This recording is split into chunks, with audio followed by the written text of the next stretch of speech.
Hey my friends, tonight we're setting sail into the story of how Christopher Columbus set out across the Atlantic and stumbled upon a continent that would change history. It wasn't the shortcut to Asia he expected, and it definitely wasn't empty land, but his 1492 voyage opened the floodgates to a new era of exploration, conquest and cultural collision. So before you get comfortable as always here, take a moment to like the video and subscribe to the channel if you haven't already. Also, let us know where you're watching from and what time it is for you, as we love connecting with our subscribers around the world. Now dim your lights super low, turn on a fan for some white noise, and let's begin, shall we? Born in the port city of Genoa, Christopher Columbus entered the world under a roof that smelled of salt air and fish scales.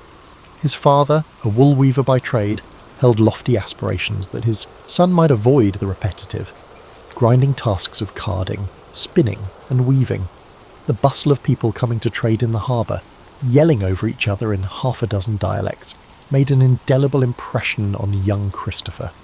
As he wandered the narrow alleys that snaked through the city, he would often pause beside ships being loaded with cargoes bound for foreign horizons. No matter the dampness or the fierce winds rolling in from the Ligurian Sea, he remained entranced by the idea of distant lands. This fascination set him apart from others his age.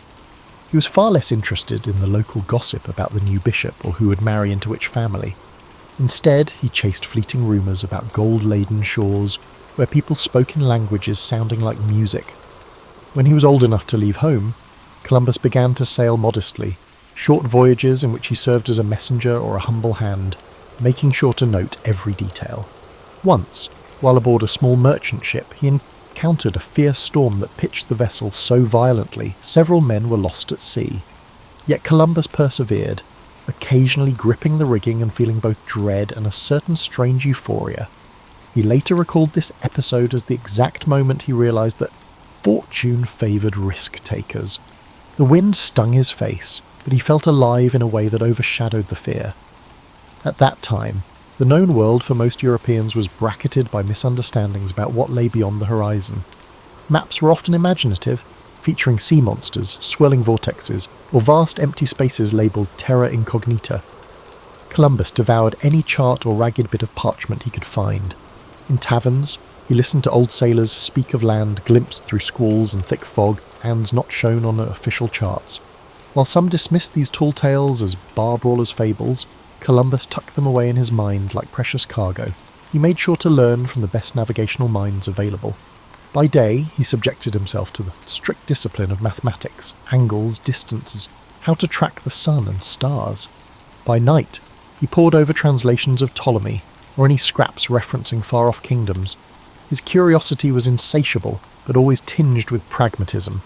Even as he immersed himself in daydreams of unknown continents, he meticulously built his fundamental knowledge. The pursuit of novelty was anchored in the discipline of rigorous study. A lesser-known anecdote concerns a letter Columbus received from a Venetian traveller whose name has been largely forgotten by mainstream history. This Venetian teased glimpses of a rumoured passage, a route leading west across the Atlantic to Asia's riches. The letter wasn't coated with the florid hyperbole common in travel accounts at that time. Instead, it was almost stark, describing a place where the sun set over expanses of water few dared to traverse.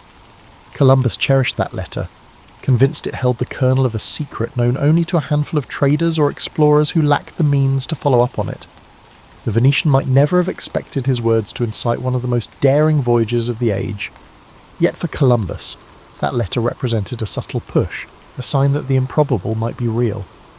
In the decades leading up to his famed expeditions, Europe wrestled with power shifts. Italy's city-states squabbled with each other. The Ottoman Empire flexed control over trade routes, and Portugal angled for maritime dominance. People in Columbus's circles debated the viability of sailing west to reach the spice-laden east. The question was more than academic curiosity. It came down to wealth, alliances, and bending the map to serve power. Genoa, sitting at the crossroads of so many trading arteries, was itself a testament to how maritime acumen could drive prosperity. Columbus was neither the best educated nor the wealthiest visionary of his time, but he excelled in marrying lofty dreams with a canny political sense. It became apparent to him that some power, be it Portugal, Spain, or another kingdom, would eventually roll the dice on a transatlantic venture. and he, poised with a solid track record of smaller voyages, aimed to be the chosen instrument of that gamble. He saw himself as indispensable in bridging the gap between the idea and the deed. Others might excel in theorising or financing, but Columbus believed he alone carried the peculiar mix of unwavering faith and nautical competence necessary for success. During these formative years, what truly set Columbus apart was not just his willingness to take leaps, but his ability to accumulate allies and supporters behind closed doors. He had a gift for speech, particularly when discussing navigation or potential wonders that might lie across the Atlantic. People described him as a steadfast man, perhaps even stubborn, whose vision shone through in conversation. Some dismissed him as overzealous, others were swept up in his unwavering confidence. Either way, they remembered him. In a society where reputations were currency, that was the first step toward finding patrons who could turn imagination into tangible backing. Stories about Columbus often skip from his boyhood in Genoa straight to his lobbying at the Spanish court. Yet these in-between years, during which he sharpened his craft, cultivated friendships, and scoured every port for whispered tales, were pivotal. They formed a crucible in which the idea of sailing west to reach what Europe called the Indies hardened into a driving obsession. By the time he embarked on the journeys that would etch his name into history, he was already a seasoned navigator with connections in multiple courts. Many might have possessed theoretical knowledge or raw courage, but Columbus combined them with a strategic sense of timing and persuasion. Ultimately, the sum of these experiences, the near-death storms, the midnight confessions of old sailors, the letters penned by obscure travellers, wove together. Columbus stood as a man on the cusp of forging something vast. He was ready to propose a radical plan to whichever monarchy had the audacity to endorse him. And that moment was inching closer every time he set foot on a dock, every time he gathered new bits of intelligence, and every time he closed his eyes at night, visions of uncharted coast dancing just beyond the darkness. Spain in the late 15th century was an agitated tapestry of ambition, religious devotion, and a desire to surpass other emerging European powers. After the Reconquista and the unification under the Catholic monarchs, King Ferdinand and Queen Isabella sought new ways to cement their place in the world. While Portugal was establishing itself along the African coast, using caravels to probe new waters, Spain faced the possibility of being left behind. Columbus perceived this anxiety like a cat sniffing out opportunity. He had tried pitching his westward plan to the Portuguese crown previously, but was met with hesitation, some say scorn. His proposition sounded suspiciously like gambling with the unknown. Portugal, after all, already had an established route circling Africa. But the Spanish court was more impressionable, perhaps because they were eager to leapfrog over rivals in the exploration race. Columbus bided his time in Andalusian port towns, forging friendships with local captains, cartographers, and the occasional monk with an interest in exotic geography. He cultivated a sense of mystique around himself, dropping hints about rumoured islands beyond the horizon. And yet, winning over the Catholic monarchs demanded more than grand promises. Columbus needed to demonstrate some shred of credibility. So, he appeared at court armed with numbers and references. Although many modern experts debate the accuracy of his calculations, especially his underestimation of Earth's circumference, he was undoubtedly passionate about them. He insisted that the distance westward to Asia wasn't as colossal as mainstream scholars maintained. Moreover, he insisted on titles and privileges for himself if he were successful. This wasn't mere hubris. He believed that if he discovered new lands or profitable routes, he deserved recognition and wealth. It's worth noting that Columbus, as a man of his era, cloaked his intentions in religious justifications. He talked about bringing Christianity to the far reaches of the world. This approach resonated with an Iberian court fresh from the triumph over Granada and eager to spread Catholic influence abroad.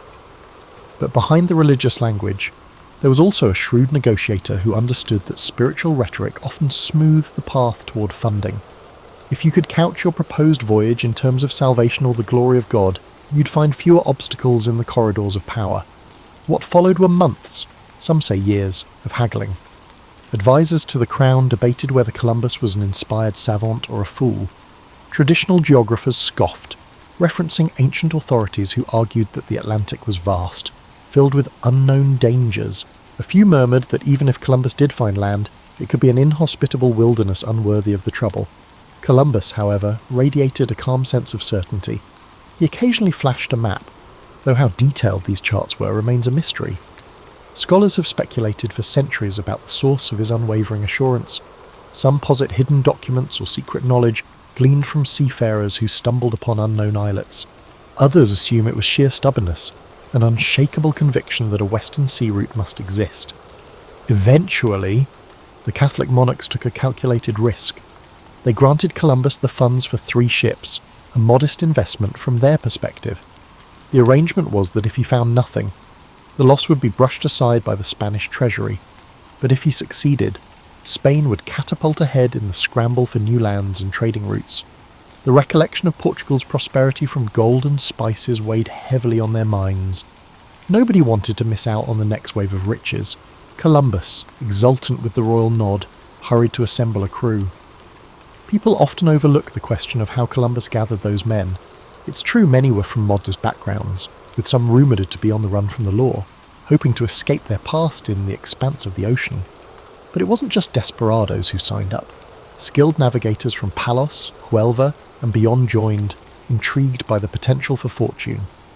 The ships, commonly referred to in simplified form as the Niña, the Pinta, and the Santa Maria, were repurposed commercial vessels, not the grand, specialised craft of some modern imagination. In those final days before departure, Columbus prayed publicly at small monasteries and confided in a handful of confidants. The air crackled with anticipation. Coastal communities whispered about the boldness of it all. Some saw it as an act of madness or vanity. Others felt the giddiness of perhaps witnessing the dawn of a new era, though they likely didn't phrase it that way. For his part, Columbus maintained a controlled composure, but one can imagine the swirl of thoughts in his head. What if the critics were right, and Asia lay much farther than he had predicted?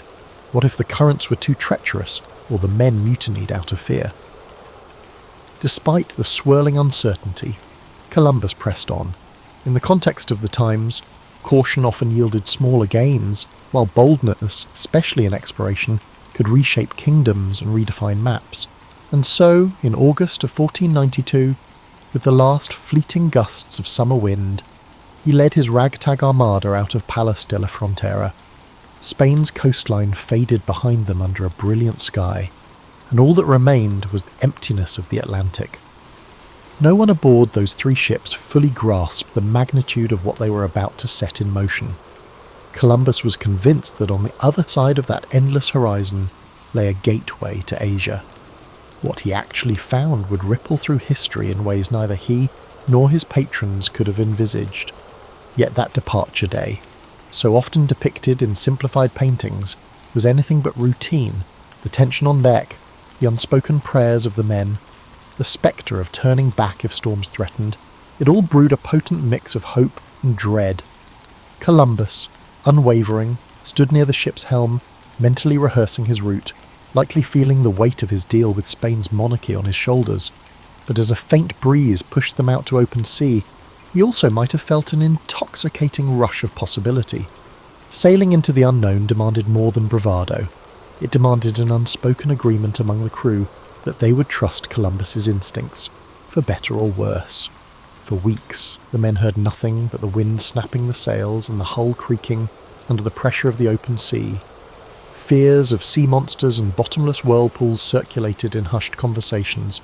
Each day, Columbus measured the sun's position with the astrolabe, jotting figures in a logbook he kept hidden from prying eyes. Rumour has it he maintained 2 sets of records, one genuine, one skewed to soothe anxious sailors. As time wore on, their diet, initially bread, onions, salted meat, became stale and monotonous. Water turned brackish, tempers flared as frustrations boiled over. The sense of distance from any known shore was paralysing for some. A few men muttered that they should force Columbus to reverse course. Yet each evening, Columbus delivered a kind of pep talk, reminding them of the wealth rumoured to be waiting just beyond the horizon, of the possibility that each day's sail brought them closer to Asia's spice markets. From a modern perspective, such promises might seem manipulative, but within their historical context, Columbus was playing the necessary role of morale builder. Along the voyage, certain signs stirred fleeting moments of optimism, floating clusters of seaweed, stray birds overhead, even the faint smell of unfamiliar vegetation on the breeze. Sailors latched onto these clues like lifelines, interpreting them as evidence that land must be near. Some historians argue that these were the crucial threads holding the expedition together when minds threatened to unravel. Columbus, however, rarely displayed his own doubts. His journals hint at the internal turmoil he felt when days stretched into weeks and no solid coastline materialised. But to the men, he projected unwavering determination. Then came a fateful night in October, when the cry of "Tierra, Tierra" finally broke the silence. The men scrambled to the sides of the ship, eyes scanning the dark horizon. Shrouded in moonlight was a low, dark outline that could only be land. Relief, excitement, and a twinge of disbelief shot through the crew. They had survived the dreaded emptiness. When morning came, they saw a lush island, beaches gleaming under the sun. Columbus, convinced he was near Asia, unfurled the Spanish flag and claimed the land for the crown. In his diary, he described the island's inhabitants as friendly, curious, and naive about European ways, though he likely wrote with the tinted lens of an outsider imposing his own worldview. The early interactions between Columbus and the indigenous people, often referred to as the Taino, began with gestures of goodwill. Small gifts of glass beads and trinkets were exchanged for parrots, cotton, and rudimentary gold ornaments. Columbus interpreted these gestures in a context shaped by centuries of European feudal and mercantile culture. He wrote excitedly about the potential for future riches and the ease with which Spain might extend its reach across these lands. That initial moment of wonder, two distinct worlds meeting for the first time, held a fragile promise of mutual discovery. Yet history shows us how illusions can fracture under the weight of greed and cultural misunderstanding. Columbus recorded that some of the islanders directed him farther to the south and west, mentioning places with greater wealth.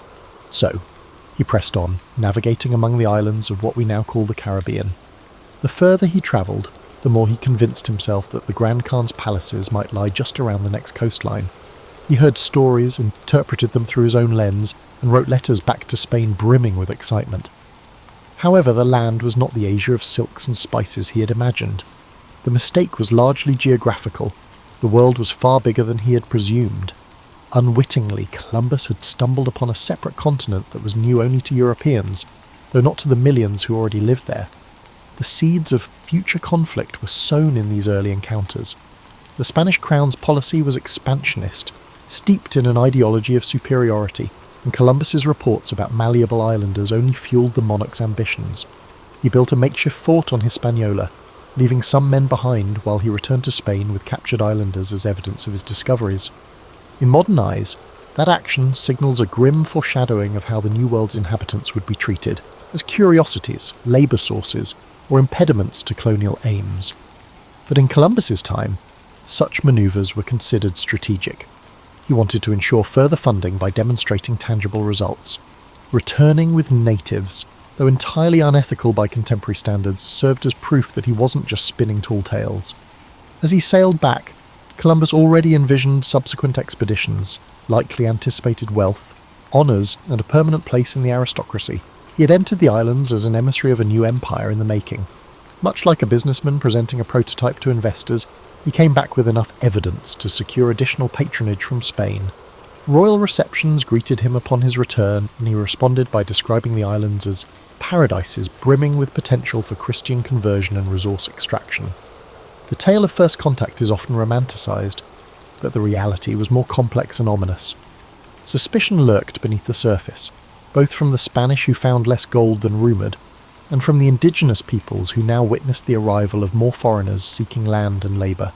Columbus's navigational victory had unknowingly unlocked a door that would soon see waves of conquistadors, missionaries and fortune-seekers flood these shores. For now, though, in the immediate aftermath of that first voyage, Europe saw Columbus as a triumphant discoverer who validated the westward route. The next chapters would unveil the consequences of that discovery. For a brief flickering moment, there existed an in-between time when Europeans and native islanders engaged without fully understanding what was at stake.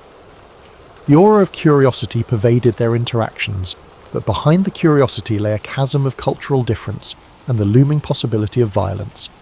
Columbus, for all his zeal and cunning, remained somewhat oblivious to the Pandora's box he had pried open. His mind was fixed on proving to the Spanish crown that he was the man to lead the next wave of expeditions into these unfamiliar waters, confident that wealth and glory lay just over the horizon. Not long after Columbus's celebrated return to Spain, word spread throughout Europe about the new lands. The name Indies stuck, reflecting Columbus's ongoing misbelief that he had neared the outskirts of Asia. In response, the Spanish crown organised a second expedition on a much grander scale. Columbus would no longer command a modest trio of ships, but rather a flotilla aimed at establishing a permanent foothold. Soldiers, settlers, and clergy accompanied him, each with their own agenda. What was the ultimate objective? Transform these islands into profitable colonies for the Spanish realm. The spectacle of this second voyage contrasted sharply with the tentative nature of the first. Resources flowed in: cannons, livestock, seeds for European crops. The monarchy envisioned these distant shores as an extension of Spanish civilization. In Columbus's eyes, the project was both an opportunity and a test. He welcomed the chance to govern as a viceroy of sorts, but the weight of responsibility also rested heavily on his shoulders. He had to turn uncharted islands into functioning colonies, maintain favour with the crown, and keep the natives from slipping out of Spanish control. Upon arrival back in Hispaniola, the atmosphere was palpably different. Where before there had been curiosity, now there was tension. The men Columbus had left behind in the makeshift fort had engaged in violent conflicts with locals, straining relations. The Taino were not a monolithic group. They had their own leadership, alliances, and internal politics, but collectively, they recognised that these foreigners sought to claim land and resources as their own, ignoring existing structures. Discontent and confusion spread on both sides, often fueled by the language gap. Columbus tried to govern, but the role required more than just navigation skills. Administering a settlement demanded diplomacy, patience, and foresight. Pressed by the Spanish crown for gold, he imposed demands on the Taino for tribute. This policy alienated them, transforming a guarded tolerance into outright hostility. Rebellions flared, and the Spanish met them with harsh reprisals. Columbus found himself caught between his promise to Spain that these territories would yield wealth, and the reality that extracting riches from these communities required force or, at the very least, intimidation. Meanwhile, friction also arose among the Spanish settlers themselves. Not everyone respected Columbus. Aristocrats resented taking orders from a Genoese outsider. Soldiers chafed under what they viewed as incompetent leadership. A swirl of accusations circulated: mismanagement of supplies, favouritism, and even cruelty toward both settlers and Minton natives. Columbus strove to maintain a grip on the situation, but as ships came and went, they carried back to Spain letters and rumours that cast him in a questionable light. People who once heralded him as a visionary began to wonder if he was a tyrant. And yet, Columbus managed to launch further exploration from these colonial footholds. He navigated around Cuba, ventured into Jamaica, and glimpsed more of the Caribbean's island chain. Each landfall brought new interactions with indigenous populations. Some initial encounters seemed peaceful enough, featuring small exchanges of goods or gestures of amity. But as Spanish ambitions grew, tensions invariably escalated into conflict. Even so, Columbus's spirit for exploration never truly dimmed. He continued sketching rough maps, confiding in his journals about how these islands might connect to the broader Asian continent. One underappreciated dimension of Columbus's second voyage was the attempt to introduce European agriculture and husbandry to the New World. Horses, pigs, and cattle unloaded from Spanish ships trotted across Caribbean shores for the first time. Wheat and sugarcane seeds were planted with the hope that they would thrive. These experiments would eventually reshape local ecosystems, though Columbus and his contemporaries didn't foresee how foreign plants and animals could disrupt native habitats.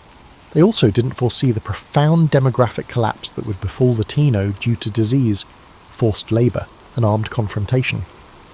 Amid the daily swirl of colonial administration, Columbus also wrestled with personal disappointment. Precious metals seemed less abundant than he had hinted in his early letters. The dream of easy gold faded, forcing him to tighten the screws on both colonists and native populations to meet Spain's expectations. This pressure fueled further discontent. Some settlers plotted against him, drafting scathing reports to royal officials. Columbus responded with imprisonments and strict measures, hoping to maintain order and prove he could handle the responsibilities vested in him. He was not entirely oblivious to the unravelling situation. Letters he penned to the Spanish crown reveal a weary individual, pleading for more support, complaining that rebellious colonists undermined his policies, and defending his harsh treatment of natives as necessary under the circumstances. Historians continue to debate whether these pleas stemmed from genuine concern or a desperate attempt to preserve his authority. Possibly it was both. By this stage, Columbus was no longer just the triumphant mariner who had revealed unknown islands to Europe. He was an embattled governor, pinned between colonial demands, rebellious factions, and indigenous resistance. Eventually, the tensions reached a point where the Spanish crown could no longer ignore the colonial chaos. The Spanish crown dispatched officials across the Atlantic to conduct an investigation. Columbus's name, once applauded in royal halls, started to be whispered with scepticism. The monarchy needed order and profit, not unending complaints and allegations of brutality. Columbus, for his part, insisted he remained steadfast in his loyalty, that his measures were misrepresented, that others were sowing discord against him. But the drumbeat of criticism was relentless. These were pivotal years in which the promise of new lands collided with the practical realities of conquest. The idea of finding a paradise was replaced by the harsh realities of colonization. Columbus's navigational achievements could not shield him from the complexities of trying to rule a far-flung colony under the watchful, profit-hungry eyes of the skull of the Spanish crown, and so, amid fractious settlers and indigenous communities on the brink, the stage was set for a reckoning. The once celebrated admiral, whose unwavering conviction had brought him so far, found himself ensnared in the bureaucracy and violence of empire building, an empire that demanded more than a dreamer's spirit could easily deliver.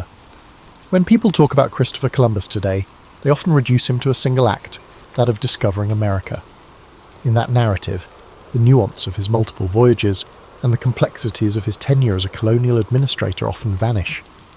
Yet it's precisely in the aftermath of these voyages that the full dimensions of his influence and his failures come into stark relief.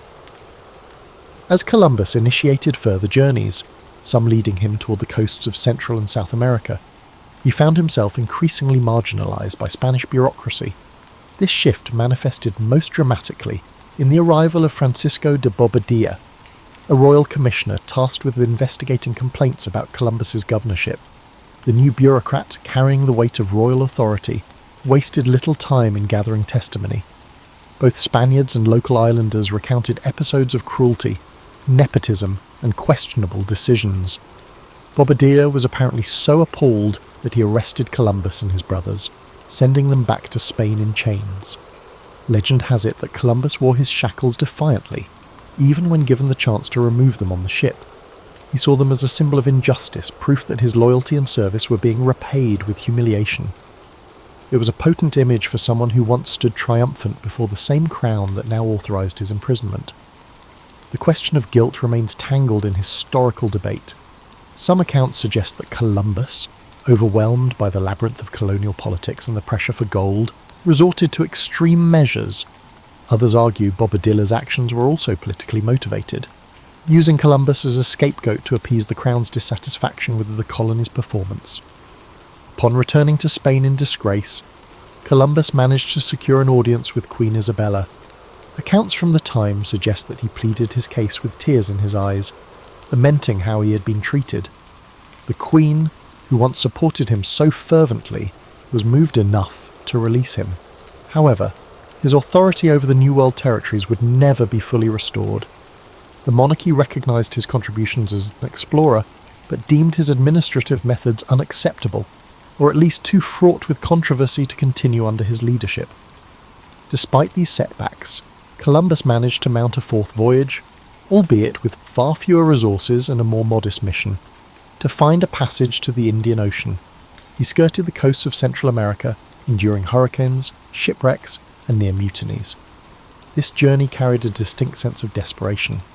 Columbus remained convinced he could unstumble upon a maritime strait that would vindicate his original thesis, that these lands were indeed part of Asia's outskirts.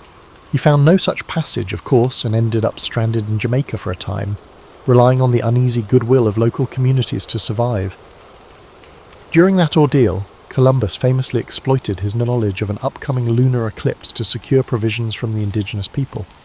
By predicting the moon would turn dark as a sign of divine displeasure if they withheld supplies, he manipulated the local population.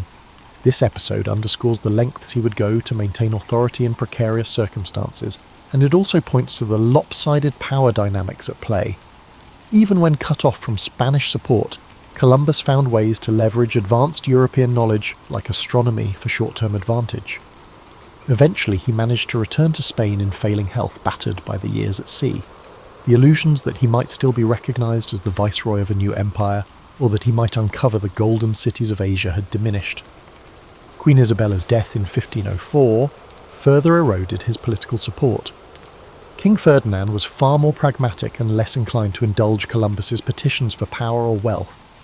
Over time, other explorers, such as Amerigo Vespucci, began to map the contours of the so-called New World, inadvertently challenging Columbus's fixation on Asia. In his later years, Columbus lived in semi-retirement, dogged by lawsuits over revenues he believed were owed to him based on his original contract with the Crown. The once bold dreamer was reduced to lodging legal complaints. He penned letters that oscillated between self-justification and appeals to higher Christian purposes. Even on his deathbed in 1506, he seemed unwilling to let go of the conviction that he had indeed found a western route to Asia. From a purely human perspective, these final chapters present a poignant figure. A man once lauded as an unrivaled pioneer, brought low by the machinery of the empire he helped expand. It's tempting to cast him as either victim or villain. He was, in truth, a complex amalgamation of ambition, faith, calculation, and tunnel vision. His voyages unleashed colossal consequences for countless indigenous peoples who bore the brunt of colonization's brutality, disease, and cultural upheaval, and yet, from a European standpoint, he undeniably altered the map and opened an era of unprecedented maritime expansion. One might argue that his ultimate downfall was that he neither adapted nor let go of his initial misconceptions. Had he recognized these territories as a separate landmass, he might have adjusted his strategies, perhaps forging alliances or seeking more sustainable ways to govern. Instead, he persisted, year after year, in claiming that Asia was just around the corner, that a strait or a city of gold would validate his calculations. This inflexibility collided with the messy reality of empire building. The monarchy demanded tangible riches and stability, not unending quests based on outdated assumptions. By the time Columbus died, he had seen only fragments of his grand vision realized. The world had indeed changed, but largely beyond his personal control.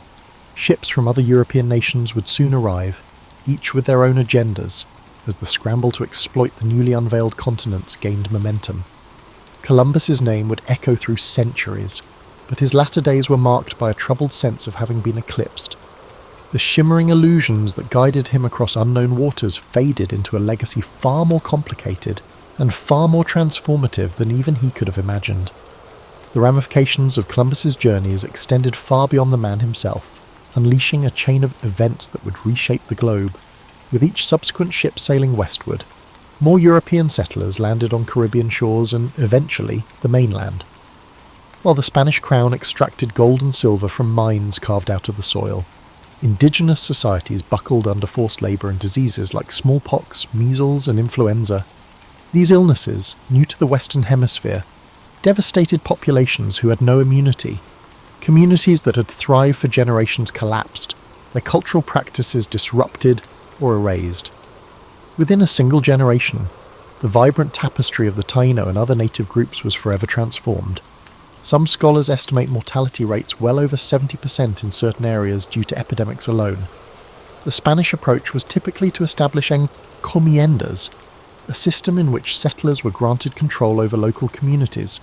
They were supposed to protect and educate them in Christianity, but in practice, the system turned into a form of enslavement, extracting labour while paying minimal heed to well-being. Columbus's initial governance might not have single-handedly created these policies, but his methods and the Crown's encouragement of resource exploitation set the tone. The idea of the Columbian Exchange is often used to describe the massive transfer of plants, animals, people, and ideas between the old and new worlds. From the Americas came crops like maize, potatoes, tomatoes, and cacao, which would revolutionise European cuisine and agriculture.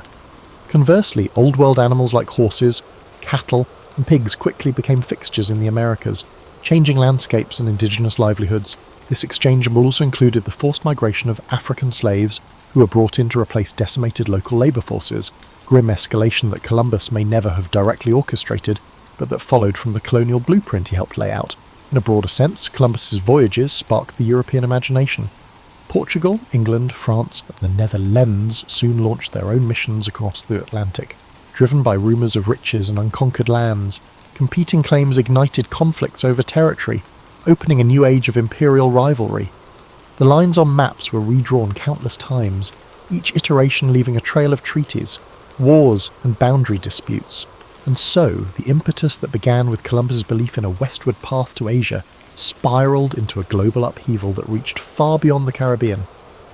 As these powers jostled for control, indigenous nations across two continents faced waves of new arrivals. Some groups formed alliances with Europeans, leveraging firearms and trade relationships to gain regional advantages. Others resisted colonization with every means at their disposal, whether through warfare or diplomatic negotiation. In that unfolding drama, Columbus's role was recast, overshadowed by conquerors like Cortés and Pizarro, whose direct subjugation of massive civilizations, Aztec and Inca, dwarfed the smaller-scale conquests of the first islands.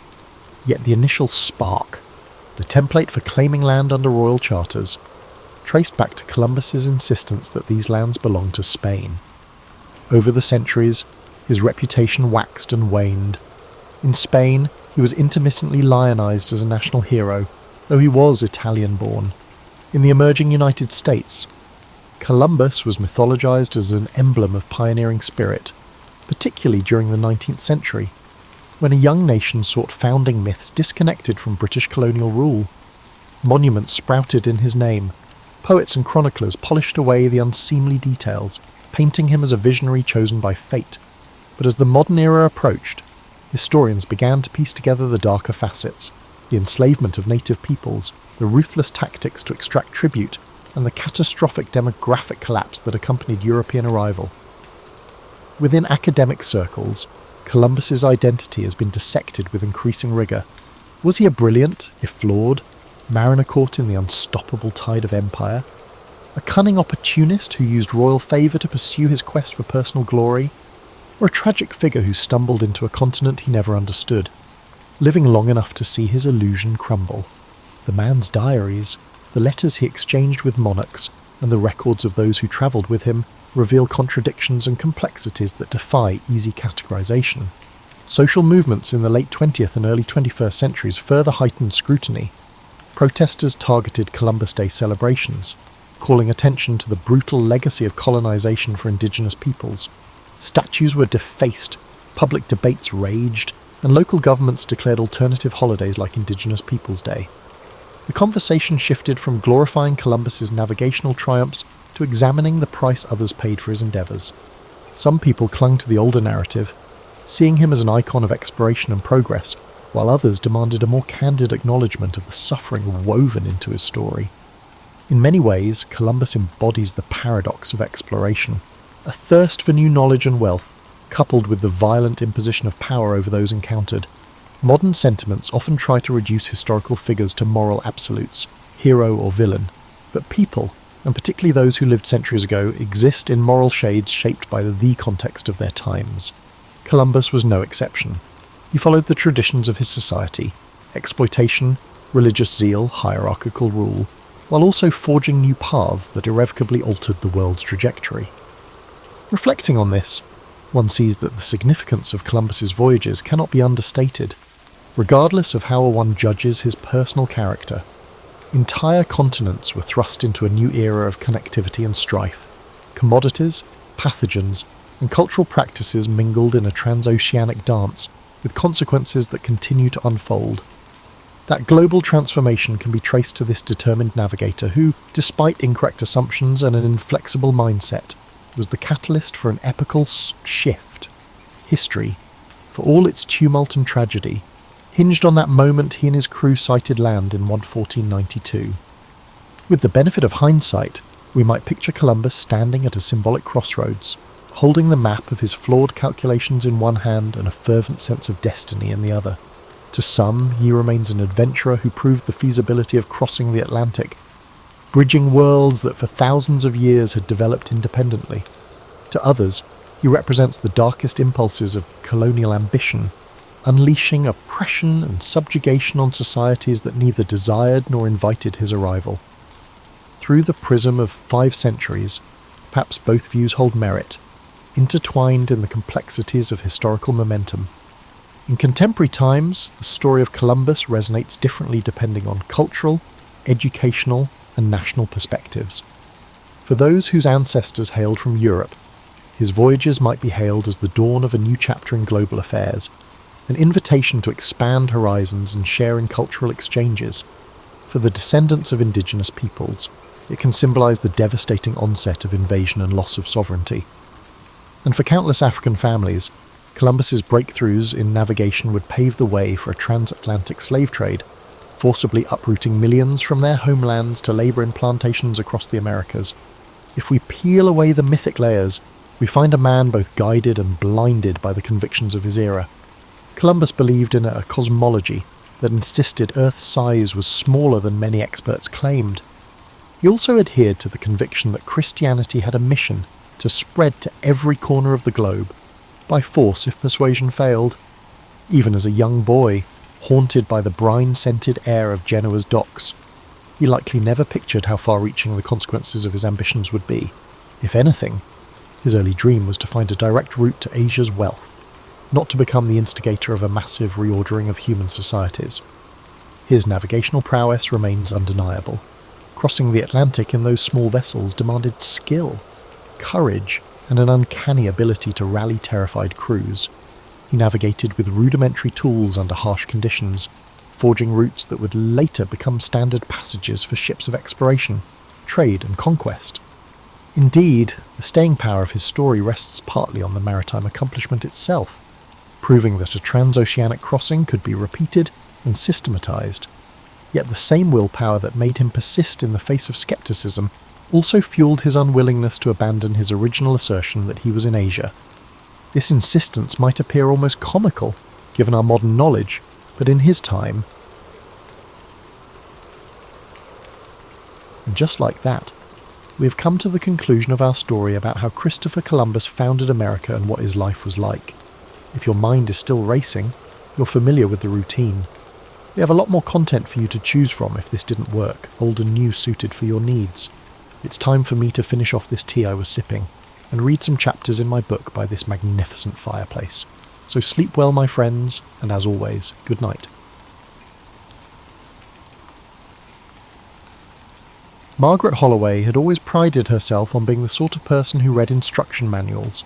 Particularly for toasters, her insurance company continued to mention the incident from 19 years ago in hushed, traumatised tones.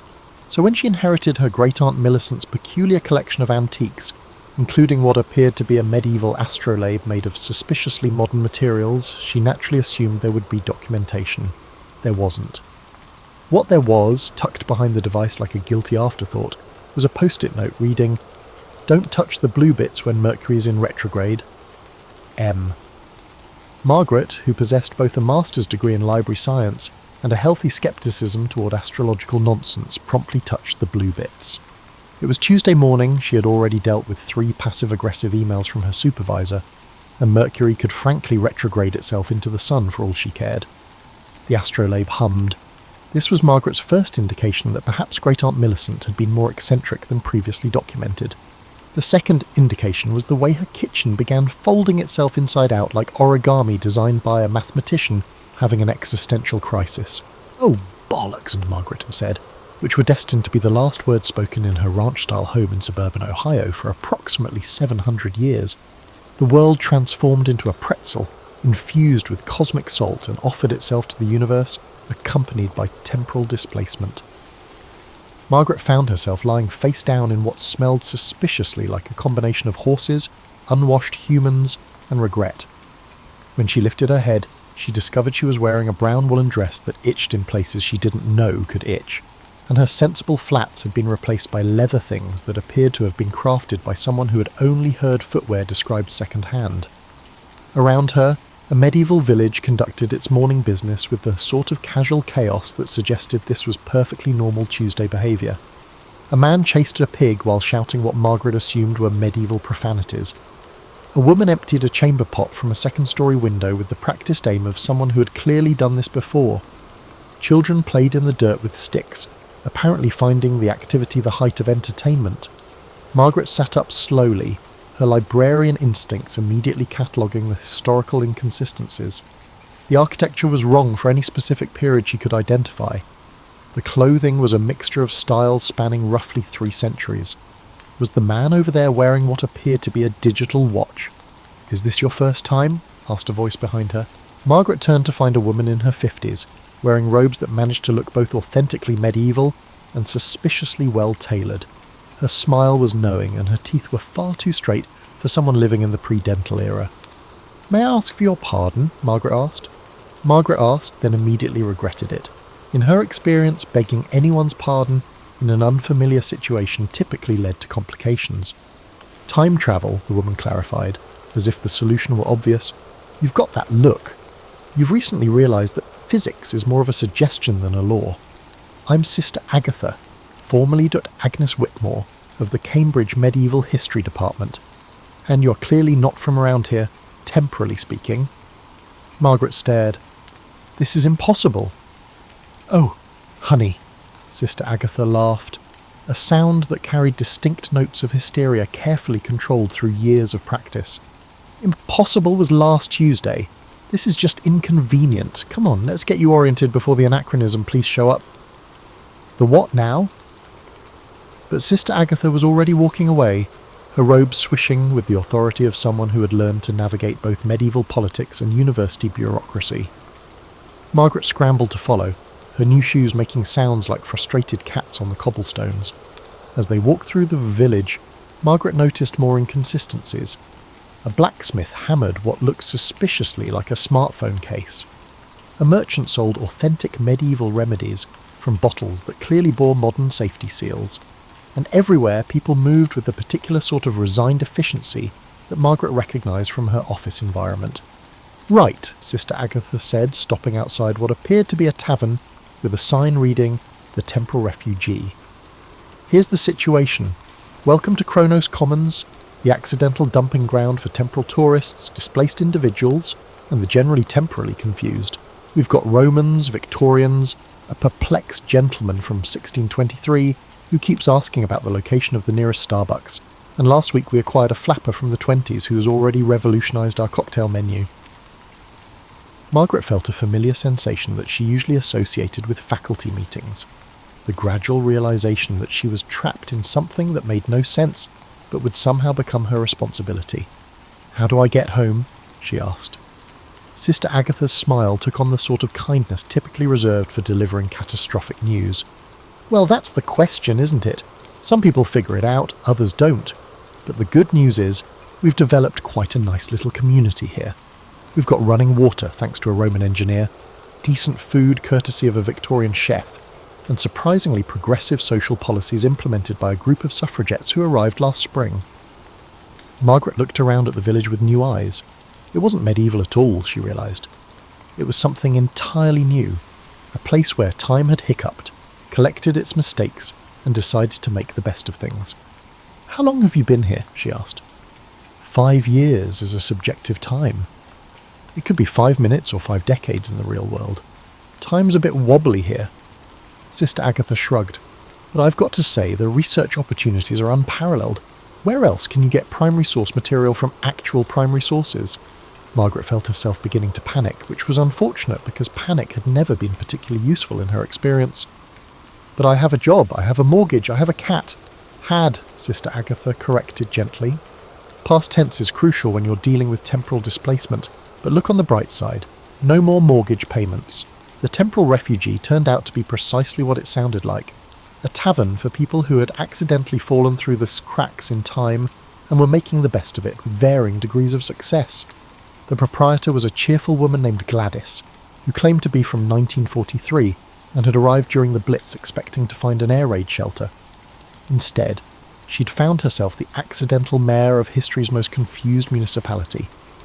"New arrival," Gladys announced as Sister Agatha led Margaret through the door. "Welcome to the club that no one desired to join, yet everyone inextricably finds themselves a part of. The first drink is free, the second is on credit, and the third is your responsibility because you should know our economy by then." The tavern's interior was a fascinating collision of architectural periods. Tudor beams supported what appeared to be Art Deco light fixtures, while Roman mosaics decorated floors laid with Victorian tiles. The overall effect was like walking into time and having an identity crisis. At a corner table, a man in what looked like 18th century clothing was engaged in animated conversation with a woman wearing a 1960s mod dress, and a Roman centurion who had apparently decided to keep his armour but update his attitude. Their discussion appeared to centre around the best methods for organising a democratic government when your citizenry spanned roughly 2,000 years of political evolution. "That's our steering committee," Sister Agatha explained. "We found that representative democracy works surprisingly well when everyone's equally confused about the present situation. Thomas, who hails from the year 1776, arrived shortly after signing a document he describes as terribly important, which is why he has strong opinions about governance. Veronica, who is from 1967, holds strong opinions on a wide range of topics. Marcus has strong opinions about military organisation, primarily suggesting that all disputes should be settled through combat." Margaret accepted a drink from Gladys that tasted like it had been invented by someone who remembered alcohol fondly, but had to work with medieval ingredients. Although it wasn't entirely unpleasant, the drink felt like a metaphor for her entire situation. "So how does this work?" Margaret asked. "The day-to-day, I mean. You can't all just sit around drinking and forming committees." "Oh, heavens no," Gladys laughed. "We've got quite the economy going. It turns out when you put together people from different times, you get a lot of useful knowledge exchange. Marcus taught us Roman construction techniques, which the Victorian engineer improved with modern material science, which Thomas enhanced with democratic labour practices, which Veronica revolutionised with modern efficiency methods." She gestured toward the window where Margaret could see people working on what appeared to be a construction project involving both medieval stonework and suspiciously modern-looking plumbing. "We're building a proper town hall," Sister Agatha explained, "complete with meeting rooms, a library, and what Veronica insists on calling a social services department. Apparently temporal displacement comes with its own unique set of bureaucratic needs." "But surely someone's trying to get home?" Margaret asked. The tavern went quiet in a way that suggested she'd touched on a sensitive subject. Gladys polished a glass with unnecessary intensity, while Sister Agatha developed a sudden interest in the pattern of the tablecloth. "Well," Thomas said from the corner table, his colonial American accent carrying clearly across the room, "that's rather the central question, isn't it? Some folks spend all their time trying to figure out the way back. Others come to the conclusion that staying in the present isn't necessarily a bad thing. And some..." He trailed off. "Some?" Margaret prompted. "Some discover that home isn't quite what they remembered," Veronica finished, her London accent crisp despite the anachronistic setting. "Turns out when you've been gone for subjective years, certain assumptions about what you want to return to start looking rather questionable." Marcus, the Roman centurion, nodded gravely. "I was fleeing Gaul when I arrived here. The situation, which involved a superior officer's wife and a misunderstanding about Roman marriage customs, was rather embarrassing. Point is, going back would involve considerably more crucifixion than I'm comfortable with." Margaret felt the weight of her life settling around her like an ill-fitting coat. Her job at the library, while stable, had become increasingly automated and decreasingly fulfilling. Her marriage had ended 2 years ago when her husband discovered that his midlife crisis required a motorcycle and a 25-year-old named Crystal. Her mortgage was for a house that had always felt too large for one person and too small for the life she'd imagined she'd have. "How do you know if you want to go back?" she asked quietly. "That," said Sister Agatha, "is the question everyone asks, and nobody can answer for anyone else. But I will say this, in 5 years here, I've published more original research than I did in 20 years at Cambridge. It turns out that primary source material is much easier to obtain when your sources are sitting at the next table." Gladys set down her glass and leaned against the bar. "I've been thinking about that night in London when I ended up here. The sirens were going off, bombs were falling, and I was more terrified than I'd ever been in my life. But I was also more alive than I'd felt in years.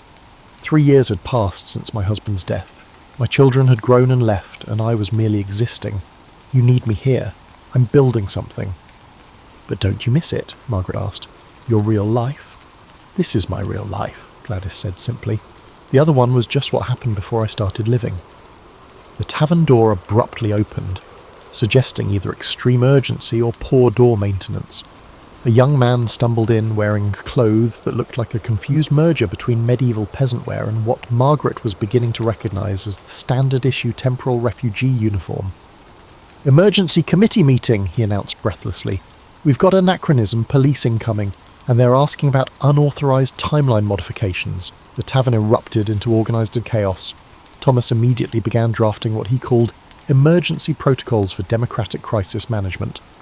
Veronica started organising people into what she termed efficiency groups. Marcus began discussing defensive strategies that involved words like phalanx and tactical retreat. "Anachronism police?" Margaret asked Sister Agatha about the commotion. "Time travel's governing body," Sister Agatha explained grimly. "Consider them to be the universe's hall monitors, but with the authority to erase entire timelines if they think things have gotten too messy. They don't like places like this. Too many variables, too much potential for paradox. What do? Best case scenario, they relocate us to approved temporal zones. Worst case scenario, they decide we're too much of a risk and..."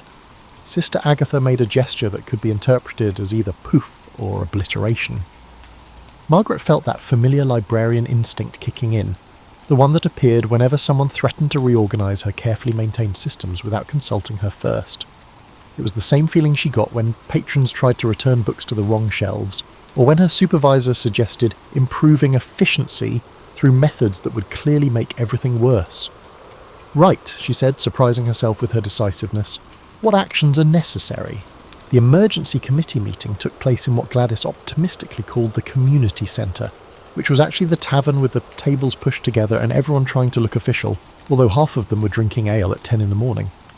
Margaret found herself appointed as Secretary of Records primarily because she was the only one present who knew what carbon paper was and could also operate the hand-cranked printing press that a Victorian gentleman named Nigel had constructed from memory and spare parts. "Right then," Thomas said, calling the meeting to order, with the sort of gravitas that suggested he'd had practice at this sort of thing. "Jeremiah, report." Jeremiah, the young man who'd brought the news, stood up and consulted what appeared to be notes written on bark. 3 anachronism police officers arrived this morning via what looked like a temporal vortex disguised as a travelling merchant's wagon. They are staying at the inn and asking questions about unauthorised timeline modifications and dangerous temporal accumulations. "Dangerous temporal accumulations," Sister Agatha repeated thoughtfully. "That's what they call places like us. We have an excessive number of individuals from various eras residing in one place. We're apparently creating what they term chronological instability." "Bollocks," said Veronica firmly. "We're creating a chronological community. There's a difference." Marcus nodded approvingly. "In Rome we had a saying, when the bureaucrats arrive, hide the wine and sharpen the swords." "We're not hiding wine or sharpening swords," Thompson said quickly. "We're civilised people having a civilised discussion about how to handle a bureaucratic situation through proper democratic channels." "Have you met bureaucrats?" Gladys asked dryly. "In my experience, proper democratic channels work about as well for people in London during the Blitz as they do now. That is, not at all, and you mostly have to muddle through and hope for the best." Margaret found herself taking detailed notes, partly out of professional habit and partly because writing things down helped her think. As she wrote, patterns began to emerge. The anachronism police seemed concerned about their community's effect on the timeline, but from what she could gather, they hadn't actually done anything to affect it. They were just living their lives in a place that technically shouldn't exist. "What exactly is the timeline we're supposedly affecting?" she asked. The room went quiet. Margaret was beginning to recognise this particular type of silence. It was the same one that occurred in library staff meetings when someone asked obvious questions that revealed fundamental problems with the entire system. "Well," Sister Agatha said slowly, "that's rather complicated. See, technically none of us should be here. We should all be in our original times, living our original lives, making our original contributions to history. But we're not affecting our original times," Margaret pointed out. "We're not there. If anything, our absence should have more impact than our presence here." "Ah," said Nigel, the Victorian engineer, speaking up for the first time. "That's where it gets intriguing. My research, which I've dedicated a significant amount of time to, indicates that our disappearances have received compensation." "Compensated how?" Thomas asked. "Replacements," Nigel said simply.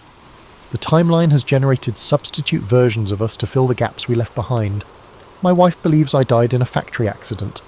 Sister Agatha's university believes she took early retirement. Margaret's library believes she moved to Florida to care for an elderly relative. Margaret felt a chill that had nothing to do with the medieval heating system." "So there's another version of me living my life?" "A timeline-generated approximation," Sister Agatha confirmed. "Close enough to maintain continuity, but not actually you. Think of it as temporal autocorrect."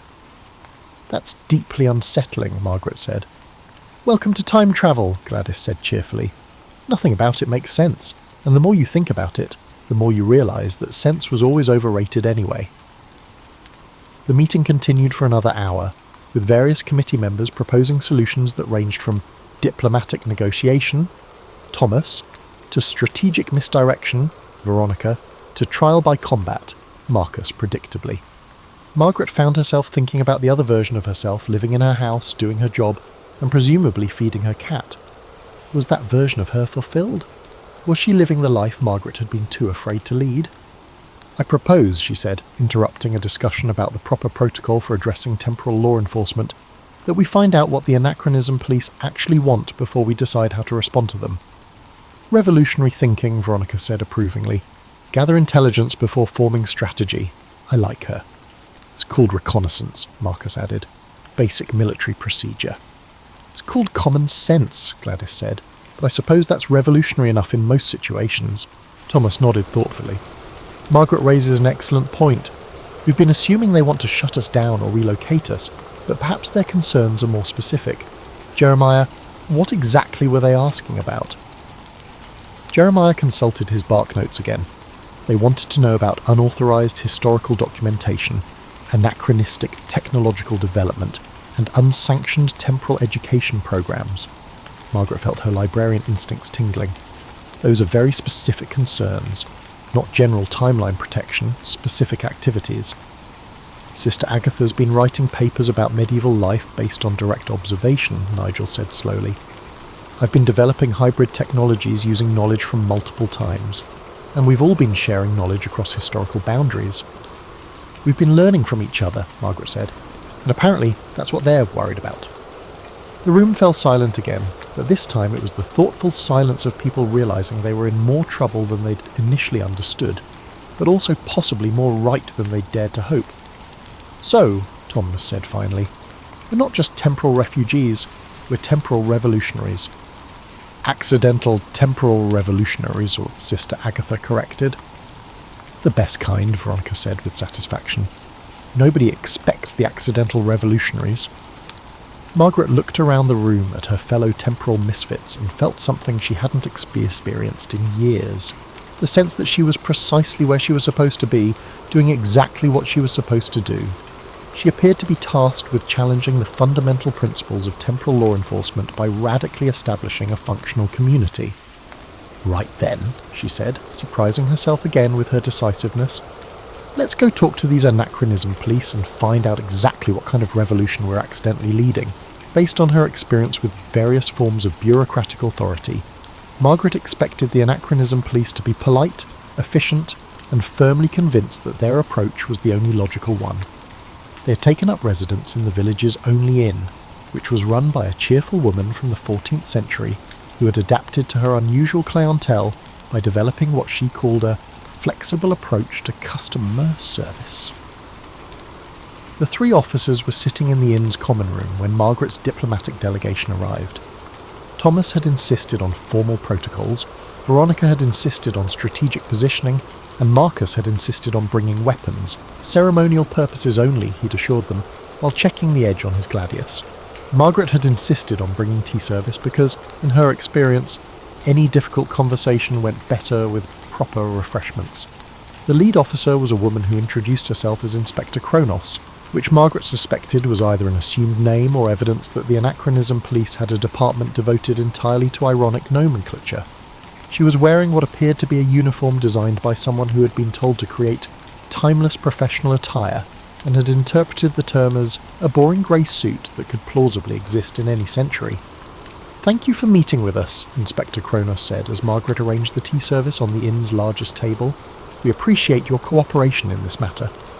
"Our pleasure," Thomas replied smoothly, "though I confess we're uncertain about the nature of the matter that requires our cooperation."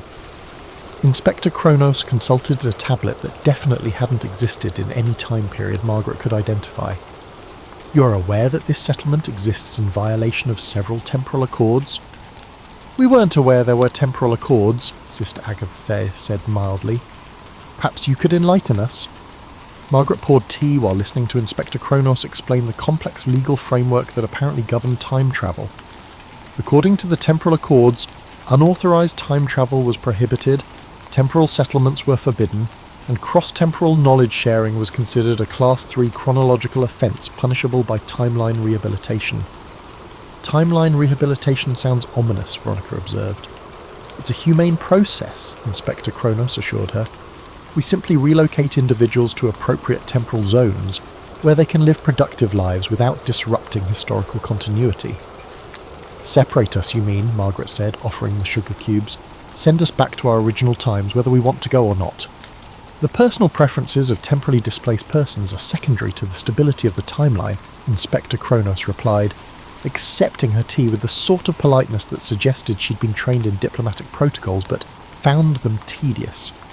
Margaret felt that familiar librarian anger rising, the specific fury that came from dealing with people who prioritised systems over people and called it necessary efficiency. And who decided that timeline stability was more important than personal autonomy? Inspector Kronos looked genuinely puzzled by the question. "The temporal authority, of course. Timeline stability maintains the proper order of historical events." "Whose proper order?" Thomas asked, his colonial revolutionary instincts clearly activated. "Who gave this temporal authority the right to determine how people should live their lives?"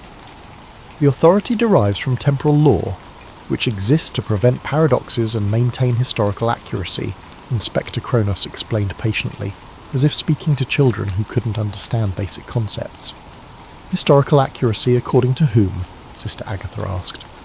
"I've spent 5 years here conducting primary research that's revealed significant errors in accepted historical narratives. Are you more interested in preserving factual accuracy or in upholding your own interpretation of accuracy?" Margaret watched Inspector Kronos' face carefully. Years of dealing with library patrons had taught her to recognise the exact moment when someone realised their position might not be as unassailable as they'd assumed.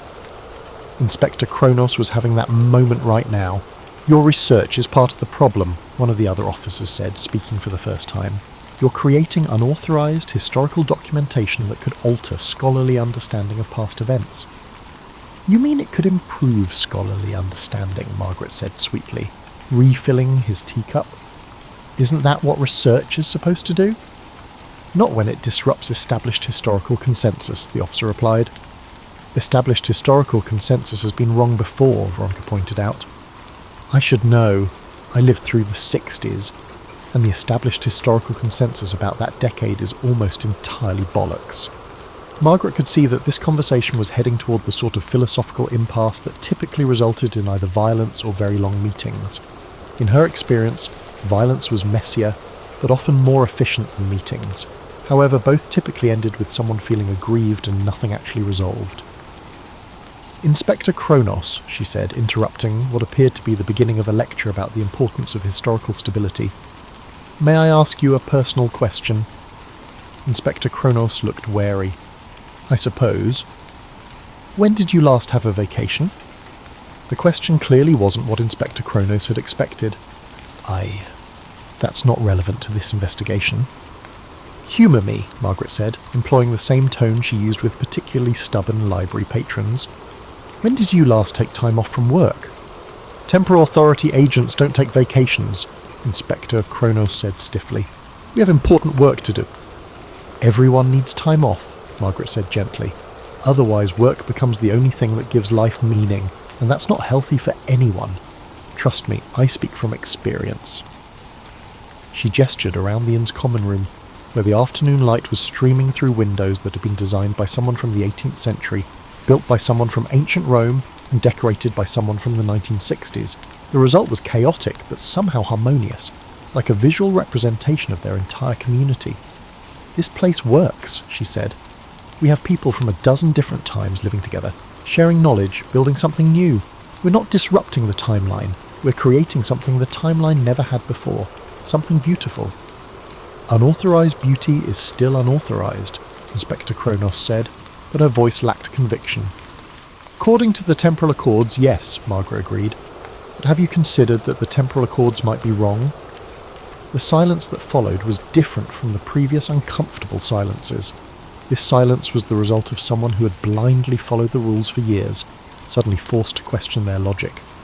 "The accords exist for good reason," Inspector Kronos said finally. "I'm sure they do," Thomas said diplomatically. "But good reasons can become bad reasons if circumstances change. In my experience, the best laws are the ones that can adapt to new situations." "What if," Sister Agatha suggested carefully, "instead of shutting us down, you studied us? We could be a pilot program for controlled cross-temporal community development. Think of the research opportunities." Margaret could see Inspector Kronos wavering. Years of bureaucratic training were warring with what appeared to be genuine curiosity, and possibly the first intriguing conversation she'd had in decades. "That would require authorization from the temporal authority," Inspector Kronos said slowly. "Then let's get authorization," Margaret said briskly. "I assume there's some sort of application process?" Inspector Kronos stared at her. "You want to apply for legal recognition as an experimental temporal community?" "Why not?" Margaret shrugged. "We're already here, we're already functioning, and apparently we're already breaking the rules. Might as well break them officially." Applying for legal recognition as an experimental temporal community turned out to involve approximately 17 different forms, each of which had to be filled out in triplicate using writing implements appropriate to the time period of the person filling them out. Margaret found herself wielding a quill pen for the first time in her life, while cursing whoever had decided that bureaucracy should be deliberately difficult. "This is ridiculous," Veronica muttered, struggling with what appeared to be a form designed to assess cross-temporal cultural integration protocols. "They want to know our policy for resolving conflicts between Roman law and Renaissance banking practices." "We don't have conflicts between Roman law and Renaissance banking practices," Thomas pointed out, working his way through a form about democratic governance in multi-period communities with the sort of methodical precision that suggested he'd had experience with colonial paperwork. "Exactly," Sister Agatha said. "Marcus handles military justice, Nigel handles infrastructure disputes, you handle governance issues, and Gladys handles everything else because she's the only one who's actually good at managing people." Margaret looked up from Form 47B, Justification for Temporal Cohabitation, and realised something important. They hadn't just accidentally created a community, they'd accidentally created a functioning government. And not just any government, but one that actually worked because everyone involved was too confused and too practical to waste time on politics. "We need to document this," she said suddenly. "Document what?" Inspector Kronos asked. She had remained at the inn to oversee the application process, but Margaret suspected that her primary reason for staying was her interest in their community, which she found far more engaging than her usual assignments. "This is how we govern ourselves," Margaret explained, reaching for a fresh sheet of paper. "If we're applying to be an experimental community, we need to show that our experiment actually produces results." Over the next several hours, Margaret found herself doing what she did best, organising information. With input from the others, she documented their decision-making processes, their conflict resolution methods, their resource allocation systems, and their integration protocols. What emerged was a picture of a community that had organically developed solutions to problems that political scientists spent decades debating. "This is extraordinary," Inspector Kronos said, reading over Margaret's documentation. "You've created a functional multi-temporal democracy with built-in cultural sensitivity protocols and adaptive governance structures." "We've muddled through," Gladys corrected, bringing them all another round of tea. "We've made the best of it, just like anyone else who finds themselves in an unexpected situation." "But that's precisely the point," Inspector Kronos said, excitement creeping into her voice for the first time since Margaret had met her. "Most temporal displacement results in psychological trauma, cultural isolation, and eventual breakdown. You've created something that not only works, that actually enhances the lives of everyone involved. Margaret looked around the inn's common room, where their impromptu government session had attracted an audience of curious community members. Marcus was explaining Roman military organisation to a group that included a Viking warrior, 2 medieval merchants, and what appeared to be a flapper who had arrived just that morning. Nigel was sketching engineering diagrams on a napkin, while a Renaissance artist offered suggestions about aesthetic improvements. Thomas and Veronica were deep in discussion about the practical applications of democratic theory with a gentleman who claimed to be from the court of Louis XIV. "It works because we need it to work," Margaret said. "We can't go home, so we have to make this place home, and that means figuring out how to live together even when we come from entirely different worlds." "The temporal authority should see this," Inspector Kronos said. "They've been trying to solve the problem of the temporal displacement for centuries, and you've accidentally discovered the solution." "What's the problem with temporal displacement?" Sister Agatha asked. "Displaced persons typically suffer from severe temporal culture shock," Inspector Kronos explained. "They can't adapt to their new time, but they can't return to their original time either. Most end up in specialised care facilities or isolated temporal reservations." Margaret felt a chill. Temporal reservations? "Quarantine zones where displaced persons can live out their lives without affecting the timeline," Inspector Kronos said, apparently not noticing the horror on everyone's faces. "It's considered the most humane solution." "Humane?" Thomas repeated flatly. "You isolate people from society and call it humane. It's better than the alternative," Inspector Kronos said defensively. "Uncontrolled temporal displacement can cause paradoxes, timeline disruptions, and even reality cascades." "Has that actually happened?" Margaret asked. "Or is it theoretical?" Inspector Kronos paused. "Well, theoretical. But the risk is theoretical," Margaret finished. "Meanwhile, the reality is that you're condemning people to isolation based on theoretical risks." She stood up, feeling the same sense of righteous indignation that had sustained her through years of fighting budget cuts and bureaucratic interference at the library. "Inspector Kronos, I think it's time the temporal authority met with some people who have actually made temporal displacement work." "You want to petition the temporal authority directly?" Inspector Kronos asked, looking alarmed. "I want to invite them to visit," Margaret corrected. "Let them see what we've built here. Let them meet our community. Let them understand that temporal displacement doesn't have to be a problem to be managed. It can be an opportunity to be embraced." The room went quiet again, but this time it was the excited silence of people who had just realised they were about to do something either very brave or very stupid, and weren't entirely sure which. "That," said Veronica slowly, "is either brilliant or completely insane." "In my experience," Gladys said cheerfully, "the best ideas are usually both." Inspector Kronos looked around the room at the faces of people who had accidentally revolutionised temporal community planning, and were now proposing to take their revolution directly to the highest levels of temporal authority. Margaret could see her trying to calculate the potential consequences, weigh the risks against the benefits, and figure out whether supporting this plan would advance or destroy her career. "I'll need to send a preliminary report first," she said finally. "Prepare them for the possibility of an unconventional solution to the displacement problem." "Unconventional solutions are the best kind," Marcus said approvingly. "In Rome we had a saying, when conventional tactics fail, try something so unexpected that your enemies defeat themselves through confusion." "Did Romans actually say that?" Thomas asked. "No," Marcus admitted cheerfully, "but they should have. It's excellent advice." Margaret looked at Inspector Kronos, who was staring at their community with the expression of someone who had come to enforce the rules, and instead discovered that they might need changing. "Inspector," she said gently, "when did you last do something that made you excited about your work?" Inspector Kronos was quiet for a long moment. "I can't remember," she said finally.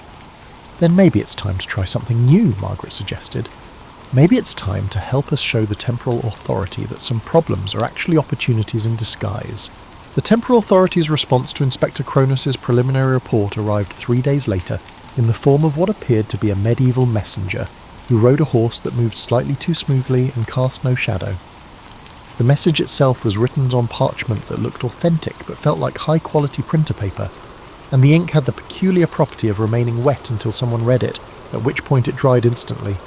Margaret had become fascinated by these temporal inconsistencies.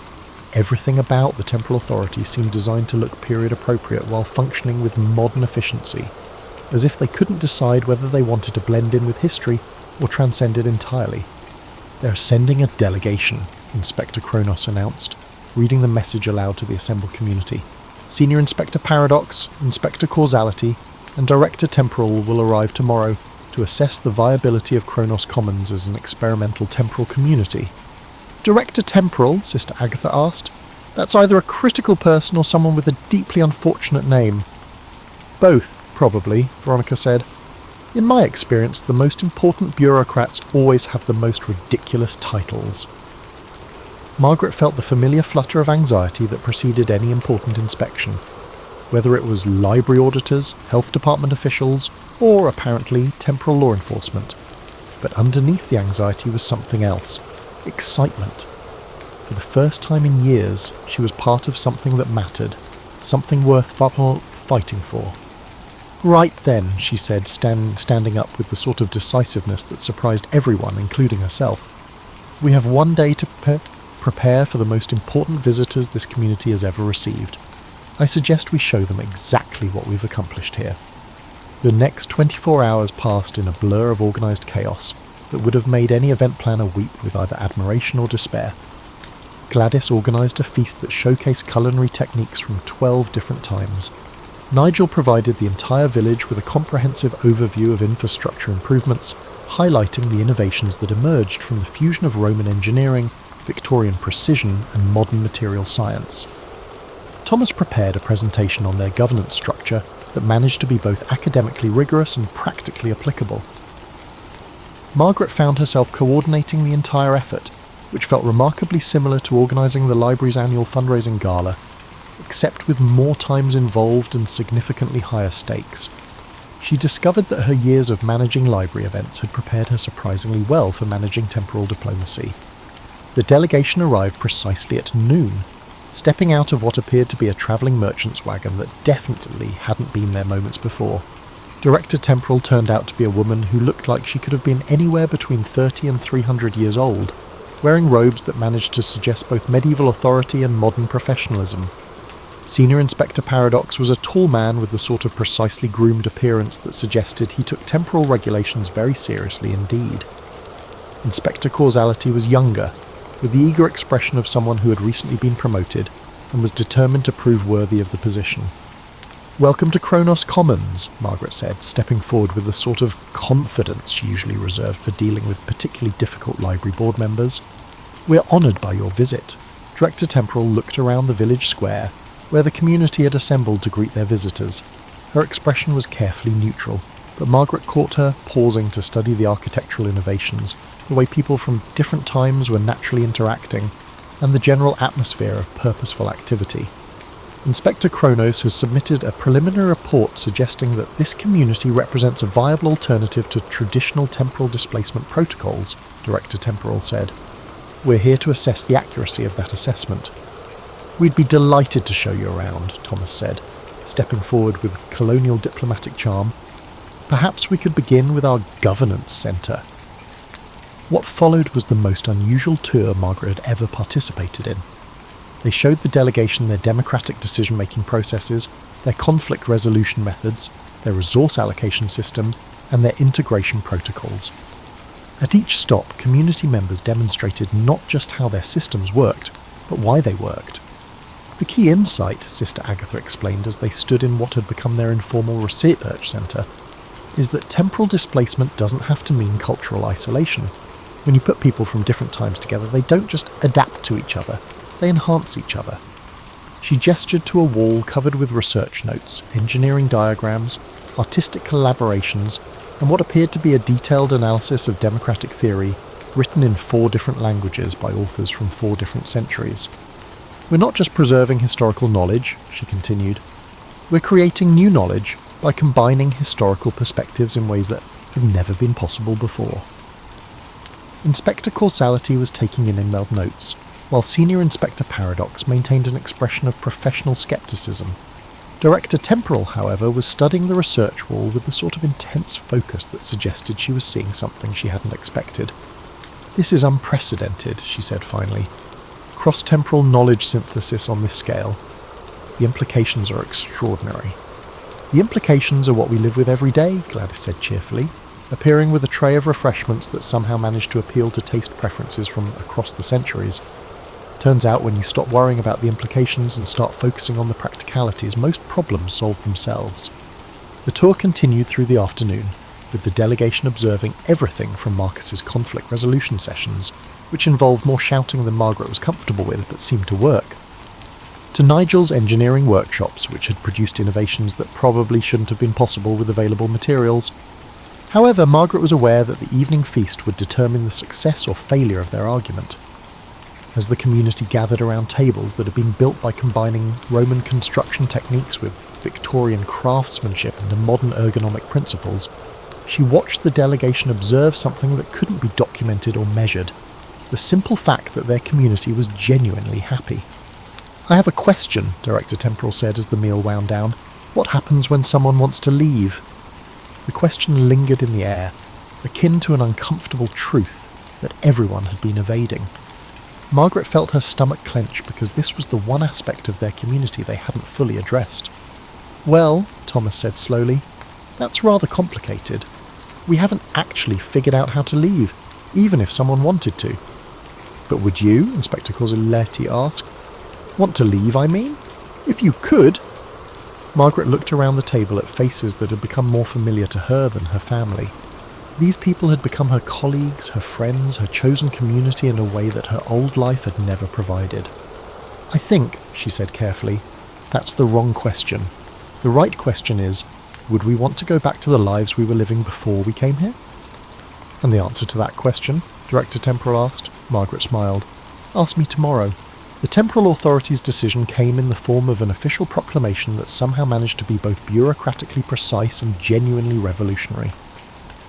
Kronos Commons was granted experimental status as the first authorised cross-temporal community development project, with funding, legal recognition, and most importantly, official permission to continue existing. "Congratulations," Director Temporal said, presenting Margaret with a document that looked like a medieval charter, but contained clauses about innovative temporal integration methodologies and sustainable anachronistic community planning. "You've accidentally solved a problem we've been working on for centuries." "We've accidentally solved several problems," Veronica corrected. "Temporal displacement, cross-cultural integration, sustainable community development, and Margaret's midlife crisis." Margaret laughed because it was true. Somewhere between organising emergency committee meetings and negotiating with temporal bureaucrats, she had discovered that her midlife crisis hadn't been about her age or her circumstances. It had been about the fact that she hadn't been living a life that felt like her own. "So what happens now?" she asked. "Now," Director Temporal said, "you become a model for other temporal displacement situations. We'll be sending observers, researchers, and probably a few more accidental time travellers your way. You're going to be busy." "We're already busy," Gladys pointed out. "But we're good at busy. Busy is what happens when you're doing something that matters." As the temporal authority delegation prepared to leave, Inspector Kronos approached Margaret privately. "I've submitted a request for reassignment," she said. "I'd like to stay here as a permanent liaison between the community and the authority." "Why do you want to be reassigned?" Margaret asked, though she suspected she knew the answer. "Because for the first time in decades I'm engaged in work that feels significant," Inspector Kronos stated plainly. "And because someone needs to document what you're accomplishing here. Future temporal communities are going to need guidance, and you've already figured out most of the answers." Margaret nodded. "We'll need help with the paperwork anyway. Temporal bureaucracy is even more complicated than regular bureaucracy." That evening, as the community gathered for what had become their traditional end-of-day meeting, Margaret reflected on the strange journey that had brought her here.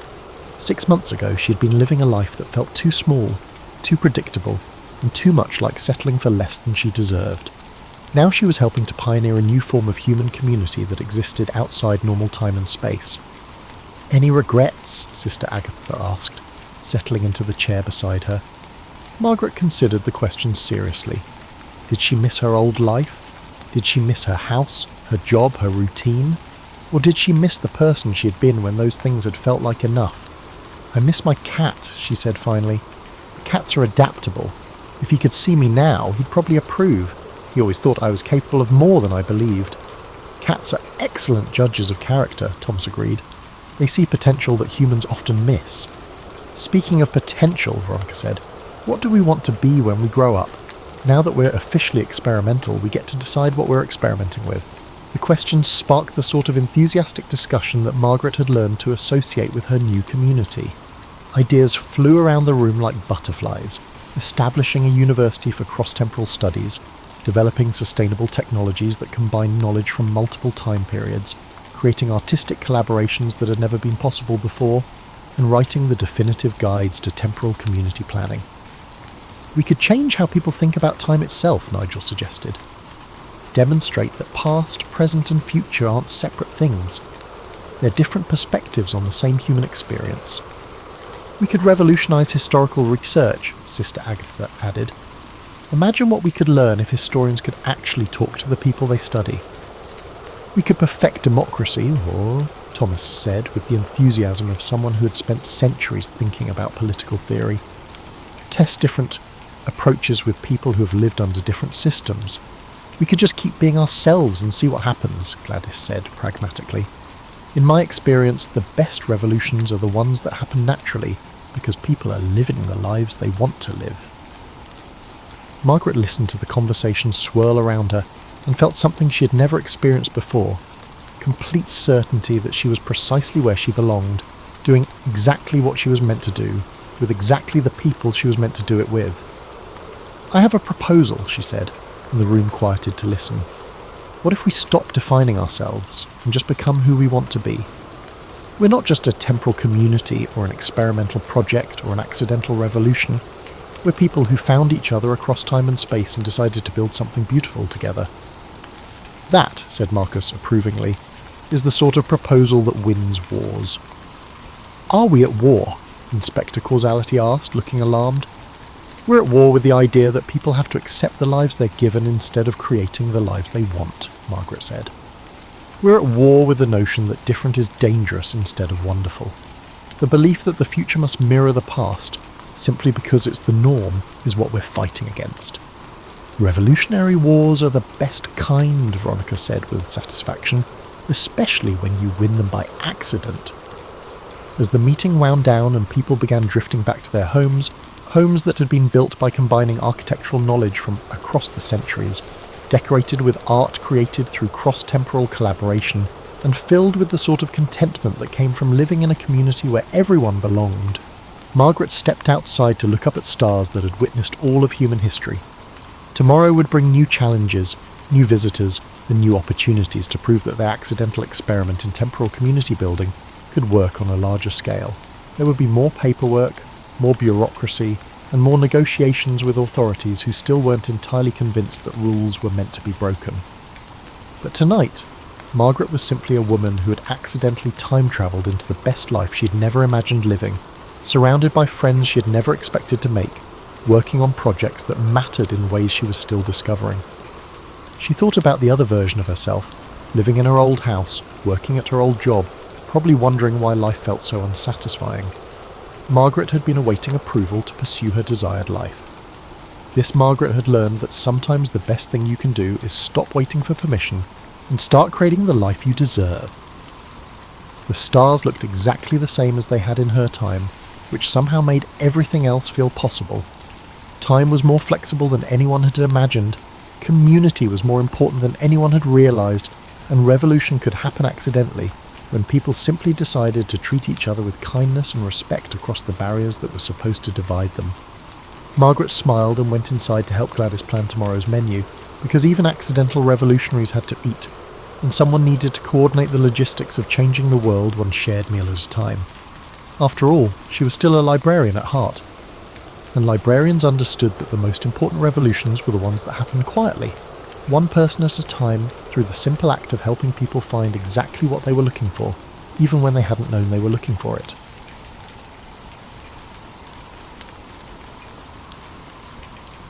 The day my old name died began with crows on the battlements and ended with a circlet of hammered gold pressing a red welt into my brow. I had lived 17 winters as a foster son. Arthur was fit only to muck stalls at Sir Ector's holdings in the Welsh marches. Yet here I stood in a chill sunrise at Caerleon, wind off the usk tasting of iron filings, while lords who had never met me raised spears in acclaim. The heralds trumpeted, "Pendrag!" and my ribs fluttered like a quail's. I will not pretend the cheering felt noble. It felt terrifying, as though a roaring sea had broken through the courtyard gate. Sir Kay whispered, "Hold the sword higher, brother, they need to see you." My arm shook under the hilt's surprising heft. Excalibur, Merlin called it Caldfolk, the hard bright cleaver, had looked weightless in the stone, but wielded, it was equal to a ploughshare in wet clay. As sunlight ran down the fuller, the onlookers strained forward. Hedge knights in patched mail, sleek barons whose rings smelled of civet, and barefoot children craning between guard shields. One could map the fractures in Britain by their faces, angles tight-lipped beside downtrodden Romano-British magistrates, Cymri hill kings glaring at Northumbrian envoys. All of them watched the orphan who had slipped a sword from an anvil when worthier men could not. That first week passed in parchment dust and the clack of tally sticks. My new counsellors educated me mercilessly. Grain levies were overdue in the Wye Valley. Mercian raiders had burned the monastery of Iltud, and the Royal Mint in Winchester lacked silver for coin dies. I listened, numb, and when I spoke it was mostly to ask why.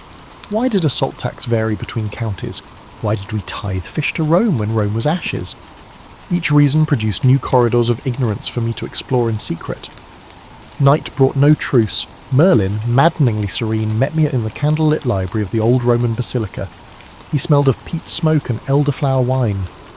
"The crown is a mask, Arthur," he told me while aligning dusty scrolls about irrigation. "Wear it too loosely and it slips, wear it too tightly and it blinds." I wanted instruction, not metaphor, but his lessons remained riddles. He had not taught me to retrieve Excalibur for his amusement. He meant me to retrieve a future no one else dared picture. Sleep refused me. I lay in the solar on wolfskin blankets, listening to the wind whistle through arrow slits, revisiting the moment the blade slid free. The scrape of metal echoed in my memory, akin to a key reluctantly unlocking a locked childhood. My pulse quickened until dawn, and with dawn came fresh petitions. A widow from Gwent begged remission of scutage. A Gaulish mason offered to rebuild the Roman bridge at Venta if I would guarantee free toll for pilgrims. I granted both, half from pity, half because they cost only my signature. On the 7th day I mounted a nervous mare and rode the perimeter of Caerleon's outer palisade alone. Frost clung to dead bracken, mist curled between apple stumps where orchards had been raised for siege timbers. I thought, this is my acreage of sorrow to tend. Yet I also saw promise, fields where spring barley could root if given peace, kilns that might fire roof tiles instead of slingstones. By the time I reined in, the sun had melted the frost into silver rivulets. Hope, I realised, was a crop that required cultivation as deliberate as wheat. Before evensong, I convened a rookie council of blacksmiths, scribes, and 2 abbots who smelled of vellum glue. I invited them to Birkund and speak first, keen to hear sentences unclouded by flattery. They were shocked into plainness. Smiths wanted charcoal quotas, scribes wanted tariffs on imported papyrus lowered, and abbots wanted safe conduct for pilgrims. I promised nothing, recorded everything. When the assembly disbanded, Sir Kay slapped my shoulder. "You looked like a king," he lied. I felt more like a bucket catching leaks in a storm-patched roof. Still, that night as rain drummed the shutters, I wrote a single line into my ledger. A throne is not a chair, but a question asked daily. In that admission, I finally understood what Merlin had meant. The mask must never harden. The wearer must keep adjusting the fit or risk seeing nothing at all. By the time the crows returned to the battlements, I was ready to ask another question. War councils smelled of damp wool, horse sweat and candle grease. Ours convened on a ridge above the Vale of Dortmore, where Saxon banners glittered like rows of wet scales in the distance. Gawain sketched deployment arcs with a charcoal nub on his buckler's inside. Archers here, heavy spears there, while Lady Gwen Hwyfar read out casualty projections from a carved tablet. In that moment I saw the Round Table not as furniture but as an algebra, variables shifting until valour equalled victory with minimum unknowns. We fought at first light, hoarfrost crunching under greaves, trumpets blew a sour brassy note that made my teeth hurt. I led Calidor's cavalry wing, 200 destriers snorting steam. Gawain, brilliant and reckless, angled the infantry phalanx 15 degrees off the expected axis. The Saxons misread the feint, plunging into our kill pocket where marshy ground devoured their footing. The real slaughter, though, occurred at the ford of Barn. Kay blocked it with a shield wall 3 men thick, forcing enemy cohorts east where our slingers perched among leaf-bare alders. Stones whistled, helmets dented. By noon the river was pinkish, yet triumph tasted metallic. I walked among the fallen wearing a surgeon's grimace, instructing squires to bind the wounded regardless of allegiance. A captured Saxon boy no older than 12 tried to spit at me but produced only blood. Holding his gaze, I ordered bandages. Mercy is harder than steel. It resists tempering and bends toward fatigue.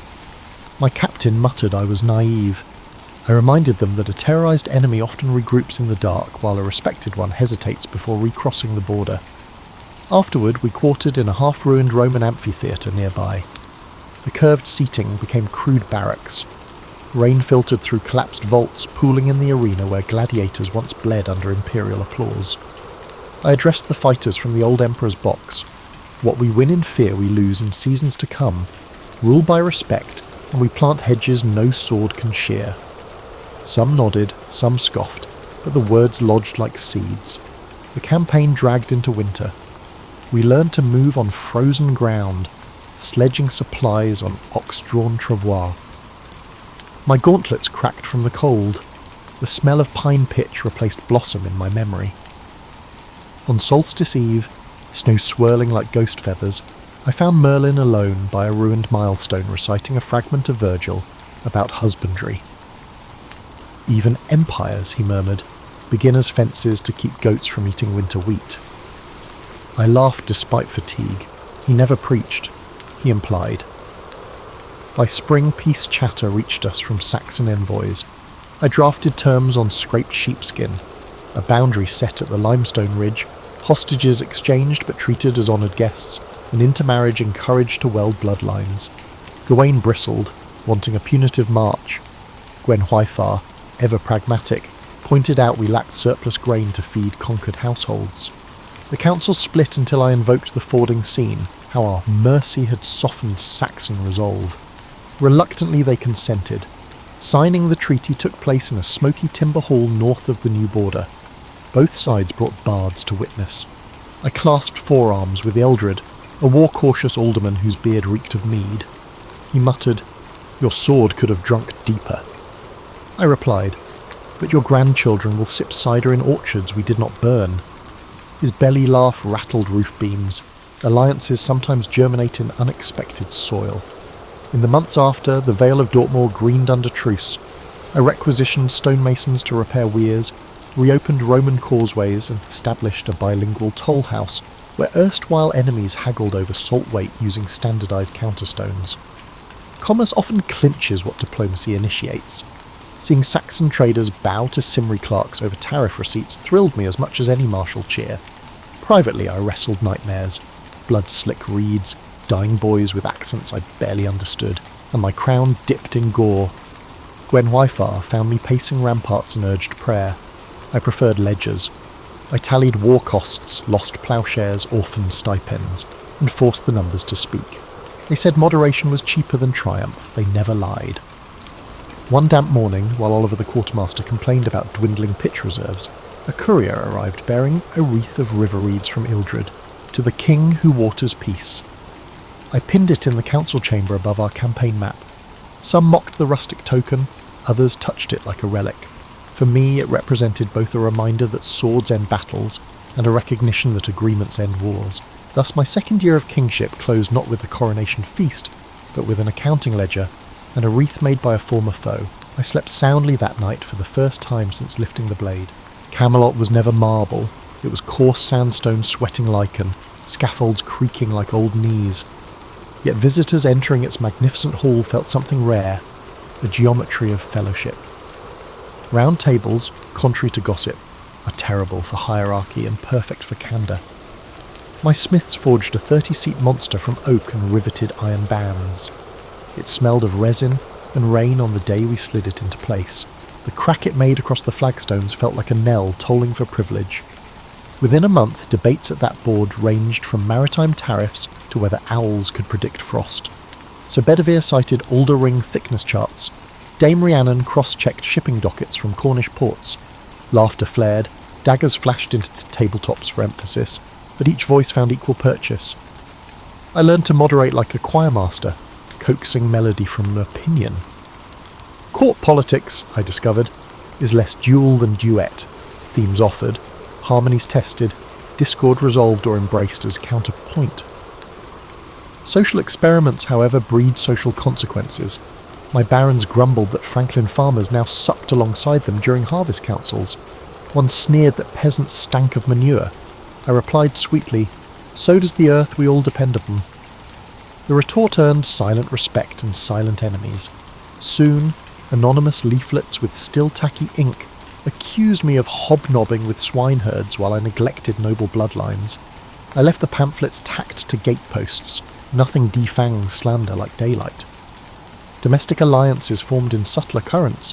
Gwen Huifar established a guild of herbalists, recruiting peasant women whose willow bark tinctures outperformed monastic leechcraft. Knights wounded in jousts found themselves dosed with poultices prepared by hands they once dismissed. Healing, unlike war, proved indifferent to pedigree. Watching the Queen kneel beside a tanner's daughter, grinding sage into salve, reminded me governance can bloom at ground level. Evenings rippled with softer intrigues.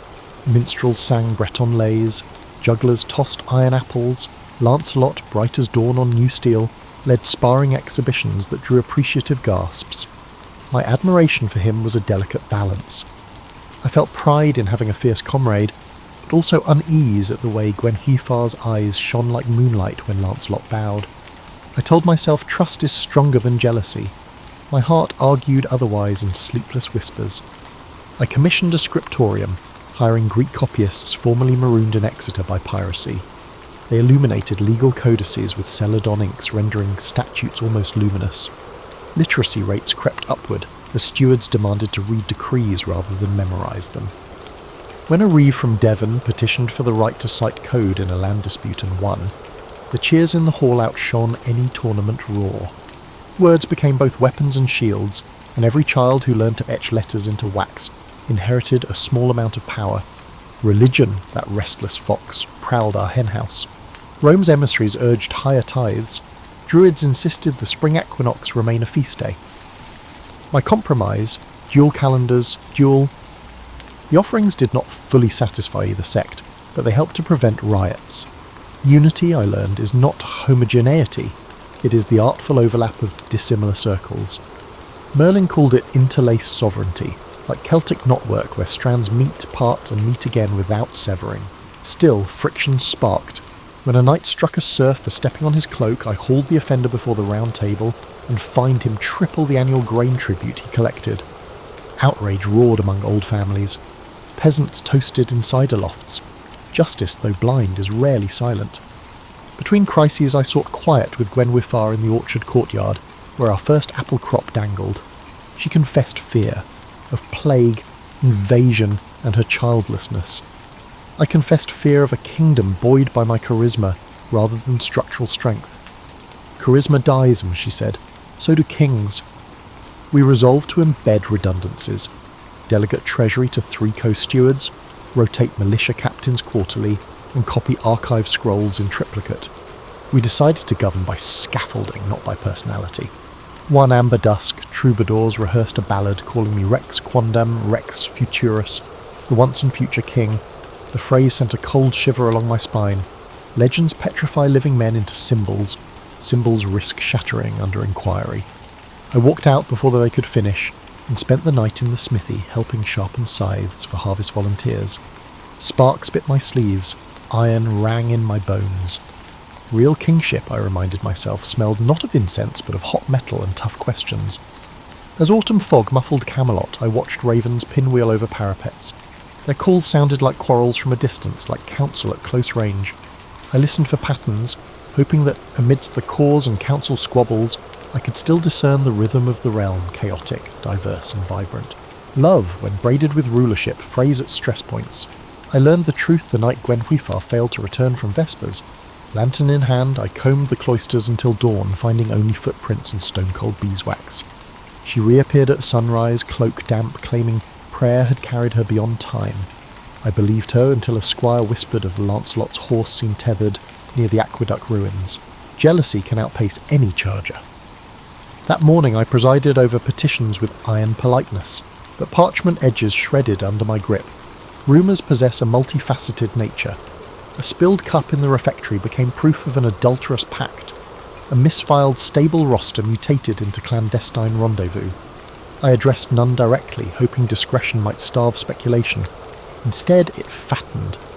Lancelot avoided my gaze during lance drills.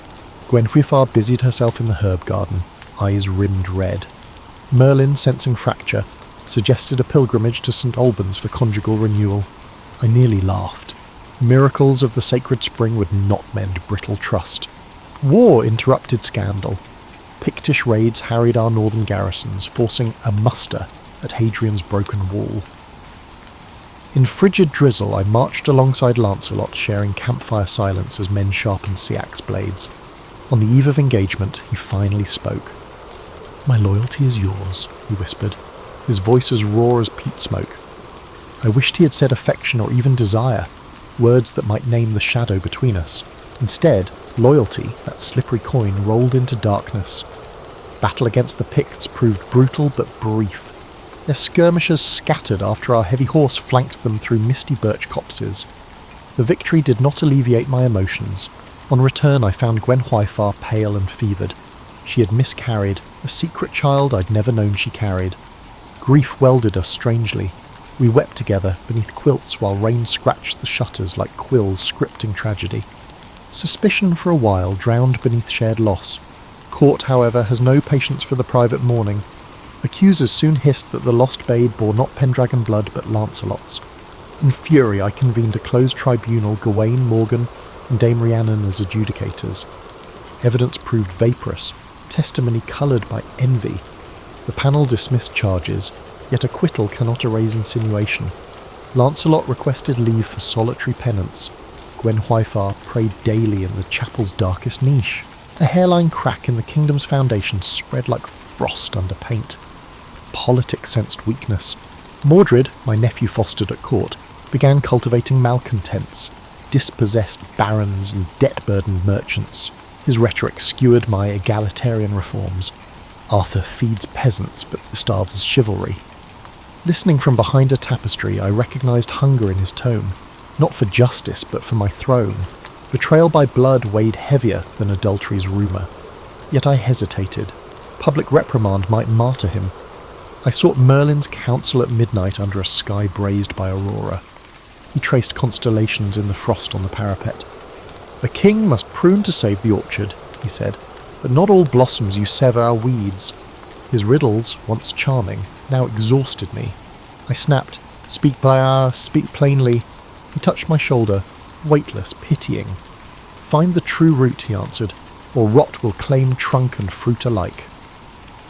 The next day I ordered a tournament to channel courtly aggression. Jousts clanged, banners snapped, and the populace roared approval. Lancelot, newly returned, unseated every challenger until only Mordred remained. Their final pass ended in a splintering collision. Mordred toppled, Lancelot's lance buried in turf. Cheers erupted, but Mordred rose grinning, blood on his lip. "Behold your champion," he called to the stands, "friend to queen and king alike." Applause faltered. Suspicion rekindled. The acclaim seemed to exile Lancelot as he bowed stiffly and left the field. That evening I stared into a silver basin, watching torchlight ripple across water like molten doubt. Choices presented themselves like duelists: expose the affair and risk civil fracture, swallow pride and risk moral decay, or punish rumour and risk tyranny. None felt royal, all felt human. In the end I chose delay, believing time could cauterize wounds. History would call that indecision. Yet in that moment I was still the boy of 17, a crown too big, calculating that love, even bruised, was lighter to bear than bloodshed. I clasped the circlet, straightened my spine, and prepared for whatever scabbard destiny would draw next. Not every saga of rule is wrought in steel. Many unfold in barley. 3 summers after the Pictish affair, drought crisped the midlands, streams shrank to pebble staircases, and sheep nibbled dust. My granary ledgers bled red ink. Famine is a slower blade than war, but kills as surely. I summoned economists, though we lacked that word, for emergency council. Gawain, pragmatic as ever, advised seizing surplus from hoarding barons. Gwen Wyfar proposed seed grants and communal mills. Lancelot, recently returned from self-imposed exile, offered to escort relief convoys. Amid logistical squabbling, a monk named Galen arrived bearing tales of a relic, a chalice reputed to refill inexhaustibly, a grail. He claimed it lay hidden in the ruined valley of Anar, guarded by faith rather than fortification.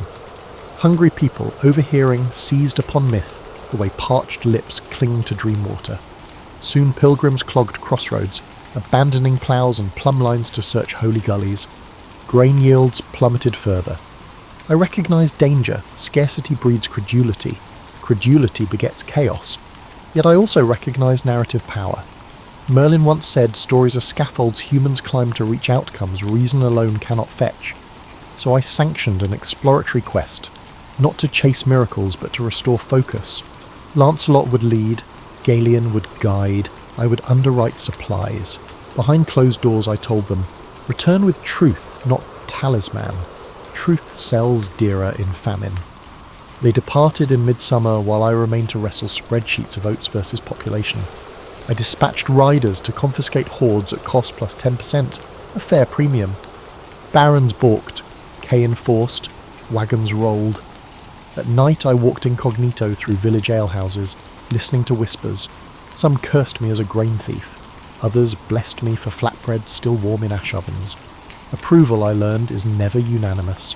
Effective policy courts equal praise and scorn. Meanwhile, Gwenwyfar organised spinning circles where idle hands produced linen to trade for imported rye. The queen who once orchestrated lute recitals now bartered thread counts against caloric yield. Her eyes lost some brightness but gained steadiness. Partnership, we discovered anew, could transcend romance. In autumn, the questing party returned, gaunt, mud-streaked and empty-handed. They found no grail.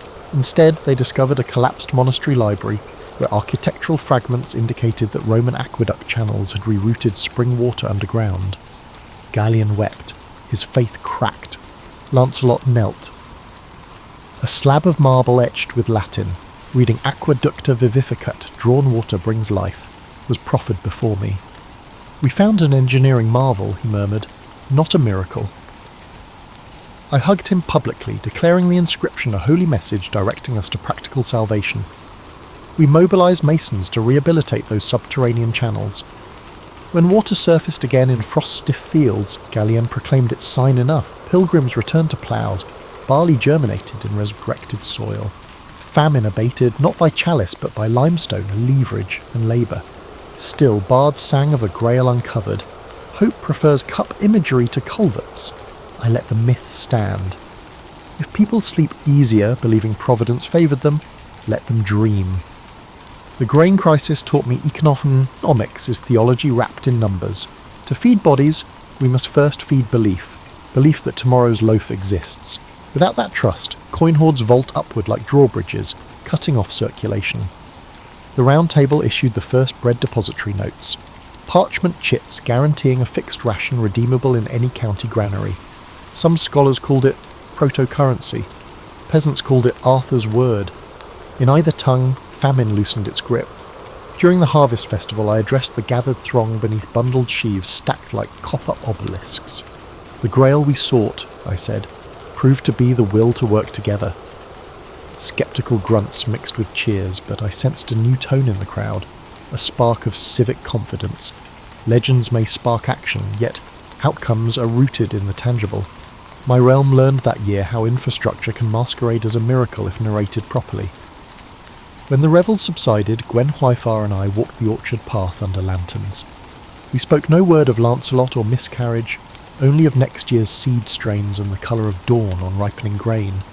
We discovered that peace was as quotidian and delicate as spider silk woven across plough furrows, easily broken, readily rewoven. In my journal, I recorded the observation that a king is half granary clerk and half storyteller. Forget either half, and the kingdom starves. Merlin later read the line, chuckled, and pronounced it the truest magic I would ever wield.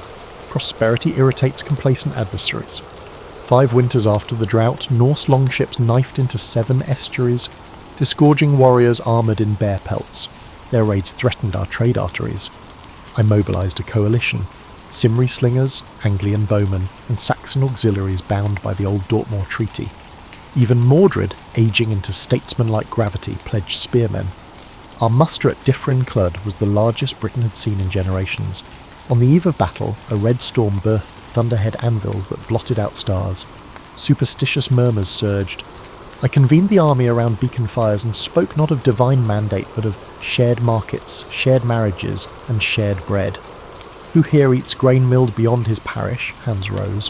Who drinks cider pressed by folk with foreign grandmothers? More hands. Then you already fight together every harvest. Tomorrow only formalises what you practice. Silence. A thoughtful one answered. Combat exploded at dawn. Norse berserkers bellowed under horn blasts, rushing our vanguard like river ice. My centre buckled. I rode the perimeter, rallying foot archers into wedge formation.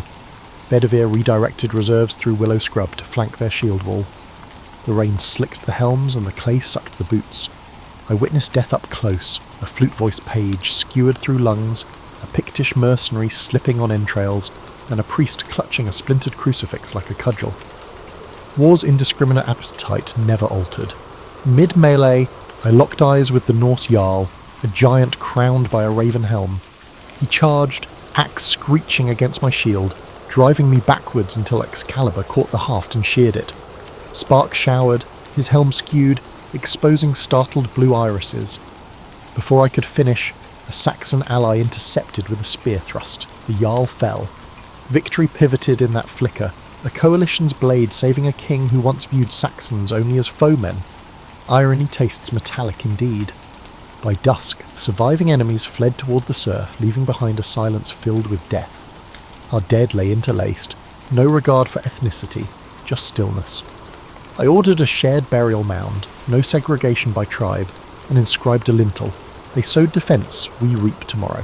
Some scoffed at the sentimentality, yet I needed living minds to remember costs.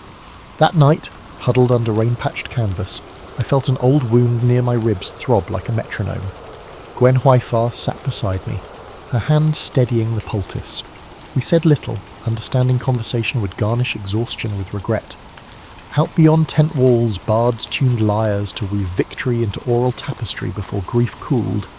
Legend works fastest on fresh blood.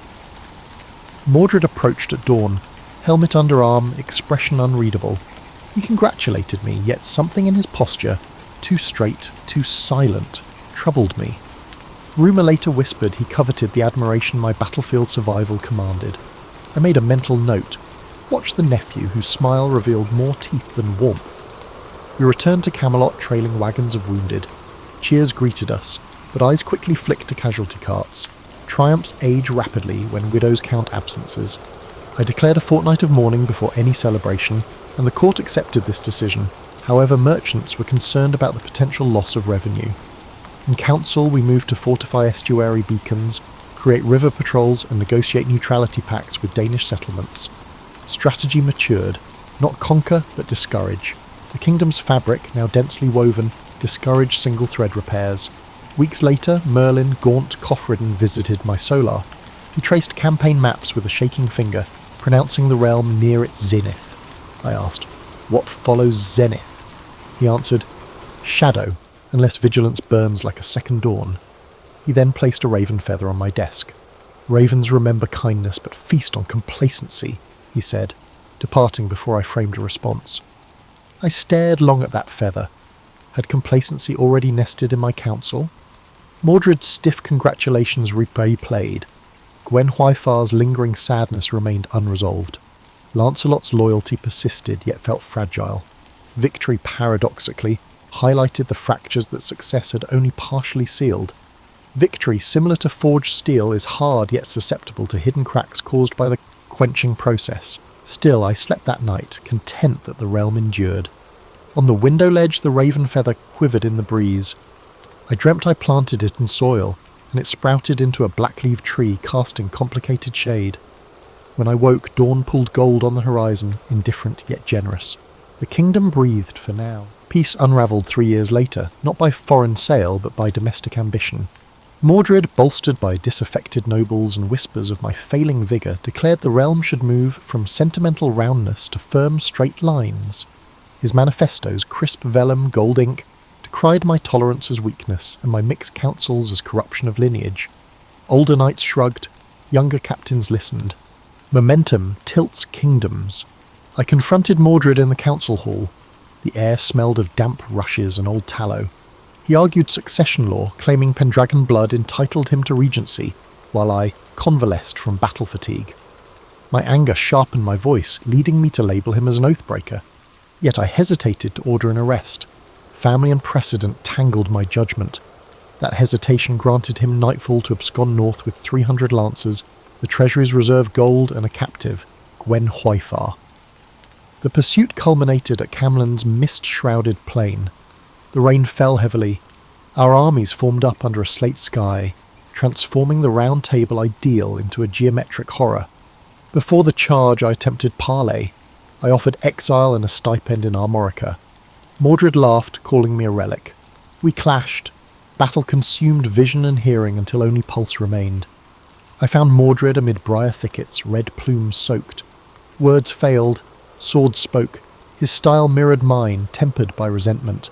We traded blows until Excalibur cleaved his shield. He lunged at me, wielding iron in both fists, and stabbed my thigh. Pain detonated behind my eyes, but I pivoted Excalibur upward into his cuirass. The sword lodged in bone, his breath exited like extinguished bellows. He whispered, "Round ends here," then collapsed, pulling my balance with him. I tore the blade free, but I staggered as my thigh wound gushed warmth into the mud. Chaos ebbed by dusk. Both armies, leaderless, withdrew in wounded whimpers. I lay under thorny hawthorn, rain stinging the wound. Gwen Hwyfar found me hours later, face streaked with ash. She pressed linen, tears mixing with blood. Lights blurred, her voice sounded like surf on a distant shore. I felt softness, perhaps Lancelot's cloak cover me. Someone wept the old Breton lament reserved for harvest deaths. They ferried me to Avalon's marshy isle, accompanied by Merlin and 3 cloaked priestesses. Night herons shrieked overhead.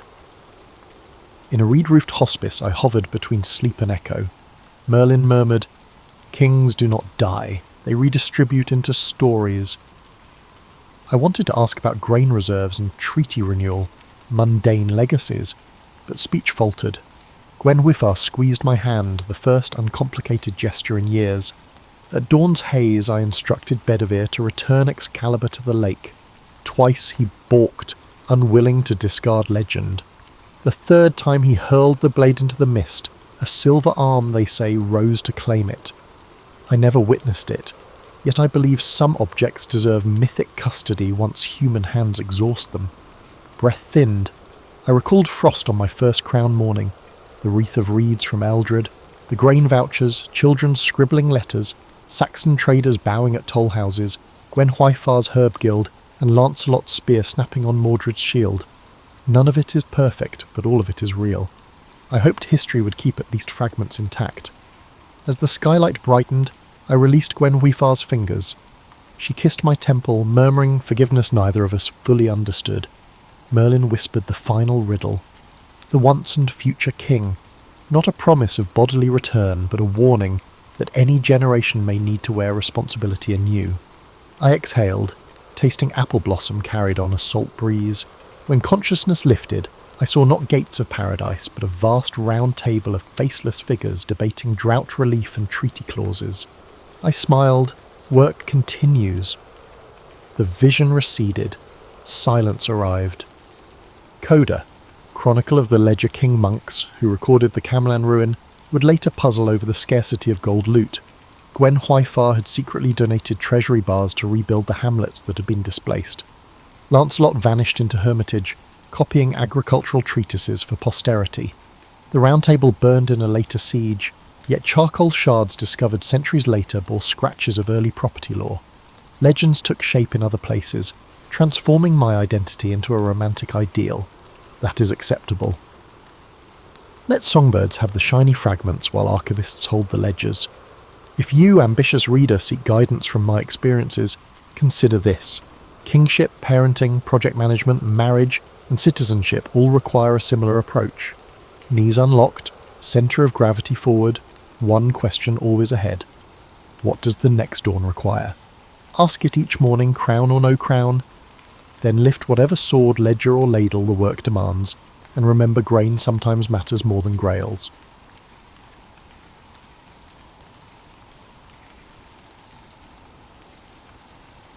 From his earliest days, young Marcus sensed expectations clinging to him like a heavy mantle. He was not yet the philosophical emperor history would revere, merely a curious boy from a prominent Roman family. Marble halls and hushed political debates formed the backdrop of his childhood, each conversation reinforcing the idea that he was fated for a grand role. Even while tinkering with wax tablets and toying with styluses, the weight of the future loomed in every corner of his home. Despite his tender years, Marcus felt drawn to the Roman Forum's colossal columns and venerable statues. Each marble figure whispered tales of victory and downfall, reminding him how power shimmered, then vanished. He marvelled at the thought that these silent sentinels once watched over leaders who, like him, had walked these streets, shoulder to shoulder with fate. More than politics or pageantry, Marcus discovered his keen interest in philosophy. His mother, gentle but incisive, recited lines from Stoic texts on rainy afternoons, speaking of moral fortitude as the shield against life's unpredictable storm. In these verses, Marcus found a reassuring promise that wisdom could transcend the clamour of ambition. This fascination grew when he met Junius Rusticus, a revered tutor uncompromising in truth. Instead of coddling Marcus, Rusticus challenged him, igniting the fire of a questioning mind. Their lessons were forging an inner sanctuary, one guided by reason rather than impulse. While many children dreamed of feasts and fleeting distractions, Marcus quietly gravitated toward calmer pursuits. Evening hours found him practicing letters by lamplight, his stylus carving words about duty and virtue into smooth wax. Even at a young age, he sensed that an empire was not just a playground of wealth and power, but an arena where moral strength was tested at every turn. Politics, however, remained an unrelenting reality. Allies and adversaries shifted like desert sands. Whispered rumours ignited disputes in the Senate before the boy even finished his morning meal. The sheer chaos unsettled Marcus, reinforcing his belief that the world desperately needed unwavering ethical principles. In the orchard behind his family's estate, where lemon trees cast comforting shadows, the boy pondered the gap between noble intentions and the labyrinthine struggles for control. Could a leader maintain honour in a realm that seemed to thrive on cunning? One evening, he overheard a conversation between two young senators, speculating on the emperor's successor. They spoke of cunning, lineage, and ties that could tip the scales of power. The gravity of those words thrilled and sobered him. Soon, the emperor's choice would reshape the lives of thousands. Perhaps they would someday look to Marcus for leadership. The thought both exhilarated and weighed him down. He was fully aware that the opulent facade of Rome concealed genuine struggles for numerous individuals. However, a glimmer of determination glowed within him. If he could combine his moral convictions with practical governance, perhaps he could leave a lasting legacy for Rome, surpassing the monuments adorning its skyline. Within the hush of the orchard, lulled by the scent of citrus, Marcus would close his eyes and imagine a city where leaders governed with compassion and clarity, where a child's lessons in virtue could shine light into the darkest corners of public life. This was more than daydreaming. It was the formation of an inner compass. Over time, that compass would guide him through personal trials and political storms alike. The seeds of the greatness, once planted, sprout in quiet moments of introspection. Marcus Aurelius was still a boy, but those daily lessons, Stoic texts, moral debates, afternoons spent in wide-eyed awe at the Forum's relics, were shaping him into something unexpected. He wanted to be more than a figurehead who wore the purple cloak of Rome. He aspired to be a leader who, through reason and resolve, could honour the empire's legacy while also moulding it into a place where virtue had not yet gone to die. Only time would reveal the magnitude of that promise. But in those early days, he nurtured it beneath the lemon trees, letting the steady Roman sun coax it into full bloom. Occasionally, he noticed the quiet fear in the eyes of servants. wondering if the next political shift would upend their lives. These silent observers became Marcus's secret teachers, revealing how the whims of the powerful sent ripples through every social stratum. Each nervous glance was a stark reminder that real lives rested on the emperor's decrees. For Marcus, the truest path forward lay in forging a principled heart, one that would not falter when confronted by the swirling winds of power. He did not yet know how he might achieve such steadiness, only that he must, lest he become the very thing he feared.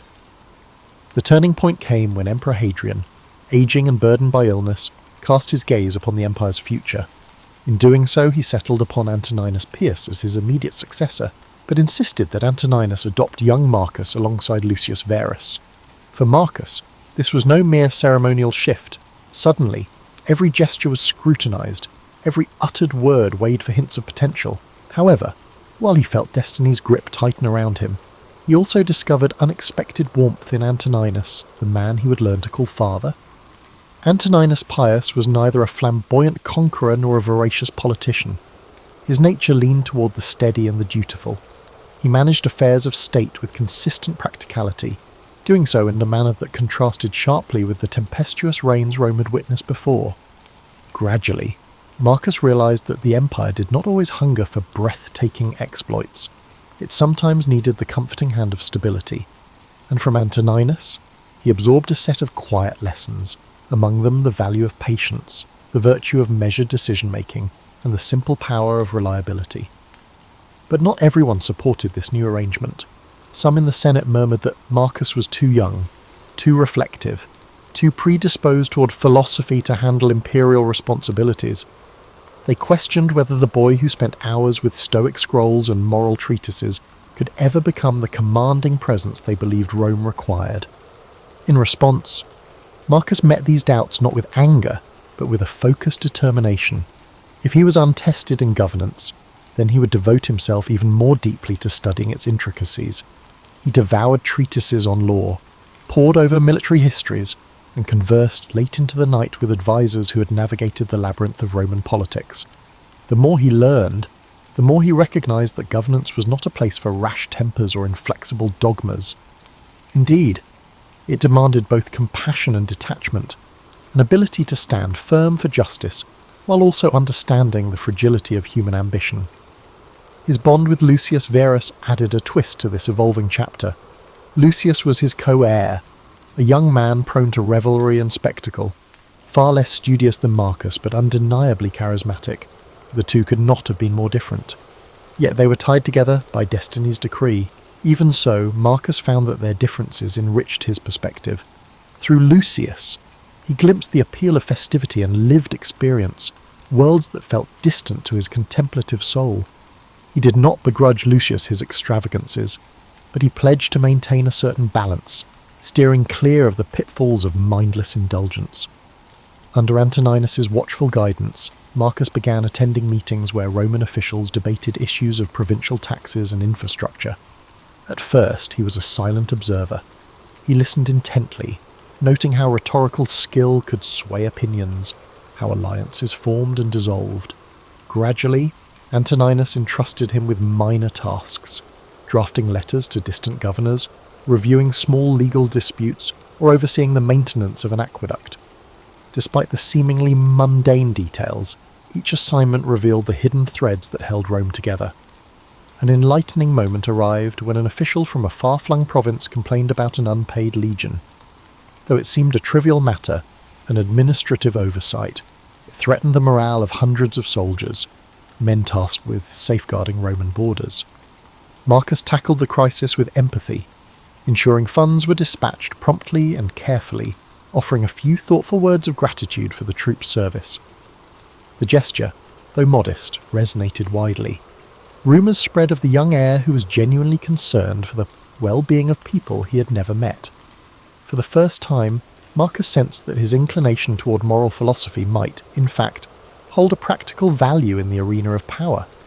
Life under Antoninus's roof was both nurturing and demanding. The emperor expected discipline, but also allowed Marcus to cultivate intellectual pursuits.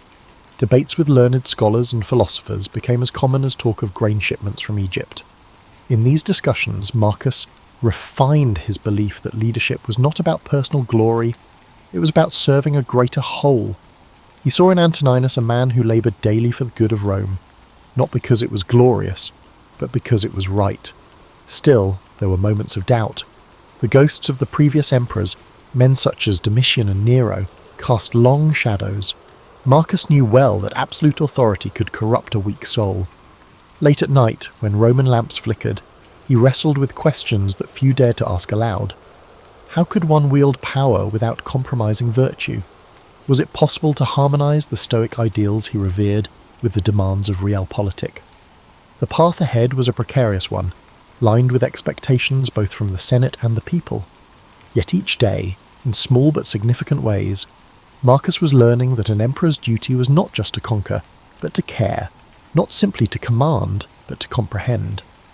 By internalising these truths, he began shaping the course of his future reign.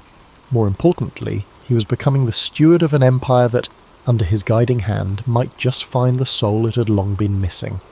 Years passed quietly, each sunrise an opportunity for Marcus to refine his understanding of both philosophy and government. Antoninus Pius, hale and cautious, presided over Rome without the military spectacles or outlandish feasts that had characterized some of his predecessors. In this environment, Marcus matured into a man who merged introspection with practical discipline. The empire, under Antoninus's measured hand, was relatively calm, but that calmness was not guaranteed to last. Everyone sensed the inevitable storms gathering on the horizon. Marcus spent his days balancing official duties with philosophical exploration. When he was not poring over scrolls of legislation or meeting envoys from distant provinces, he would lose himself in the works of Epictetus and Seneca. Far from an abstract exercise, these writings felt like maps, guiding him through the moral intricacies of leadership. He scribbled notes in the margins, pondering how to remain true to himself even when thrust into decisions affecting thousands of lives. Although he now enjoyed a status second only to Antoninus, Marcus remained approachable. He developed a habit of conversing with those at the fringes of power. Interpreters who facilitated talks with foreign delegations, stewards who oversaw the daily distribution of grain, even the librarians who cared for Rome's repositories of knowledge. Listening to their small but urgent stories, he saw more clearly the magnitude of responsibility that would soon rest upon his shoulders. Each conversation reminded him that the empire's success was anchored in everyday diligence, not just in grand proclamations. His personal life, though mostly tranquil, had its challenges. Encouraged by Antoninus, he entered a thoughtful marriage with Faustina, the emperor's daughter. Their union was not just a political arrangement, there was genuine affection between them. Faustina brought a spirited energy that balanced Marcus's more reflective nature. Yet, the intricacies of raising a family within the palace tested his composure in ways philosophy books rarely addressed. Their children's laughter filled the marble halls, but so did the strains of potential succession debates. Marcus tried to be an engaged father, but he often found himself juggling the empire's needs with the demands of parenthood. Meanwhile, Lucius Verus, his adoptive brother, grew increasingly restless. The lull under Antoninus's rule left Lucius craving excitement. He frequented gatherings that were rumoured to be lavishly hedonistic, drawing the curiosity of Rome's elite and the concern of its moralists. Despite their occasional friction, Marcus still cared for Lucius, who was, after all, part of the family. To reconcile their worlds, Marcus invited Lucius to more official functions, hoping to blend Lucius's charm with the seriousness of leadership. Sometimes it worked, other times it sparked tension. It was around this period that disturbing news began to trickle in from the northern frontiers. Germanic tribes tested the boundaries of the empire, small incursions hinting at bigger clashes to come. Rome had grown accustomed to relative peace, and these events rattled the comfortable illusions of eternal stability. Marcus became acutely aware that Stoic ideals would soon be tested on the battlefield as much as in the Senate. Responding to these threats required not just philosophical calm but strategic understanding, a skill he was only beginning to hone. In the midst of these concerns, Antoninus's health began its slow decline. The once vigorous emperor found it harder to manage day-to-day affairs. His breath grew laboured, and he often complained of fatigue. Though he did his best to hide this weakness from the public, it was clear that the reins of power would soon pass to Marcus. The Senate, aware of Antoninus's frailty, started looking to Marcus for guidance. The time of apprenticeship was ending. A new chapter beckoned. As the final months of Antoninus's life slipped away, Rome braced for another transition. Advisors, supplicants, and petitioners flocked to Marcus, seeking to gauge how he would wield authority. Their probing questions highlighted the complexity of the imperial mantle. He would have to be judge, general, administrator, and guardian of moral order. While Marcus's Stoic studies had long taught him to just detach from anxiety, he found it increasingly hard to remain unaffected by these growing burdens. In private moments, he confided in Faustina, admitting fears about war, about the intrigues lurking beneath Rome's placid surface, and about the simple possibility of failing those who depended on him. She, in turn, reminded him of his capacity for empathy and reason. Though the role of emperor seemed impossibly grand, Marcus had spent his entire life preparing, in subtle ways, for the very challenges that now loomed ahead. Finally, Antoninus Pius passed, gently and without drama, surrounded by those he loved. The city let out a measured sigh of sorrow, acknowledging the passing of an era defined by stability. However, beneath that grief lay a cautious optimism that Marcus Aurelius, thoughtful, unassuming, and thoroughly steeped in the empire's workings, might guide Rome with both virtue and pragmatism. Many whispered that a new golden age could be on the horizon. Others, recalling the cycles of history, reserved judgment until events proved the substance of Marcus's character. With the emperor's seat now vacant, all eyes turned to Marcus. The hush that settled over the city was brief but profound. A quiet vow formed in his mind. He would carry forth the Stoic torch, letting reason define his reign and compassion temper his decisions. Unknown trials awaited him, from barbarian incursions to political betrayals, but he would meet them as a man dedicated to something greater than personal gain. Rome was poised to discover if a philosopher king could truly exist, a leader who could blend moral wisdom with the realities of ruling an empire that, though splendid, was also vulnerable and flawed. In the wake of Antoninus's passing, Marcus Aurelius ascended to the throne with a mixture of solemnity and resolve. By tradition, he shared authority with Lucius Verus, fulfilling the adoption arrangements that Hadrian had set in motion years before. It was a decision that simultaneously solidified Rome's governance and tested Marcus's patience. Despite their differing temperaments, one philosophical and measured, the other spirited and convivial, they now united in leadership. Their first challenge appeared swiftly. The Parthian Empire seized upon the perceived vulnerability of a transitioning Rome, threatening key eastern provinces. Roman legions prepared for battle, and Lucius Verus rushed to oversee military operations. Marcus stayed behind in the capital to manage the rest of the empire. Letters from the front revealed victories peppered with Lucius's flamboyant account of triumphs. Yet Marcus also sensed the strain on the troops. In addition to the clashing of swords, war also presented logistical challenges such as supply lines, desert conditions, and the imminent threat of disease. As if on cue, a devastating plague emerged, travelling with the legions back from the eastern campaigns. Called the Antonine Plague by future historians, it spread like wildfire, leaving panic in its wake. Citizens fled the densely populated quarters while rumours circulated that the gods were punishing Rome for its arrogance. In the midst of this horror, Marcus clung to his Stoic roots, advocating calm, reason, and measured steps to contain the devastation. Hospitals were organised, rations allocated. Despite scepticism from some corners, the emperor led by example, supporting sanitation measures and funding the medical efforts of Galen, the famed physician of the time. Yet the costs were severe. Cities grew somnant from the high death toll, farmland lay untended, and the empire's morale dipped to a new low. The plague's merciless reach sharpened Marcus's sense of empathy. He realised that no matter one's station in life, suffering belonged to all. He worked tirelessly with local leaders to provide relief, draining personal funds to feed and heal those most affected. While some criticised these expenses as unsustainable, Marcus saw them as a moral imperative.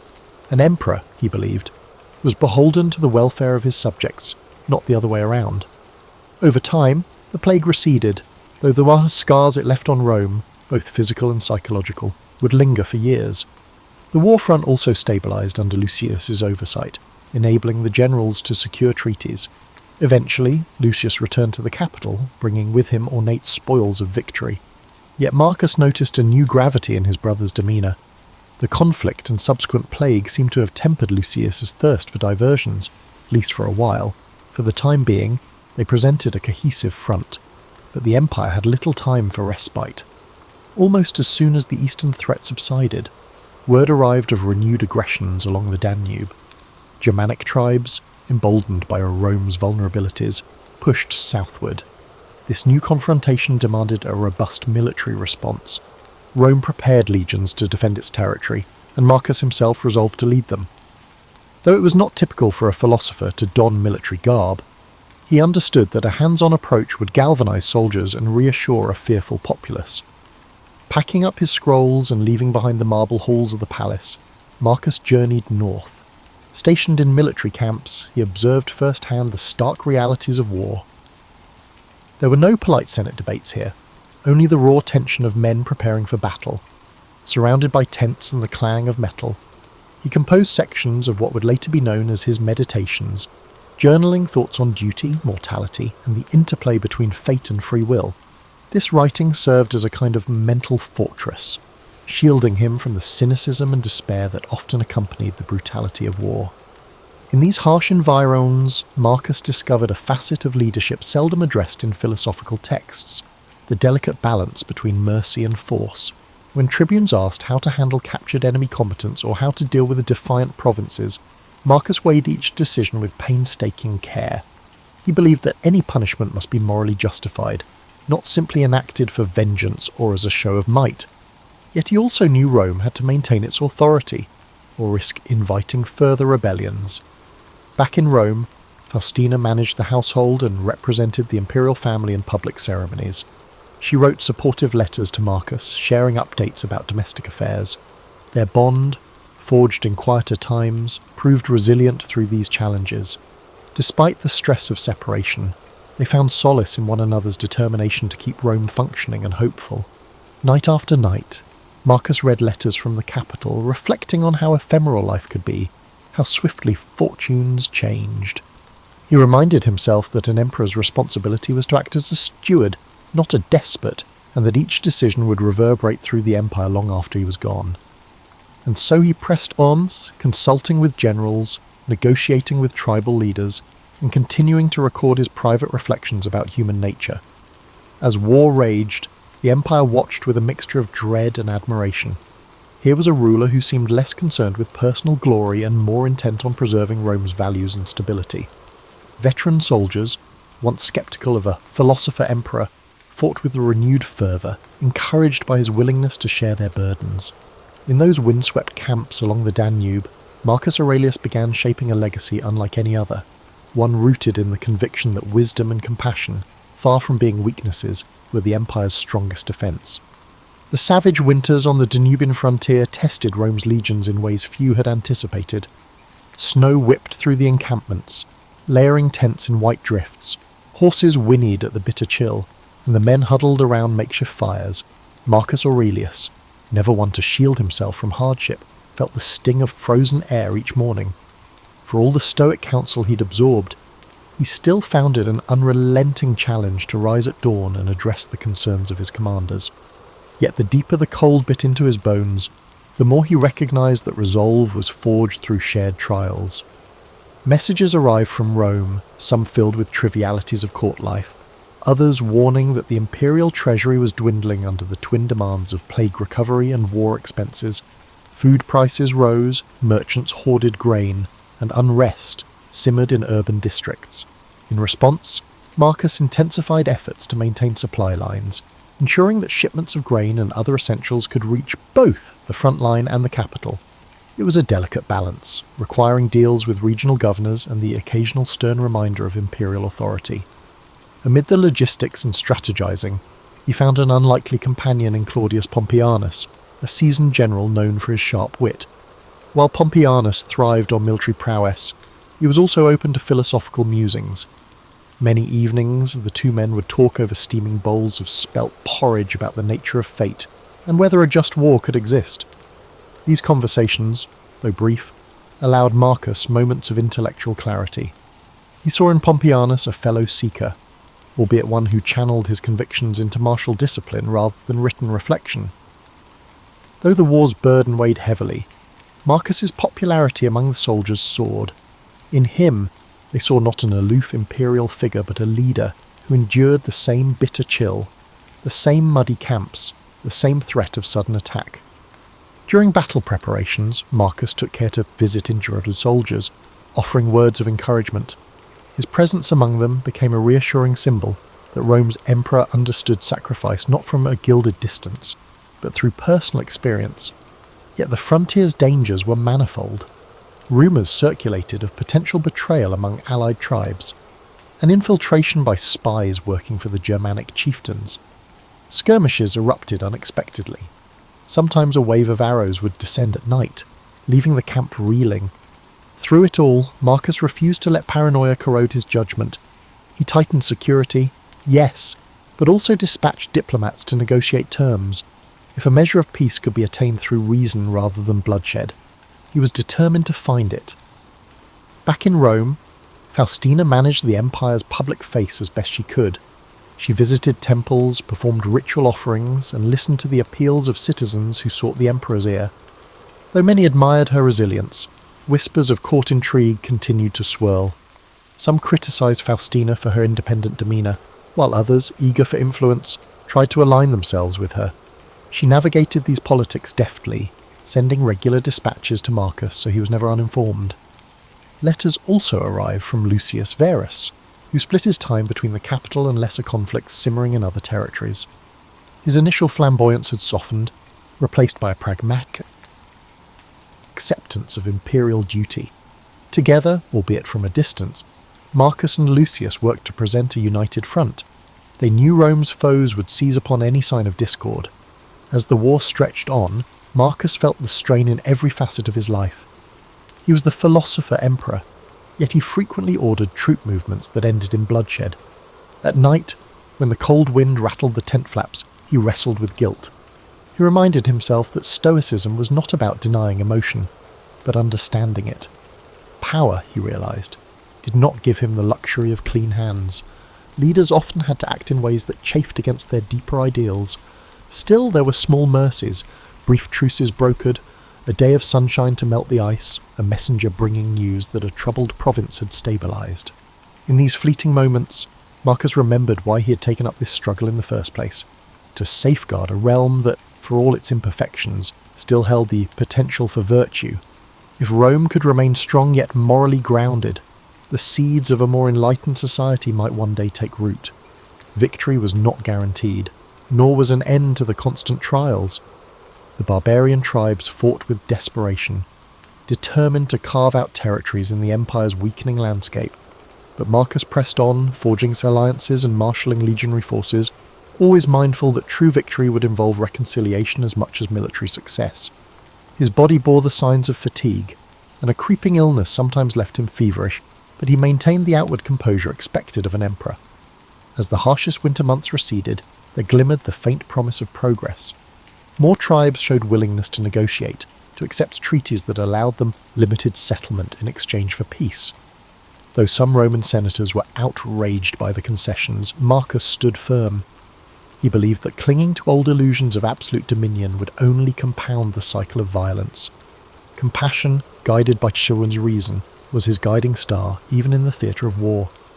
After countless skirmishes and negotiations, the tide slowly began to turn in Rome's favour.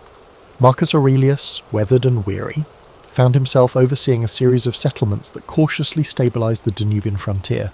Tribes once considered mortal enemies now sought peaceful coexistence, albeit with complex agreements involving tribute, migration rights, and mutual defence pacts.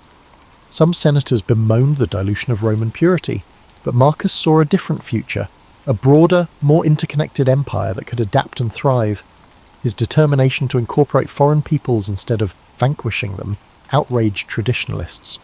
However, the emperor deemed it imprudent to presume that the empire's initial borders were unchangeable. Like a living organism, Rome had to evolve or wither. He recalled his Stoic maxims: all things change, and one must move in harmony with the nature's flow. For Marcus, That included welcoming new voices into the Roman fold, even if it defied entrenched notions of superiority. Physically, the years of hardship had taken a toll. The relentless cold of the frontier, the stress of command, and the sporadic fevers that plagued him during extended campaigns left Marcus frailer than before. Long days spent riding between outposts led to frequent aches, and a persistent cough hinted at something more serious. Nonetheless, he pushed forward, guided by a sense of duty that burned hotter than any physical ailment. The war itself was winding down, yet a fresh tragedy shook him. Word reached the Emperor of Lucius Verus's sudden death from illness while returning to Rome. Marcus grieved deeply for his adoptive brother. Though they had often been at odds, Lucius's presence had been a stabilizing factor, a reminder that rulership could have more than one face. In the aftermath, Marcus bore the weight of the empire alone. Sleepless nights ensued, haunted by questions about legacy, mortality, and the shape of Rome's future. Returning to the capital, he found a society wounded, but not broken. The plague's scars remained visible in empty shops and thinner crowds, but daily life had regained some vibrancy. Senators who once criticised him with veiled scorn now offered subdued respect. Many recognised that he had led Rome through one of its darkest chapters, whether or not they agreed with every decision. Outside the Senate, artisans and farmers alike spoke of the emperor's empathy, a trait seldom celebrated in men of power. However, no sooner did Marcus settle back into Roman affairs than fresh rumours emerged. Whispers accused Faustina of conspiring against him, suggesting she had grown too close to certain members of the court. Marcus, pained by this gossip, tried to separate baseless slander from legitimate concern.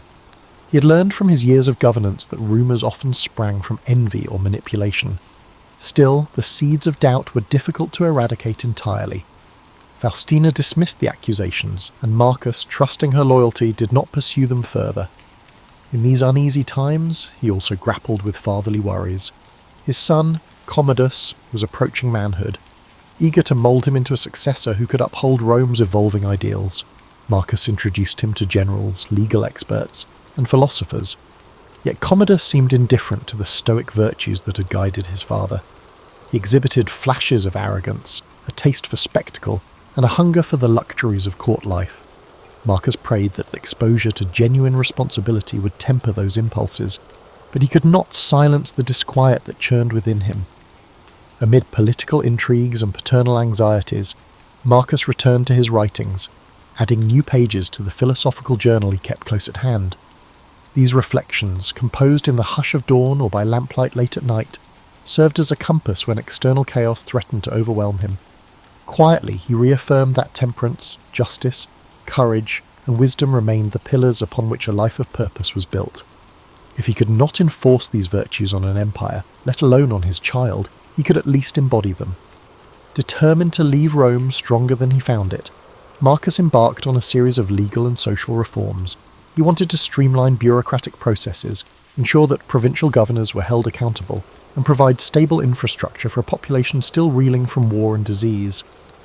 Funding was scarce, but he allocated what resources he could to the projects he deemed essential. Aqueducts were repaired, roads improved, and schools granted modest stipends to educate the next generation.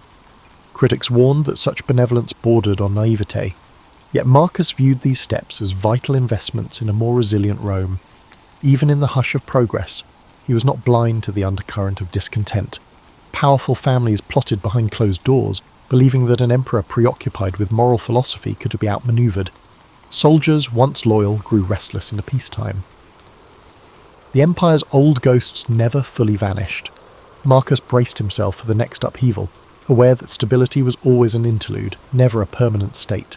And so he carried on, leaning on the very principles he had studied as a child, navigating betrayal and forging alliances, contending with the willful nature of his offspring. He tried to remain steadfast. Each day brought a new puzzle, a shortage of funds, a border skirmish, a senator's duplicity.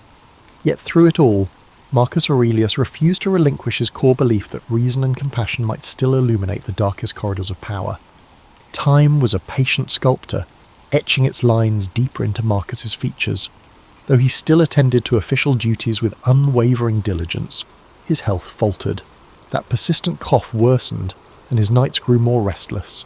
The physicians advised rest, but an emperor's life rarely granted such luxuries. Fears lingered too, the sense that the empire was but one rumour, one betrayal, or one uprising away from fragmentation.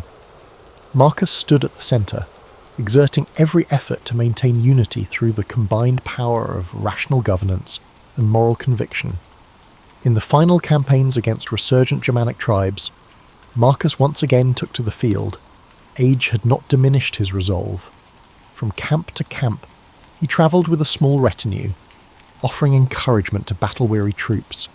Yet this time the war-worn emperor appeared more ghostly than regal. The men spoke of his stoic endurance, how his eyes shimmered with fever even as he spoke of duty and fortitude. For all he had done to keep Rome intact, the ravages of illness would not yield to rhetorical skill. Commodus, summoned to his father's side, witnessed first-hand the empire's fringes, a harsh land shaped by conflict. Marcus hoped the sight would steel his son's character, prompting a sense of responsibility. But Commodus wore impatience like a second toga. He complained about the cold, about the humble rations, about the lack of pomp he believed befitted an imperial heir.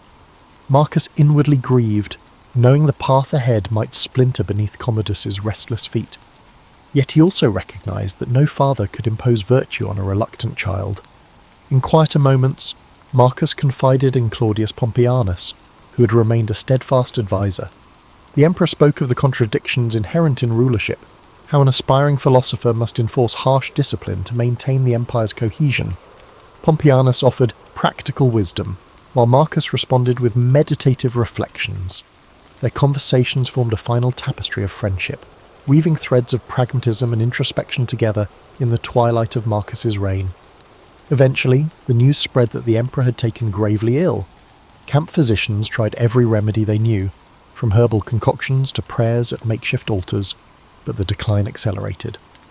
Marcus retreated to his tent, his body weakening, yet his mind still alert, summoning Commodus for a last conference. He emphasized a single theme: the virtues that guide a leader must not be mere ornament. In the hush between father and son, he uttered words about compassion for subjects, fairness in judgment, and the necessity to curb excess. Commodus, shifting uneasily, nodded but offered little reassurance. As the hours slipped by, the emperor returned to his meditations. There, in the fading glow of a lantern, he penned a few final lines in a journal that had been his companion through wars, plagues, and political strife. He wrote not of victories or conquests, but of how fleeting each moment is, and how each individual's duty is to act in accordance with the good of the whole. Rumour would have it that these last notes carried more serenity than sorrow, as though Marcus were already stepping into the realm beyond mortal worries. When his eyes closed for the final time, the camp fell into a sombre hush. Soldiers who had long admired his calm presence gathered around the tent, quietly paying their respects. Courtiers murmured that the empire had lost its quell. Even those who once criticised Marcus found themselves longing for his steady hand. The commander of the guard ordered a gentle watch throughout the night, unwilling to break the solemn peace that followed his final breath. Yet life in the empire continued. The next day, Commodus assumed leadership, and Rome braced for another shift. Few doubted that change was inevitable. Marcus had known it himself, but he had also believed that his efforts, his stoic counsel and moral reforms, had planted seeds for a gentler, more reasoned empire. The question of whether those seeds would sprout or wither under Commodus's rule filled hearts with both anticipation and dread. In the days following his death, the body of Marcus Aurelius was prepared for a reverent return to Rome. Crowds lined the streets to catch a glimpse of the funeral procession. Rome did not always cherish its philosophers, but it seemed determined to honour this one, who had guided the empire through despair. Women wept openly, remembering how he had once funded relief in their neighbourhoods. Veterans stood in stoic salute, each recalling the winter nights he spent among them. Scholars carried small scraps of parchment filled with the emperor's wisdom, uncertain if the new era would appreciate such lessons. In the coming years, Rome's course would deviate sharply from the principles Marcus had championed. Commodus's reign brought spectacle over substance, extravagance over empathy. Yet long after the empire's fortunes rose and fell, the writings of Marcus Aurelius endured, quietly offering guidance to those who, like him, sought a life anchored by virtue and reason. He left behind no sweeping arcs of conquest, no grand self-aggrandizing monuments. His legacy was etched in the hearts and minds of those who witnessed how an emperor could sit by a soldier's bedside or grant clemency to a defeated foe. The marble might crumble, the gold might tarnish, but the ideals Marcus championed, integrity, humility, wisdom, would stand resilient. And so, in the annals of history, he would remain a guiding light, a testament that even within the highest seat of power, the human spirit could strive for something nobler than mere dominion.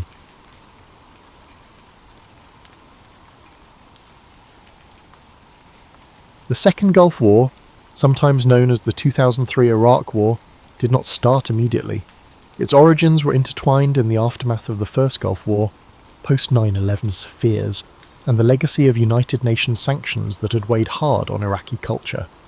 Following Saddam Hussein's invasion of Kuwait in the early 1990s, the US-led coalition launched Operation Desert Storm, which brought Iraq into submission. The official fighting ended quickly, but the following peace was far from stable. Economic sanctions have a significant impact on trade and the quality of life for ordinary Iraqis.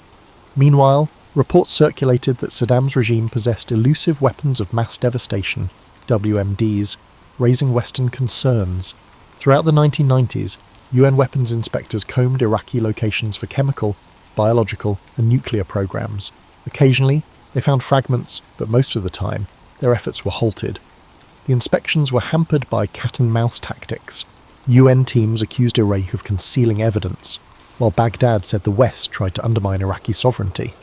The rest of the Middle East watched anxiously, fearful that any new confrontation would upend a region already reeling from Palestinian-Israeli tensions and the aftermath of the Iranian Revolution. Then followed the seismic event that altered world politics, the 9/11 attacks on the United States. Al-Qaeda's attack sparked a surge of fear and indignation, pushing the George W. Bush government to declare a global war on terrorism. Although Iraq had no documented links to 9/11, the administration quickly identified Saddam's regime as a possible threat. The danger was that terrorist groups may gain lethal technologies from rogue states, and Saddam's unpredictability made him an accessible target for the Americans. Speeches in Washington evoked a new moral clarity. Either you supported the United States or the terrorists. Diplomacy in the early 2000s was complex. European allies were divided, the United Kingdom supported the American position, while France and Germany warned that an unprovoked war could inflame the Middle East.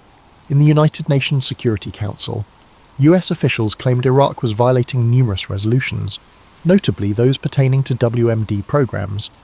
Meanwhile, Hans Blix and other inspectors returned to Iraq, inspecting sites ranging from desert bunkers to elegant homes.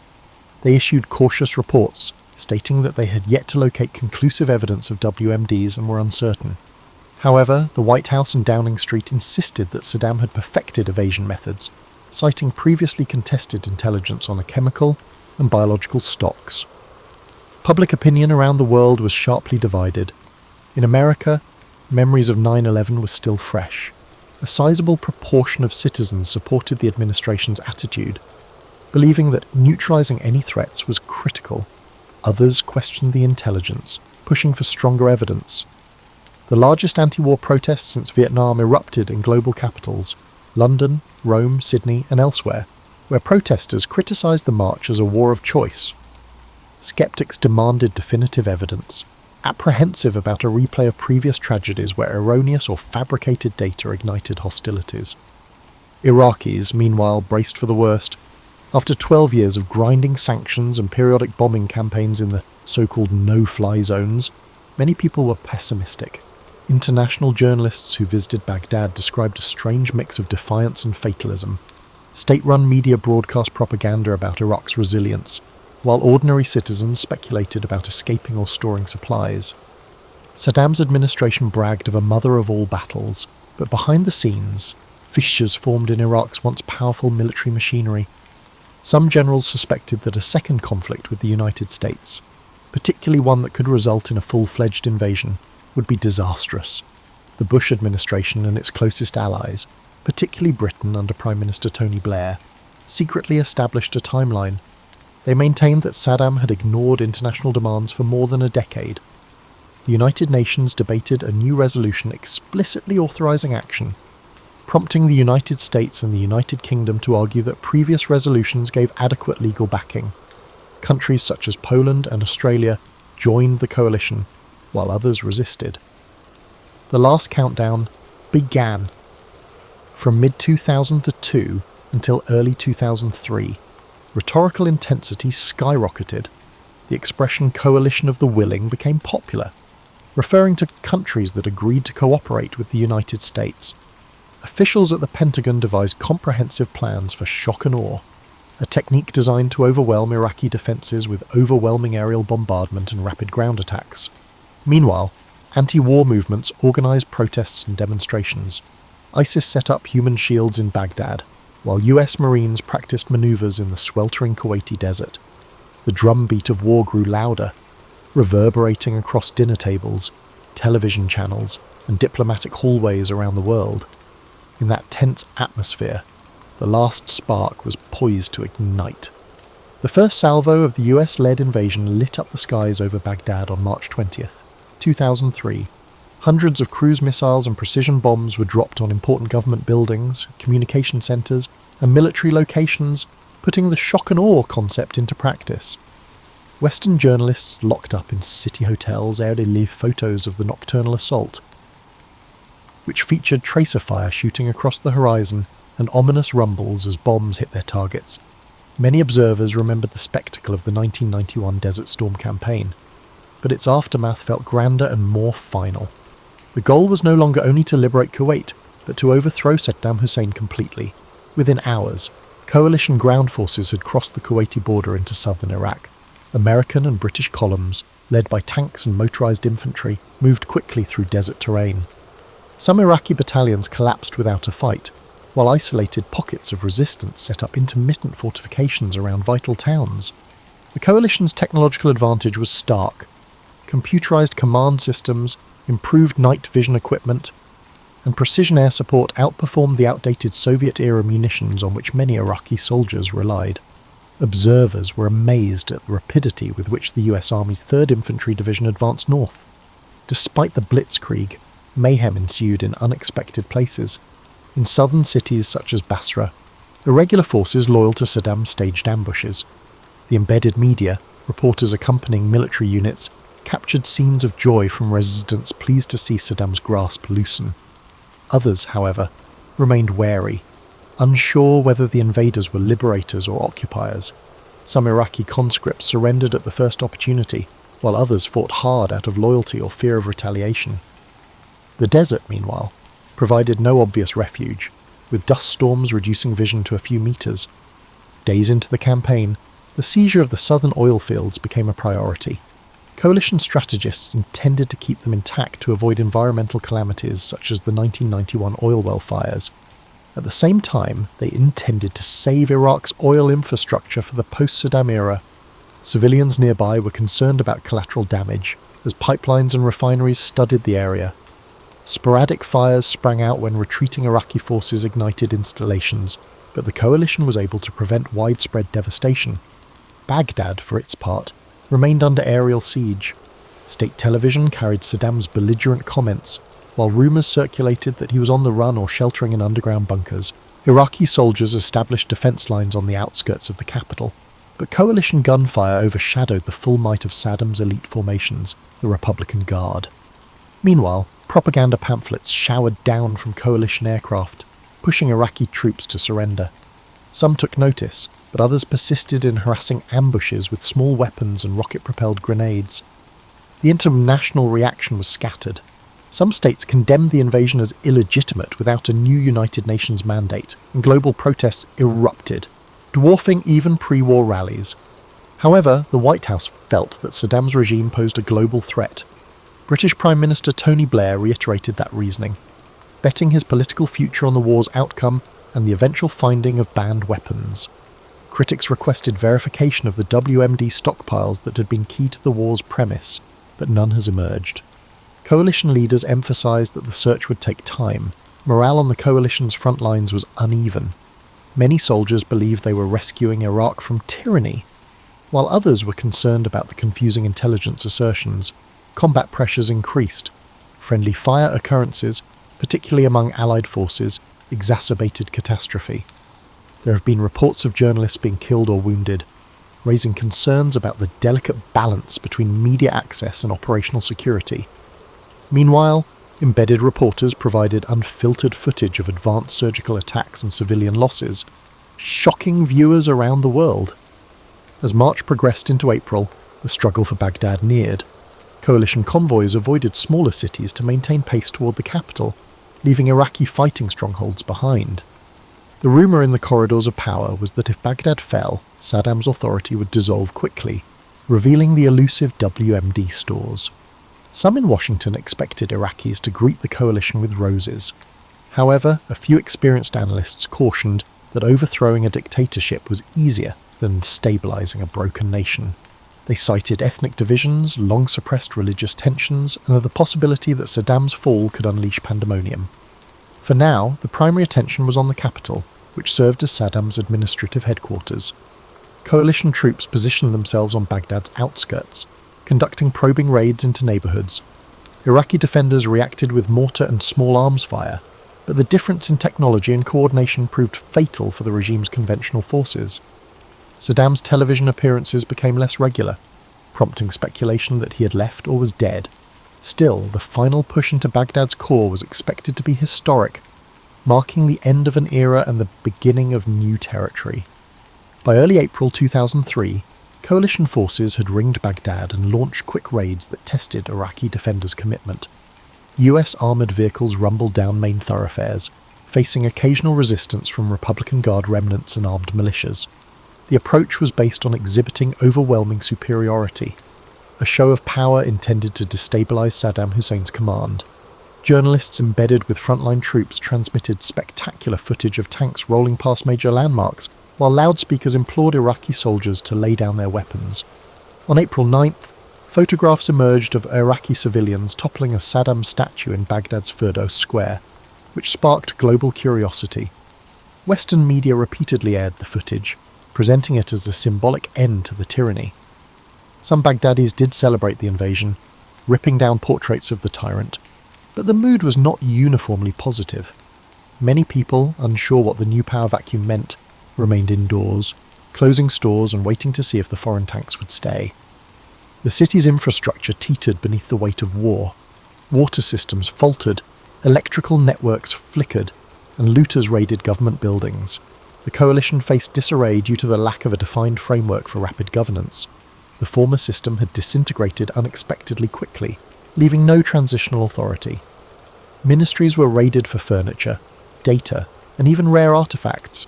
The National Museum of Iraq was particularly badly looted, with thousands of antiques disappearing into the black market. Soldiers on the ground were provided no guidance on how to put an end to the anarchy. Many were trained for battle rather than policing. Iraqi residents, angered by the lawlessness, wondered if the coalition was disinterested or just unprepared. Meanwhile, Saddam's whereabouts remained unknown. Rumours circulated that he had gone to Tikrit, his homeland, or maybe into neighbouring nations. Coalition intelligence followed leads, carried out raids on potential hideouts, and interrogated captured officials. Some of Saddam's lieutenants were detained, including the notorious deck of cards system, which identified each high regime figure as a playing card. However, Hussein managed to elude capture, adding to the mystery. Without a formal acknowledgement of his fate, Baghdad's swift collapse was marred by a sense of incompleteness. Diplomatically, President George W. Bush declared mission accomplished prematurely, assuming major combat operations had concluded. Some observers interpreted the words literally, anticipating Iraq's swift transformation into a stable democracy. Others cautioned that the genuine conflict had just commenced. Occupation forces were supposed to restore basic services, organise elections, and uncover the infamous WMD stash. But as the weeks passed, no caches appeared. Doubts increased. The government argued that the search was still ongoing, and that Saddam's regime had either deeply concealed or moved materials to Allied states. However, despite searching warehouses, labs, and palaces, field teams found nothing. In the void left by Saddam's demise, numerous groups competed for power. Shiite groups in the south, long oppressed by the Sunni-dominated state, tried to build a new political system. Kurdish forces in the north held on to their semi-autonomous pockets, hoping for greater independence. Sunni Arabs, formerly privileged, have an uncertain future. Added to the mix were jihadi forces eager to take advantage of the disarray. The coalition leadership, constituted under the Coalition Provisional Authority, CPA, faced the Herculean challenge of overcoming these gaps. When L. Paul Bremer III took over as the leader of the CPA, he issued broad directives like disbanding the Iraqi army and prohibiting Ba'ath Party officials from holding public office. Though intended to remove relics of Saddam's despotism, these actions also put numerous soldiers and bureaucrats out of employment. Unemployed, humiliated, and frequently armed, many ex-Baathists turned to rebellion. By late spring 2003, minor explosions and ambushes had become commonplace. A new wave of conflict erupted, with fewer set-piece battles and more roadside IEDs, kidnappings, and sectarian assassinations. Soldiers patrolling neighbourhoods saw ambiguous situations. Was the man with the cell phone and scowl really disgruntled, or was he setting off an explosive device? Confidence that the war had ended gave way to a creeping suspicion that it had only changed forms. Despite the increasing conflict, ordinary Iraqis struggled to return to normal life. Children returned to half-functional schools. Vendors sold produce on the streets littered with potholes caused by tank treads. Families placed their hopes in distant relatives who had migrated overseas, anticipating remittances or sponsorship for relocation. A once centralised police force was dismantled overnight, replaced by hurriedly established units with little expertise or local confidence. The initial joy of liberty, which existed in some areas, was eclipsed by the burden of daily insecurity. Even as the coalition worked up plans for an interim government, the insurgency and sectarian divisions deepened, threatening to eclipse the success of Operation Iraqi Freedom. Throughout late 2003 and early 2004, Iraq's expanding insurgency took on several forms. Former Ba'ath loyalists, nationalist groups opposed to occupation, foreign militants influenced by al-Qaeda ideology, and local militias with sectarian agendas. Notable flashpoints appeared. Fallujah, a Sunni bastion west of Baghdad, became a symbol of defiance following a series of violent clashes with American forces. Images of ambushed contractors' bodies being desecrated on a bridge in Fallujah outraged the American people, fueling calls for a forceful military reaction. Two major attacks on the city in April and November 2004 resulted in severe urban battles reminiscent of previous wars, destroying vast sections of neighbourhoods and escalating hostility among inhabitants. At the same time, in Baghdad, the infamous Abu Ghraib prison controversy broke out. Photographs emerged showing US forces insulting and abusing Iraqi detainees, sparking global outrage.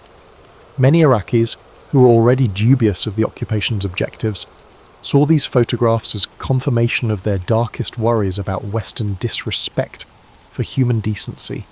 In the West, discussions raged over whether these were isolated occurrences or indicative of broader issues with incarceration and information collecting. The US military rushed to investigate, court-martialing certain soldiers while senior leadership swore the behaviour was not allowed. Nonetheless, the impact on America's moral position was evident. Against this environment, the Coalition Provisional Authority fought to restore Iraqi administration. Several exiled politicians returned to establish the Iraqi Governing Council. While some represented legitimate groups, others were perceived as opportunists, having spent decades abroad. The CPA's plan for transferring sovereignty to an interim Iraqi government took shape in mid-2004. The government led by L. Paul Bremer came to an end, and Iraq's interim leadership took over. However, real power remained tied to coalition forces and bases, which were anchored by the substantial US military presence. In everyday life, sectarian differences grew. Shiite and Sunni tensions rose, particularly in mixed cities such as Baghdad, Mosul, and Bakuba. Kidnappings, targeted killings, and bombs became alarmingly common. The Mahdi army, led by youthful cleric Muqtada al-Sadr, confronted the United States in Shiite areas, notably the holy city of Najaf. Meanwhile, foreign extremist groups, including one led by Abu Musab al-Zarqawi, staged suicide attacks, instilling dread. The desire to quickly establish a stable democracy began to appear unduly optimistic. The alliance increasingly confronted a guerrilla battle with murky front lines and an even murkier understanding of who the true enemy was. Back in the United States, popular sentiment changed. The mission accomplished moment had faded into memory, replaced by a steady drumbeat of sad news, rising casualties, roadside bombs, IEDs, wreaking havoc on convoys, and new videotapes from rebel organisations boasting of kidnappings and beheadings. Critics chastised the Bush administration for failing to anticipate the occupation's complexities, while proponents argued that media coverage ignored progress, including newly opened schools, infrastructure renovations, and the emergence of free press in certain places. Regardless, tensions rose, particularly during the 2004 US presidential election, when incumbent George W. Bush and challenger John Kerry clashed over the Iraq War. Bush maintained that steady perseverance was required to defeat terrorism, whereas Kerry questioned the rationale for the war and the conduct of the occupation. One watershed point was the capture of Saddam Hussein himself in December 2003. Saddam was found hiding in a spider hole near his hometown, and his arrest brought a symbolic finality by removing the dictator who had loomed over Iraqi affairs for decades.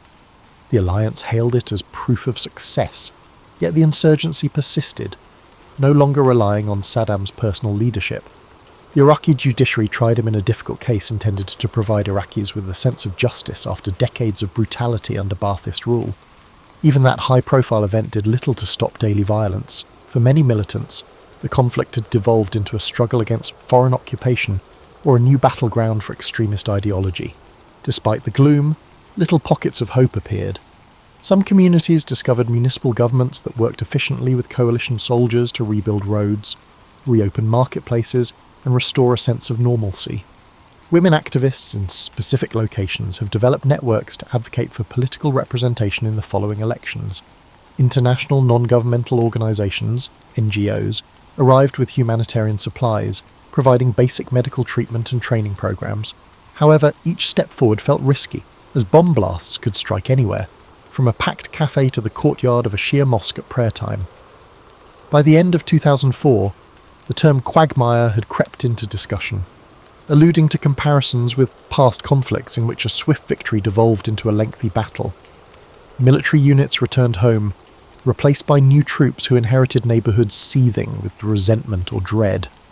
Many service personnel grumbled that the purpose wasn't clear. Were they there to rebuild, police, or conduct counter-terror raids? In Washington, officials promised that training Iraqi security forces would reduce the coalition's workload. Indeed, plans were progressed to establish a new Iraqi army and police force. It was unclear if such forces would prove capable or just reflect sectarian loyalties. The Bush administration hailed the first multi-party elections in Iraq since Saddam's fall as evidence of democratic development.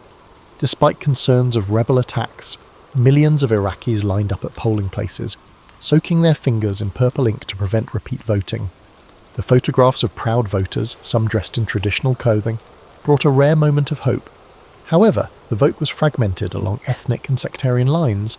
Shiite-led blocs dominated, while many Sunnis boycotted, believing the process was rigged or illegitimate under foreign occupation. Still, provisional administration emerged, promising to produce a permanent constitution. International advisors lingered, providing advice on everything from voting rules to judicial reform. However, bringing Shiite, Sunni and Kurdish forces together in a hostile atmosphere was no simple task. Debates emerged about federalism, resource sharing, particularly oil, and the role of Islamic law. Meanwhile, sectarian bloodshed persisted. Disgruntled Sunni populations, feeling neglected, provided fertile ground for insurgency recruitment. Extremist groups such as Al-Qaeda in Iraq took advantage of the vacuum, claiming to defend Sunni interests while imposing ruthless tactics on local communities. The alliance hoped to establish an Iraqi security apparatus capable of operating independently.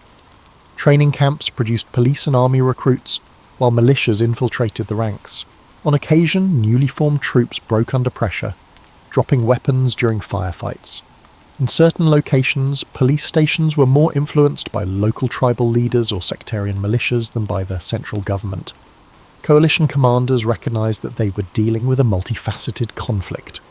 Building a loyal security force necessitated bridging past rivalries and ensuring that power distribution did not alienate any one party. The Tightrope Act frequently faltered. Sectarian violence erupted in 2006 after the bombing of Samara's Al-Askari Mosque, a venerated Shia shrine. The vengeance was quick and savage. Sunni mosques were targeted in retaliation, triggering a continuing cycle of vengeance. In Baghdad, districts were transformed into enclaves separated by hastily constructed concrete walls. Militias such as the Mahdi Army and the Beda organization established themselves in Shia neighborhoods, while Sunni rebels, Ba'ath loyalists, and Al-Qaeda-affiliated cells dominated other areas. Ethnic cleansing occurred in microcosm. Families abandoned their homes due to threats from competing sects, and the capital's mosaic fractured into enclaves patrolled by armed men of various allegiances. Coalition troops were caught in the crossfire, forcing them into a difficult policing situation. Commanders realized that large-scale sweeps could exacerbate hostility since heavy-handed methods could hurt both civilians and rebels. Meanwhile, political discontent in Washington skyrocketed. Leaders questioned how a war build as swift and decisive had devolved into a grinding sectarian crisis. Defense Secretary Donald Rumsfeld faced criticism, which led to his resignation. The new approach necessitated a more nuanced strategy, which resulted in the 2007 surge led by General David Petraeus, which deployed an additional 20,000-plus American troops with the goal of securing population centers and gaining local trust. The surge's idea is to deploy coalition soldiers alongside Iraqi security personnel in neighborhoods, reconstruct destroyed public services, and support local patrols. It hoped to reduce violence enough to allow political solutions to gain traction. The initial months were violent as rebels tested the new strategy with devastating attacks.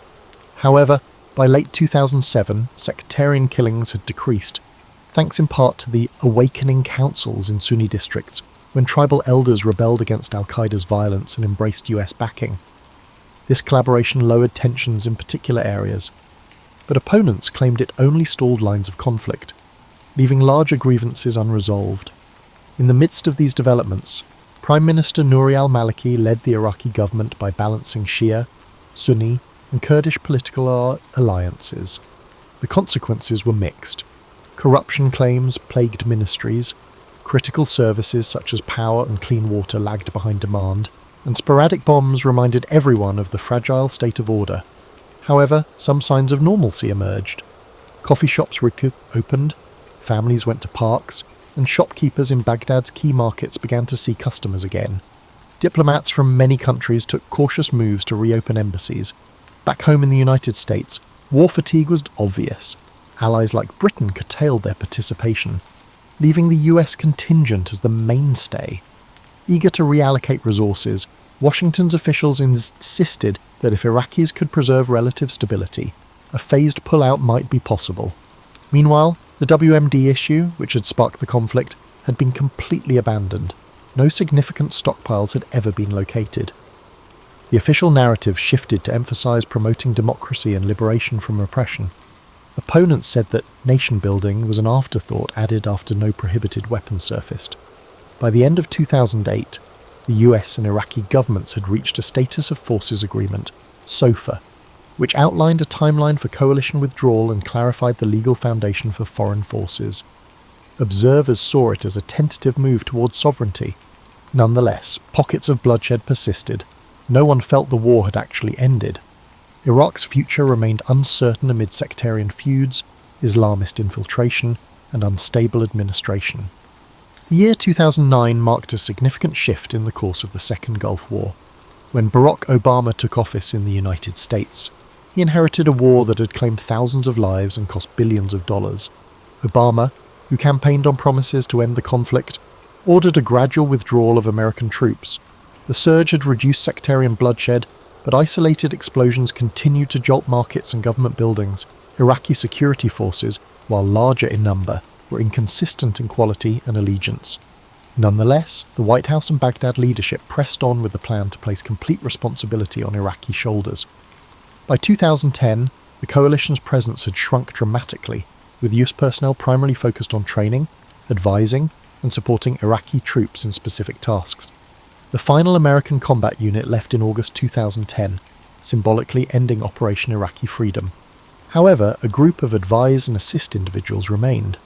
The Iraqi administration attempted to convey confidence by boasting about enhanced readiness, local police units, and army modernization.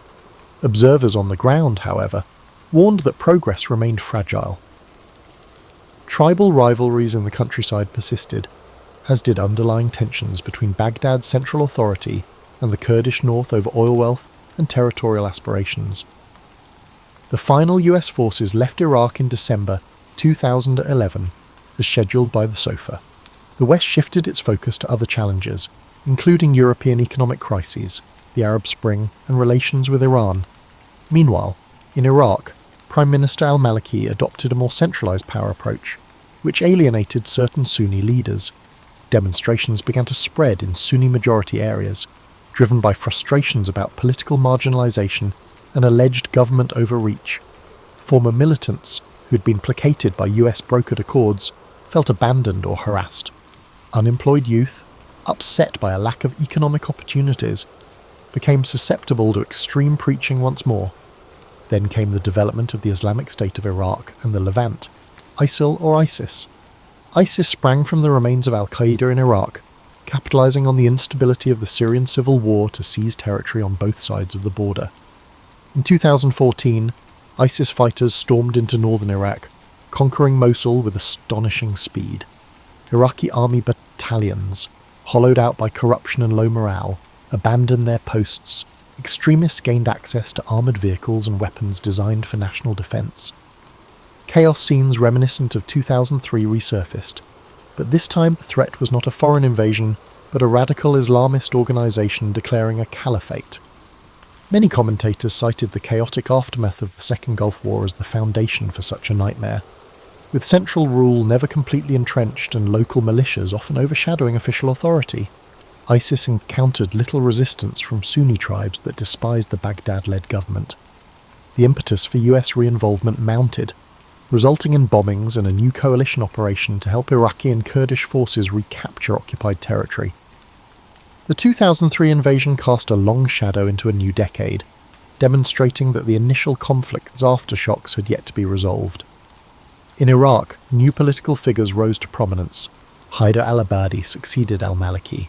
Seeking to heal sectarian divisions, he attempted to rebuild the Iraqi military, forming ties with the Kurdish Peshmerga and even certain Sunni tribal groups to combat ISIS. The operation to reclaim cities such as Tikrit and Ramadi moved slowly, culminating in the fierce battle for Mosul in 2016-17. Meanwhile, Iran's influence in Baghdad rose as Iranian-backed militias played key roles in anti-ISIS battles. The United States found itself associated with various forces whose aims did not always align with Western ideals, highlighting the war's complexities. In the Western world, the public discourse surrounding the Second Gulf War remained stagnant. Some claimed the initial invasion was legitimate, despite inaccurate intelligence and insufficient planning. Others portrayed it as a terrible blunder, unleashing sectarian monsters and destroying Iraq's social structure. A generation of veterans returned home dealing with the trauma, moral harm, and bodily wounds.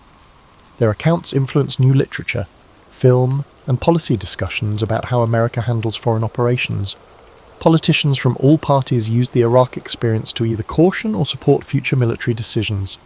As the decade progressed, the conflict's designation, Operation Iraqi Freedom, the Iraq War, or the Second Gulf War, became a source of rhetorical debate. Scholars examined government papers, looking for watershed moments such as the disbandment of the Iraqi army, poor post-invasion planning, the implementation of the surge, and the precipitous US pullout. Each decision influenced future crises.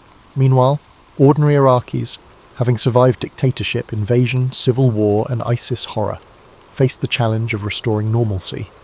Streets that had previously been monitored by foreign forces were now overseen by local police, but scars remained in the damaged urban landscape and in hearts burdened with sorrow. Overall, the Second Gulf War was not a single event that occurred in 2003.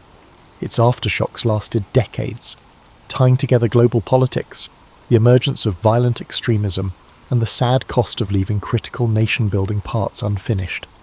When observed from a distance decades later, it serves as a striking reminder of how modern wars can begin with clear goals but devolve into convoluted consequences, as well as a monument to the tenacity of civilizations forced to rebuild against the odds. Reflecting on the Second Gulf War decades after it began in 2003, one may see a rich tapestry of ambition, mistake, courage, and grief.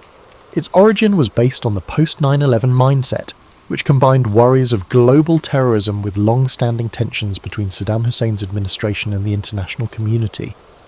The immediate goal was regime change, couched in terms of eliminating WMDs.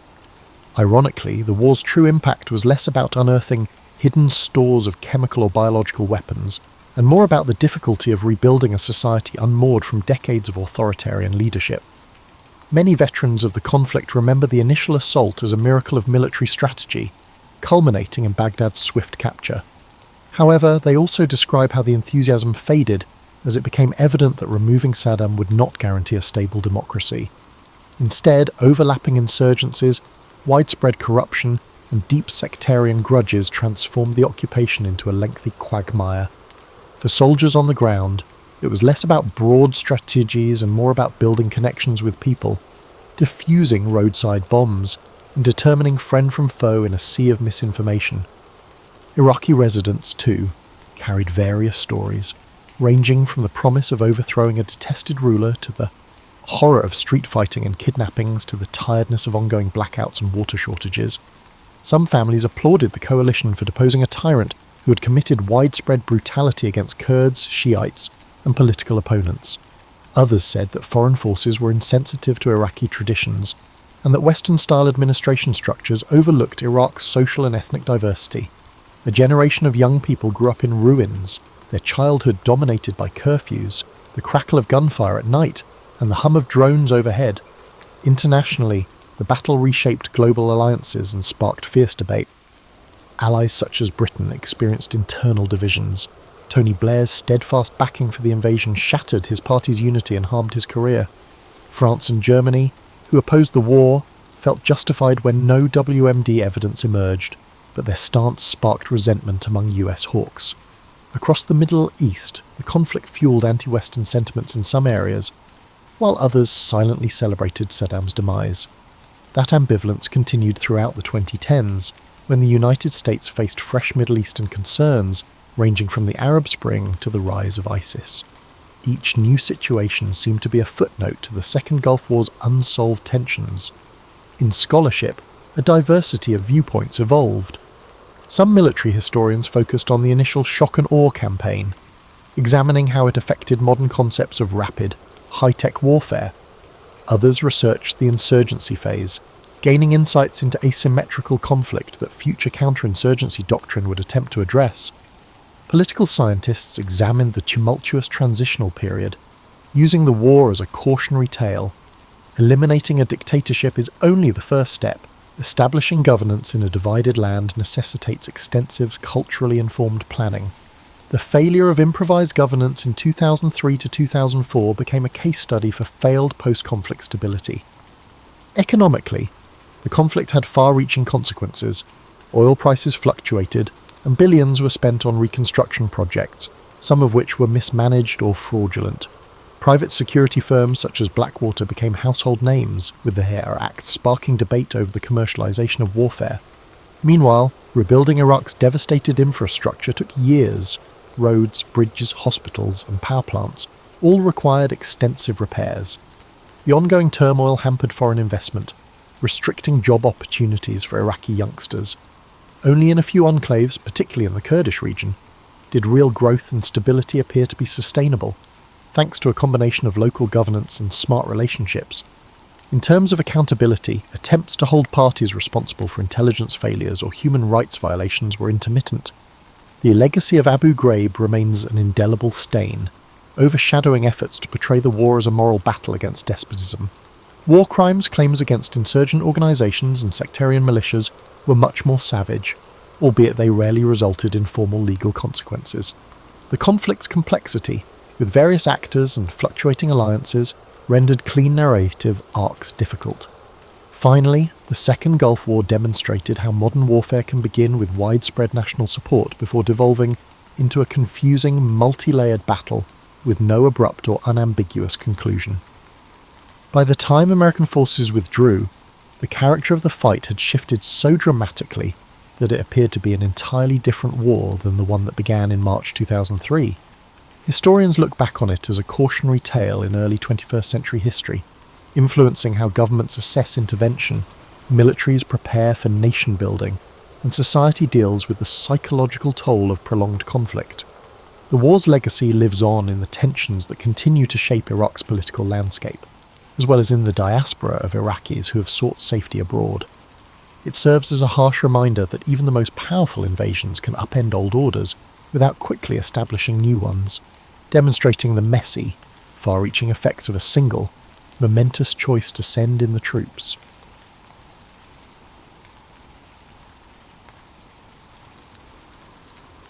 In the late 17th and early 18th centuries, France was a land of contrasts.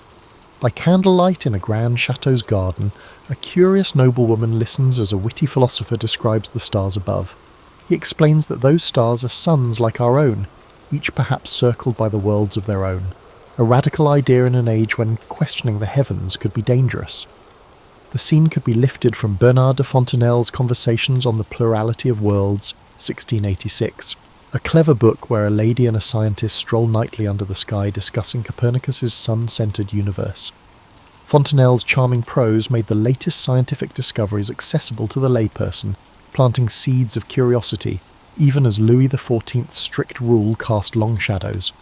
His ideas, along with those of fellow thinker Pierre Bayle, formed a foundation for what would soon be called the Enlightenment. At the turn of the 18th century, official France was still firmly absolutist and devoutly Catholic.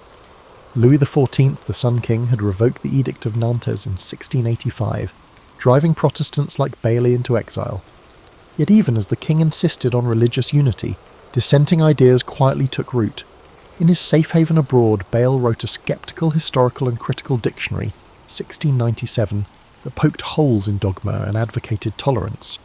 These volumes, printed in Amsterdam and London, were smuggled over the borders in barrels of cloth and hidden compartments, finding eager readers in Paris and Lyon. A tradition was beginning. Forbidden ideas could not be easily extinguished. Bayle's call for a society of pluralistic views, a daring notion that people of different beliefs might live together in peace, resonated with a small but growing circle of French minds. Quietly, the monopoly of church and crown on truth was being challenged by pamphlets and letters passed hand to hand. After Louis XIV's death in 1715, the atmosphere in France relaxed somewhat, allowing these early sparks to flare up. In Paris, coffee houses and literary clubs buzzed with talk. One towering figure of this early Enlightenment was Baron de Montesquieu, a provincial nobleman with a dry wit and keen insight. In 1721, Montesquieu published The Persian Letters, a playful novel of letters in which two fictional Persian travellers lampoon French customs. Nothing was sacred in its pages. Parisian high society, the pretensions of the king's court, the absurdities of the Catholic clergy, all were held up to gentle ridicule through these eyes of outsiders. Readers were amused and intrigued. Beneath the satire lay serious critiques of absolutism and religious hypocrisy. The book, though published anonymously, created a stir. It was passed from salon to salon, read aloud in amused whispers. France's own institutions were being examined as if under a foreign lens, and many found them wanting. Montesquieu's success emboldened others. Soon he would take his analysis further. Retiring to his estate, he quietly toiled on a magnum opus about laws and governments around the world. By the 1730s, the term philosophy was coming into use. Not quite the same as philosopher, it meant a man, or occasionally a woman, of ideas who applied reason to all areas of life. These Enlightenment thinkers saw themselves as bringing light into the dark corners of ignorance and oppression. They drew inspiration from English writers like John Locke and scientists like Isaac Newton, whose works were now circulating in French translation. In fact, a fashionable young writer named Voltaire had travelled to England and returned in 1729 bubbling with enthusiasm for Newton's physics and the English spirit of free debate. He set about spreading both. With his vivacious lover Émilie du Châtelet, herself a brilliant mathematician, Voltaire explained Newton's findings in French and praised England as relatively liberal society in his letters on the English. Though the French authorities condemned his book and briefly imprisoned its author for it, the ideas could not be unread. The taste of intellectual freedom abroad only sharpened French appetites for more. Thus, in the decades before the Revolution, the early stirrings of Enlightenment thought took hold. A handful of bold voices, Fontenelle with his popular science, Bayle with his sceptical erudition, Montesquieu with his satire, and Voltaire with his sharp pen, prepared the ground. Their writing circulated in manuscript and in contraband print, fertilizing minds from Paris to the provinces. Over supper tables and university halls, people began asking new questions. Could reason, not tradition, guide human affairs? Must religious uniformity trump individual conscience? Could a king's authority have limits set by natural law? These questions, sown in the early 1700s, would sprout dramatically as the century progressed. For now they were still whispered, but the Enlightenment in France had begun, a dawn of new thinking that promised to chase away medieval shadows. In the mid-18th century, some of the most radical ideas in France were not plotted in dark alleys but discussed over champagne in elegant drawing rooms. The Parisian salon was a unique institution, part social club, part intellectual seminar, typically hosted by a wealthy or aristocratic woman, the salonière. These gatherings brought together writers, philosophers, artists and statesmen under one chandelier. On a given evening you might find the sharp-tongued Voltaire trading barbs with a bishop, or Jean-Jacques Rousseau shyly unveiling his latest essay to a circle of curious marquises. Salons were private and by invitation only, yet they became engines of public discourse. There was a democratic, cosmopolitan and tolerant atmosphere, rare for the time nobles, bourgeoisie, and even an occasional artisan or foreign savant mingled politely, united by a love of wit and ideas. Here Enlightenment thought took on a human face as diverse guests debated art, science, and politics late into the night. The women who ran these salons wielded subtle power in a society that otherwise confined female influence. Take Madame Geoffrin, for example. Born Marie-Thérèse Rodet-Geoffrin by the 1740s, she had established herself as the premier hostess of Paris. Every Monday, her well-appointed home on the Rue Saint-Honoré welcomed the leading writers and philosophes to dinner. Wednesdays were reserved for artists. With motherly charm, Madame Geoffrin presided over the conversation, tactfully steering away from overly explosive topics so as to keep the gathering convivial. She even provided financial support to struggling men of letters, quietly paying debts or buying paintings from her artist guests. The respect she commanded was such that even the crusty Voltaire deferred to her. In her salon one had to follow certain rules. Wit was appreciated, but vulgarity was not. Lively debate was welcome, but shouting and personal attacks were frowned upon. Under her guidance, the tone remained civil, clever, and enlightening, a model of the refinement of manners and speech that salons originally aimed for. Other salonières adopted different styles. Madame de Dudefend, an older contemporary of Geoffrin, hosted gatherings from 1745 onward, but famously disdained the more radical philosophe, except for Voltaire, whom she adored. Her salon favoured high society gossip and classical letters over bold new philosophy. In contrast, the witty Mademoiselle Julie de Lespinasse ran a more freewheeling salon in the 1770s. Julie had been tutored in the art by Madame du Deffand until a falling out, and, with a small stipend from Madame Geoffrin, struck out on her own. She innovated by opening her home almost every evening to a select but mixed company. Young intellectuals, older statesmen and foreign visitors. Nibbles and wine were served, nothing lavish, but the talk flowed. One frequent guest, the writer Jean-François Marmontel, marvelled at Julia's ability to inspire frank discussion. He described her as an astonishing compound of reason and wisdom, with the liveliest mind and most ardent soul. Under her edifice, philosophers from diverse generations convened and exchanged ideas, while even the poorest scholars were welcome to express their thoughts. Such inclusion was unusual. In many salons, one's rank and attire still mattered, but Julia de Lespinasse proved that intellectual passion could trump pedigree. A typical salon evening might unfold like this. As dusk fell, a liveried footman admitted guests to a candle-lit parlour decorated with art. Gentle music played in the next room. Elegant women in silks and men in embroidered coats formed small clusters, exchanging news and bons mots. The hostess circulated, deftly introducing a young poet to a renowned scientist or drawing a shy scholar into a lively debate about the latest play. Conversation was the main event. A good salon guest had something to bring to this conversation, at the very least wit and elegant French. A rising dramatist might recite a scene from his new comedy, met with applause and gentle critique. A visiting American like Benjamin Franklin might regale the company with tales of scientific experiments with lightning. Serious discussions could break out. the merits of Voltaire's newest tract or Rousseau's eccentric theories on education. But if tempers flared or someone droned on too long, the hostess would smoothly change the subject or propose a diversion, perhaps a brief chamber music performance or a round of cards. The result was a peculiar mix of ludic and learned. By evening's end, ideas that might have been seditious in print could be bandied about safely in the salon, cushioned by politeness and mutual respect. The salon thus served as an incubator for Enlightenment ideas. It connected thinkers to patrons.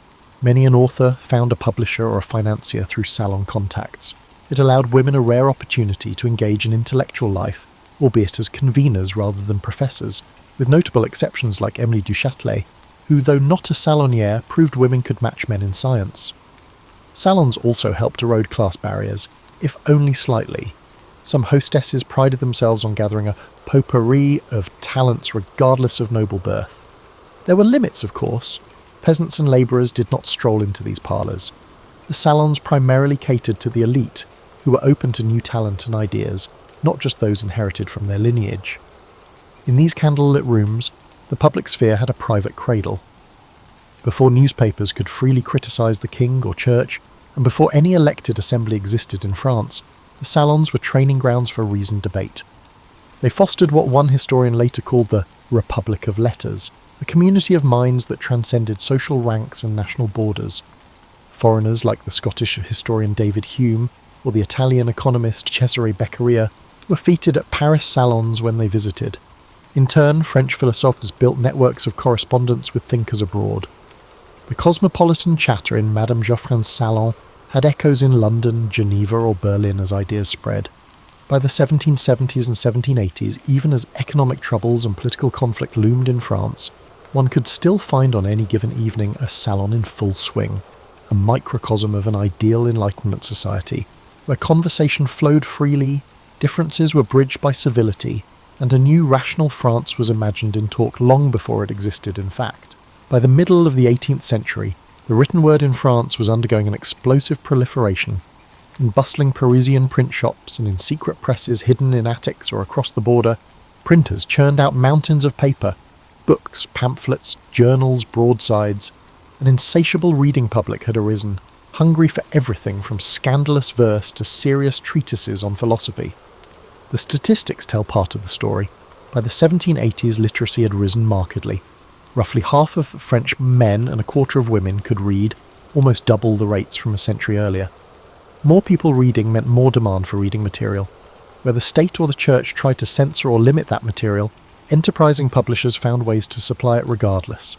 A veritable underground press emerged, and with it a new kind of intellectual warrior, the hack writer and the clandestine bookseller.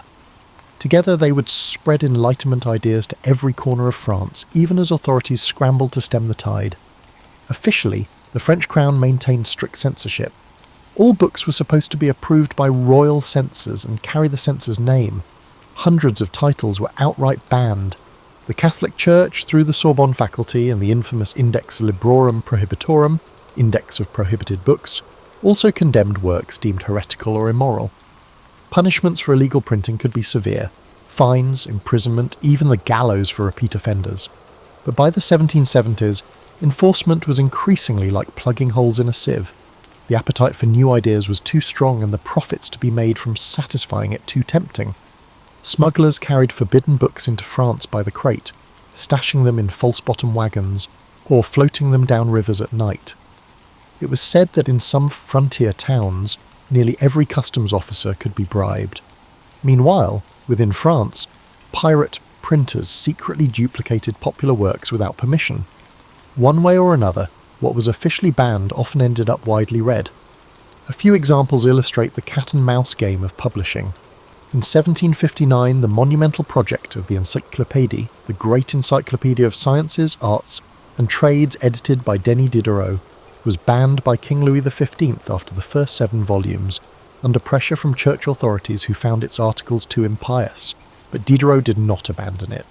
Thanks to sympathetic insiders, not least the enlightened censor Malgerbe, Diderot continued the work in secret, finishing 10 more volumes of articles and plates under a false imprint in Switzerland. Officially, the encyclopedies was suppressed. In reality, subscribers received the remaining volumes clandestinely by 1765. As one contemporary quipped, the authorities had winked at the enterprise. They pretended to shut it down to appease the church, but turned a blind eye to its continued existence because it employed hundreds of workers and had powerful supporters. This delicate dance, ban in name, tolerate in practice, typified the later old regime's lax censorship. By 1780, Diderot's encyclopédie stood complete at 35 volumes, an astonishing trove of Enlightenment knowledge made available to the public, despite all edicts to the contrary. In addition to the Encyclopédie, Geneva, Amsterdam, London, and the Rhineland produced illicit literature. Scholars believe that around 600 prohibited books circulated in France before the Revolution. These included philosophical books, scurrilous political pamphlets, and censored novels. According to historian Robert Darnton, several were forbidden bestsellers, books too filthy or seditious for the censors, but eagerly read by everyone who could. Rousseau's Emile on education and the social contract were prohibited in 1762, but pirated volumes spread and made him famous. Obscene leaflets criticising the royal family's morals and crazy stories about the king's ministers were other underground bestsellers. Grub Street writers, hack authors living hand-to-mouth in Paris who wrote whatever sold, specialised in libelles, libellous pamphlets. To get money, such writers might mock the king's mistress one week, compose a natural rights tract the next, and spy for the police the next. Voltaire and Diderot mocked this literary underworld. Voltaire called hack writers things. Ironically, radical ideas sometimes spread through these less recognised venues. The hackers, hungry and alienated from the previous regime, hated authority and fueled the revolution. Print circulation is immense. A recent police inventory of a seized bookstore or the Bastille's confiscated shipment documents shows thousands of illegal books. Popular illegal titles have been republished many times. In the 70s, the Swiss underground publisher Société Typographique de Neuchâtel transported tens of thousands of volumes into France, from Voltaire's philosophical fables to prohibited novels. By 1796, 20 sanctioned and 50 pirated volumes of the forbidden anti-colonial work History of the Two Indies 1770 surfaced. Abbé Raynal's History of the Two Indies, which boldly denounced slavery and tyranny, was banned by the French government and exiled, while the clergy despised him as one of the most seditious writers, which only piqued readers' interest. Despite the embargo, the book was a bestseller and influenced American colonists with its human rights advocacy. The paradox of French Enlightenment publishing was that repression often increased a work's fame and audience. Reading revolutions spread outside the capital. Provincial cities developed lending libraries and reading societies, where members pooled funds to buy books and newspapers under the watchful eye of a suspicious bishop or magistrate. Literature was available to many residents and artisans by the 1780s. Budget-friendly Bibliothèque Bleue books simplified Enlightenment ideals, fairy tales, and practical information. Peddlers sold chapbooks in local marketplaces, spreading new ideas. In a tavern, a peasant may hear a hot story about the king's mistress, or a Voltaire joke. Of course, not everyone liked this print deluge. Conservative voices argued that excessive reading, especially forbidden materials, was corrupting ordinary people. One booklet at a time, some worried that authority was losing respect. They were partly right. Before 1789, printed words affected French public opinion. Pamphlet avalanche swayed public opinion after high-profile scandals or trials, like the Diamond Necklace Affair, 1785, involving Queen Marie Antoinette. Enlightenment authors inform and influence public opinion. They thought education and critical thinking could improve society. It worked, but it also fueled high expectations and simmering discontent.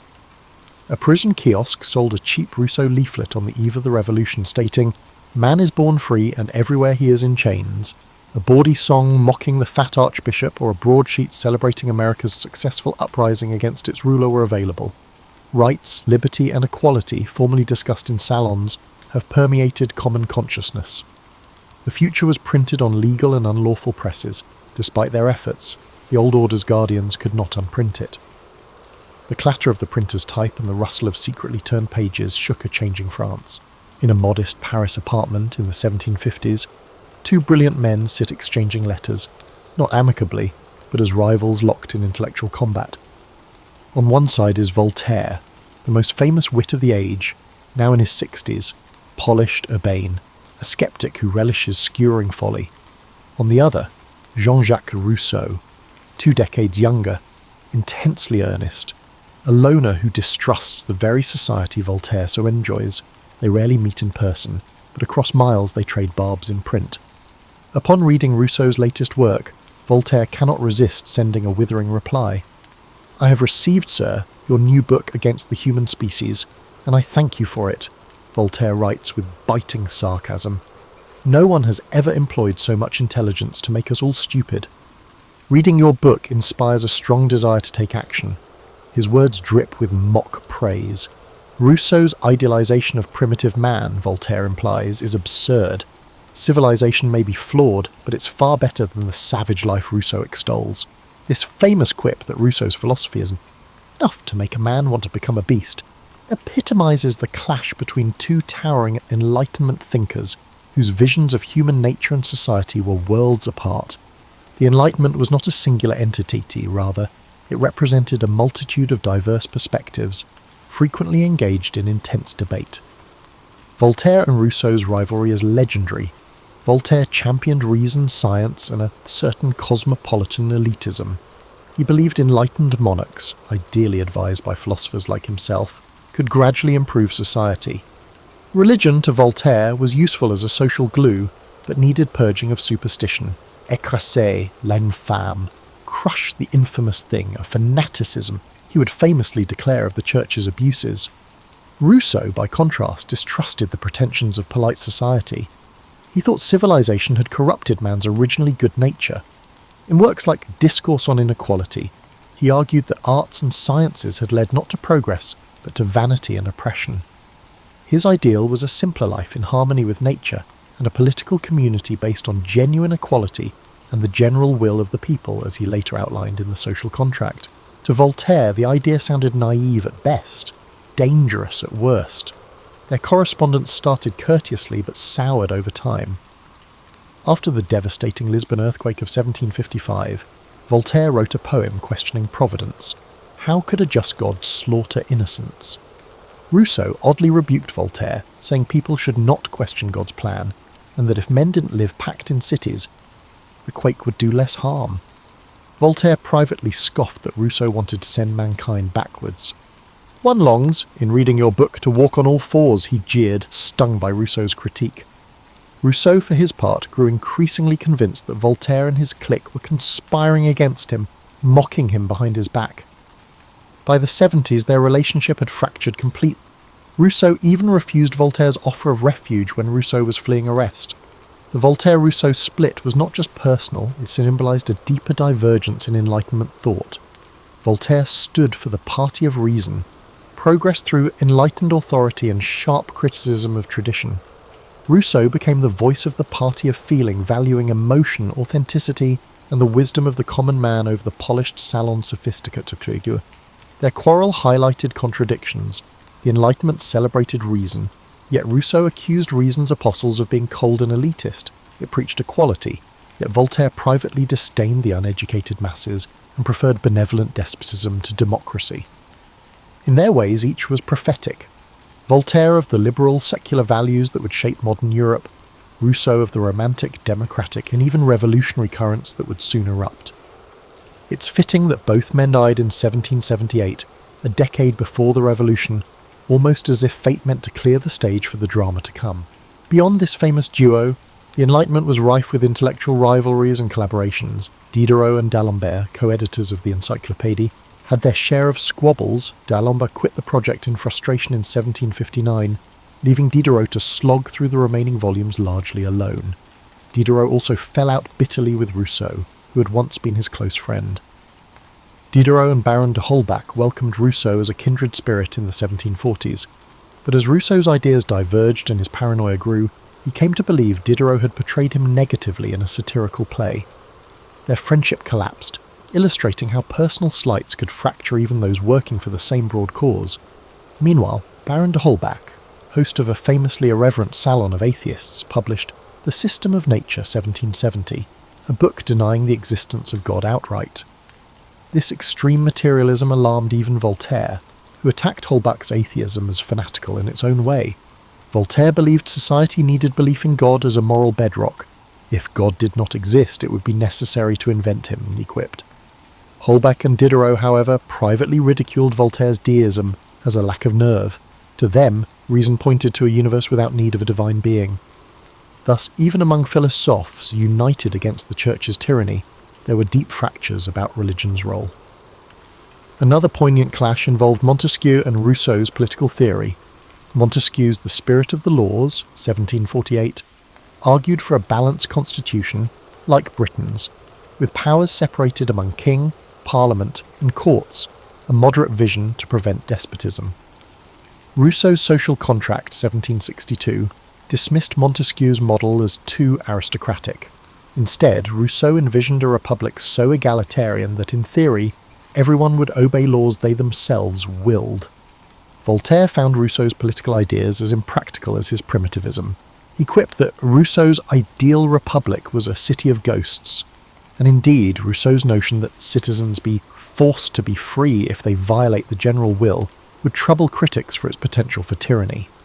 Yet these quarrels were not destructive in the long run. Rather, they enriched the Enlightenment's legacy by presenting contrasting ideas that later generations could draw upon. In the salons and in print, either philosophers might lampoon each other, but they also all contributed to a broader movement questioning the status quo. Occasionally the debates got personal and nasty. Pamphlets full of character assassination flew about. Voltaire was a master of the artful insult. When a pompous critic, the Abbé Desfontaines, attacked him, Voltaire retaliated by portraying Desfontaines as a criminal and a fool in a biting satire, effectively destroying the man's reputation. Rousseau too lashed out. In his later years, he wrote withering letters accusing former friends of treachery. Still, these human dramas had larger consequences. The sharp exchanges clarified differences in thought. What was the best form of government? The true foundation of morality? What is the role of religion? Through argument, the philosophy refined their positions. By the 70s, a new generation was emerging too. Figures like Condorcet, a mathematician and protégé of d'Alembert, admired both Voltaire and Rousseau trying to synthesize Enlightenment ideals with practical reforms. Condorcet would advocate for the abolition of slavery and women's rights, pushing the Enlightenment's egalitarian logic further than his predecessors dared. Meanwhile, the rifts among the older philosophers presaged splits in the coming revolution. Aristocratic liberals versus radical democrats, deists versus atheists, and pragmatists versus idealists. The Enlightenment was not one sun but a constellation, with Voltaire and Rousseau as two bright stars often in eclipse of each other.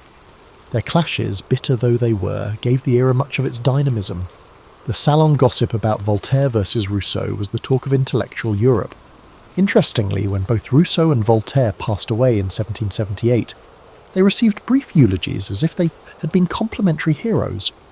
Within a few years, the French Revolution would enshrine them by interring both their ashes in the Panthéon in Paris, Voltaire in 1791, Rousseau in 94, symbolically reconciling the two in the Republic of Posterity. France, it turned out, would need both Voltaire's razor wit and Rousseau's passionate cry for freedom as it hurtled toward a new age.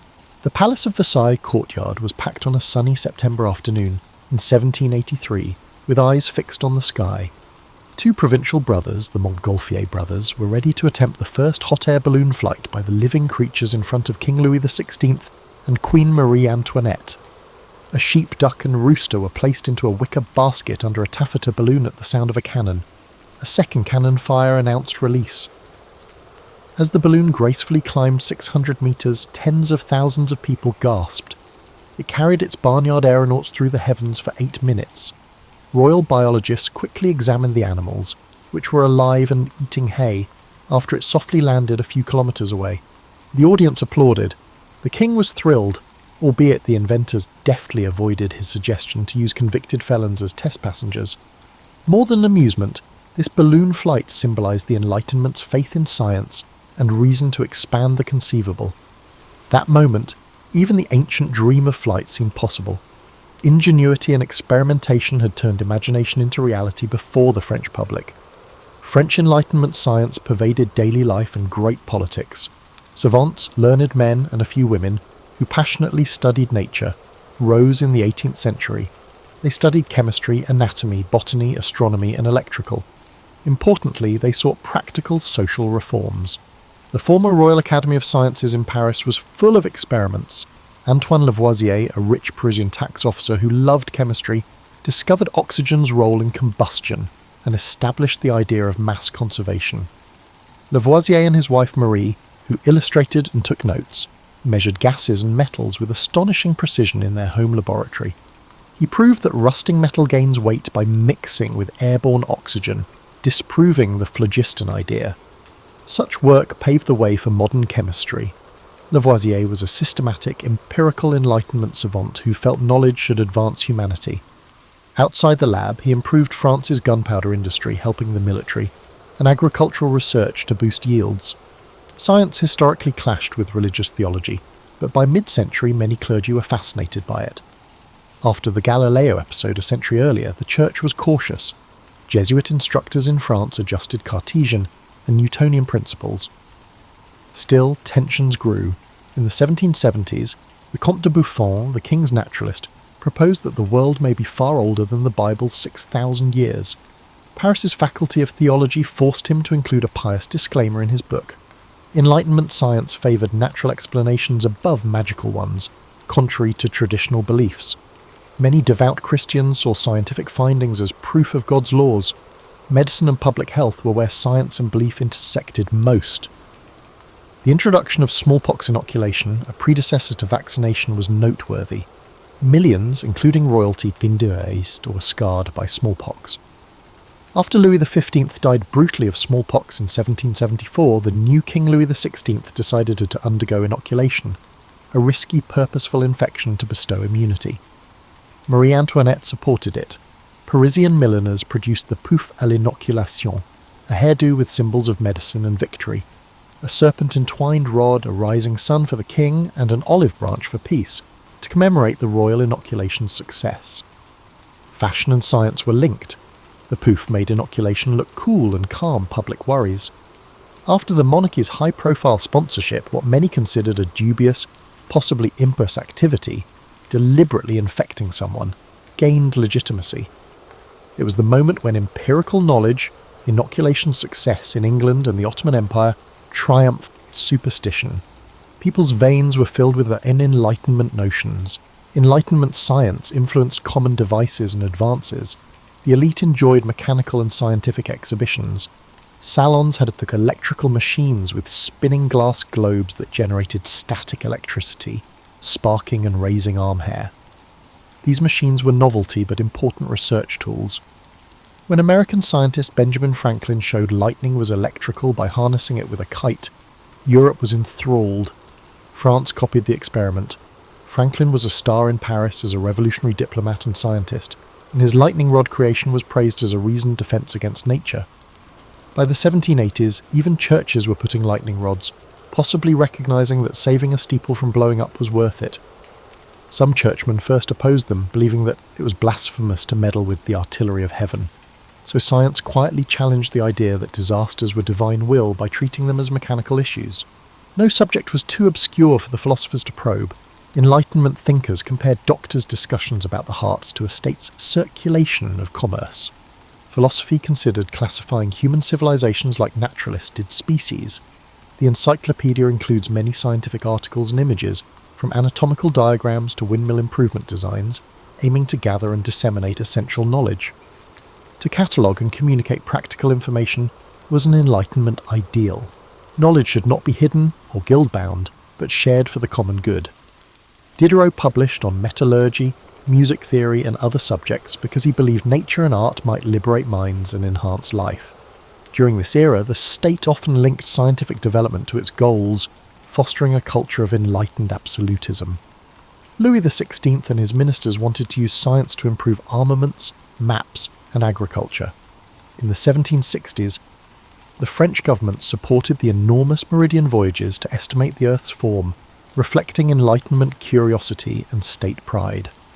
The Academy of Sciences researched ways to enhance navigation and chronometers and gave prizes for practical answers.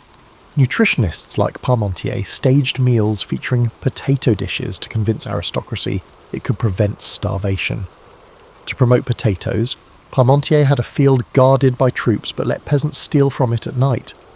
In urban living, the Enlightenment provided new conveniences. Paris's nightly street illumination improved, bringing enlightenment. Public places like the Jardin du Roi, now Jardin des Plantes, offered botanical gardens and a small zoo, representing the era's natural science curriculum. Travelling lecturers demonstrated physics experiments, such as how an air pump could smother a bird in a vacuum jar, ugly, but a dramatic lesson in air. Crowds watched. These shows blurred the lines between education and spectacle. Science was trendy by the 1780s. In clubs, men debated the ideas of Newton and Descartes, while aristocratic women wore small lightning rods as jewellery. The revolutionary idea of rationally evaluating and engineering society also drew inspiration from science. As scientists sought natural rules, philosophers sought social laws. Scientists' skill in describing the world encouraged them to question whether social structures like the monarchy, church, and feudal privileges were logical or historical accidents. Why not redesign a kingdom if a balloon could fly? Science wasn't politically neutral. Some Enlightenment savants faced persecution and challenges. Revolutionaries denounced Lavoisier for being a tax collector in 1794, despite his gunpowder and chemistry advances. Despite his scientific credentials, Lavoisier faced execution when the public turned against experts with links to the Ancien Regime. The Republic has no need of scientists, the judge allegedly declared, rejecting mercy requests. The new administration returned Lavoisier's things to his widow with a note. To the widow of Lavoisier, who was falsely convicted, a year after his execution, acknowledging his innocence and genius, mathematician Lagrange mourned, "It took them only an instant to cut off that head, and 100 years may not suffice to produce another like it." The convergence of Enlightenment science and revolutionary politics was fragile. Science permeated salons, state policies, and street culture in Enlightenment France. It offered control over nature and reflected society. People cooked, healed, travelled, and illuminated their homes differently. It also influenced their thinking by encouraging them to believe that empirical observation and reason could explain and improve the natural and human world. They would put this optimism to the test, but it held significant power. The Montgolfier balloon soaring to cheers at Versailles showed how knowledge may lift humanity. Once a place of gods and mystery, the sky today hosted human achievement. Everything appeared possible currently, and a social and political revolution was about to happen, spurred in part by Enlightenment science's confidence and inquisitive attitude. Toulouse experienced a horrible scene that exemplified the Enlightenment's fight against injustice in 1762. The cruel wheel punishment sentenced Protestant merchant Jean Calas to death for the murder of his son, who was reportedly converting to Catholicism. Calas claimed innocence, but anti-Protestant sentiment decided his fate. He suffered and maintained his innocence until death. Voltaire learned about this injustice at his Ferney house. The famous philosopher was outraged. I believe it's in everyone's interest to study this topic, which some may consider the apogee of fanaticism. Voltaire wrote, "To ignore such a thing is to abandon humanity." Voltaire pursued Calas's vindication and the diligent judge's prosecution. He wrote to powerful people, authored a treatise on tolerance, 1763, and stirred popular support for religious freedom. After years of struggle, Voltaire succeeded. In 1765, the King's Council in Paris overturned Calas's sentence and exonerated him posthumously. This victory of reason over bias was applauded by Europe and the aged Voltaire. The Calas scandal proved that the monarchs could be swayed to right or wrong, advancing Enlightenment religious tolerance and legislative change. Voltaire's "Écraser l'infâme," crush the infamous thing, inspired the philosophes. Religieux-Bigotry's superstition and priests' misuse of authority were his concerns, not religion itself. Numerous examples enraged the philosophie. 1766 saw the execution of 19-year-old aristocrat Chevalier de la Barre for impiety for not removing his hat during a religious procession and defacing a crucifix. The authorities fastened Voltaire's philosophical dictionary to La Barre's burning body, blaming Enlightenment principles for teenage irreverence. Voltaire, outraged at La Barre's execution, wrote harshly about the cruelty and stupidity of it. These events led philosophes to strengthen their attacks on the Catholic Church and the absolute monarchy with its nobility as oppressors. Enlightenment ideas held the monarchy and religion accountable to reason, justice, and human rights. In the 70s, old regime criticism, previously nuanced and typically articulated through satire or foreign tales, became bolder. Montesquieu questioned absolute monarchy by praising England's equilibrium. Some went further. Rousseau's Social Contract, 1762, opens with the bold claim, "Man is born free, and everywhere he is in chains," attacking royal and noble privileges. Rousseau believed that sovereignty was with the people, that laws should represent the public will, and that aristocratic titles were illogical. Secret copies of the banned and destroyed book disseminated its ideas quickly. In later works, Diderot focused on colonialism and slavery and suggested that oppressed people should rise up. Raynal and Diderot's popular History of the Two Indies predicts a slave insurrection and the fall of European authority overseas. That conversation exploded. The French crown spun, censors tried to crush it, but they merely pushed it underground, where it became more appealing. Not all Enlightenment figures were radicals. Many favoured enlightened despotism, which held that a wise and sensible king could reform from power. Voltaire courted Frederick the Great of Prussia and praised Emperor Joseph II of Austria for religious toleration and serfdom reform. Enlightenment influenced French ministers and nobility included Turgot, who tried to deregulate grain trade and abolish forced labour, and the Marquis de Condorcet, who promoted educational and judicial reforms in aristocratic circles. Britannica.com. These men attempted internal system reform. In 1780, mild-mannered Louis XVI prohibited torture and interrogations, inspired by Cesare Beccaria's Enlightenment essay on crimes and punishments. By providing Protestants civil rights in 1787, he advocated immunization and religious tolerance. The monarchy often failed and faced opposition from existing interests.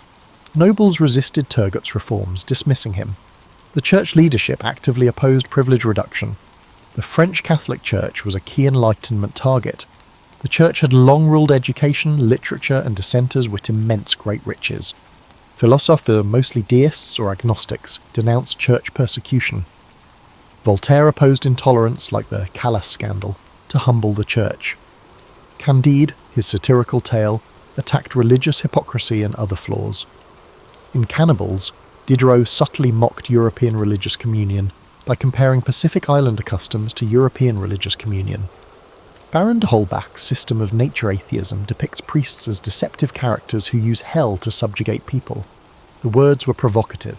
Toulouse experienced a horrible scene that exemplified the Enlightenment's fight against injustice in 1762.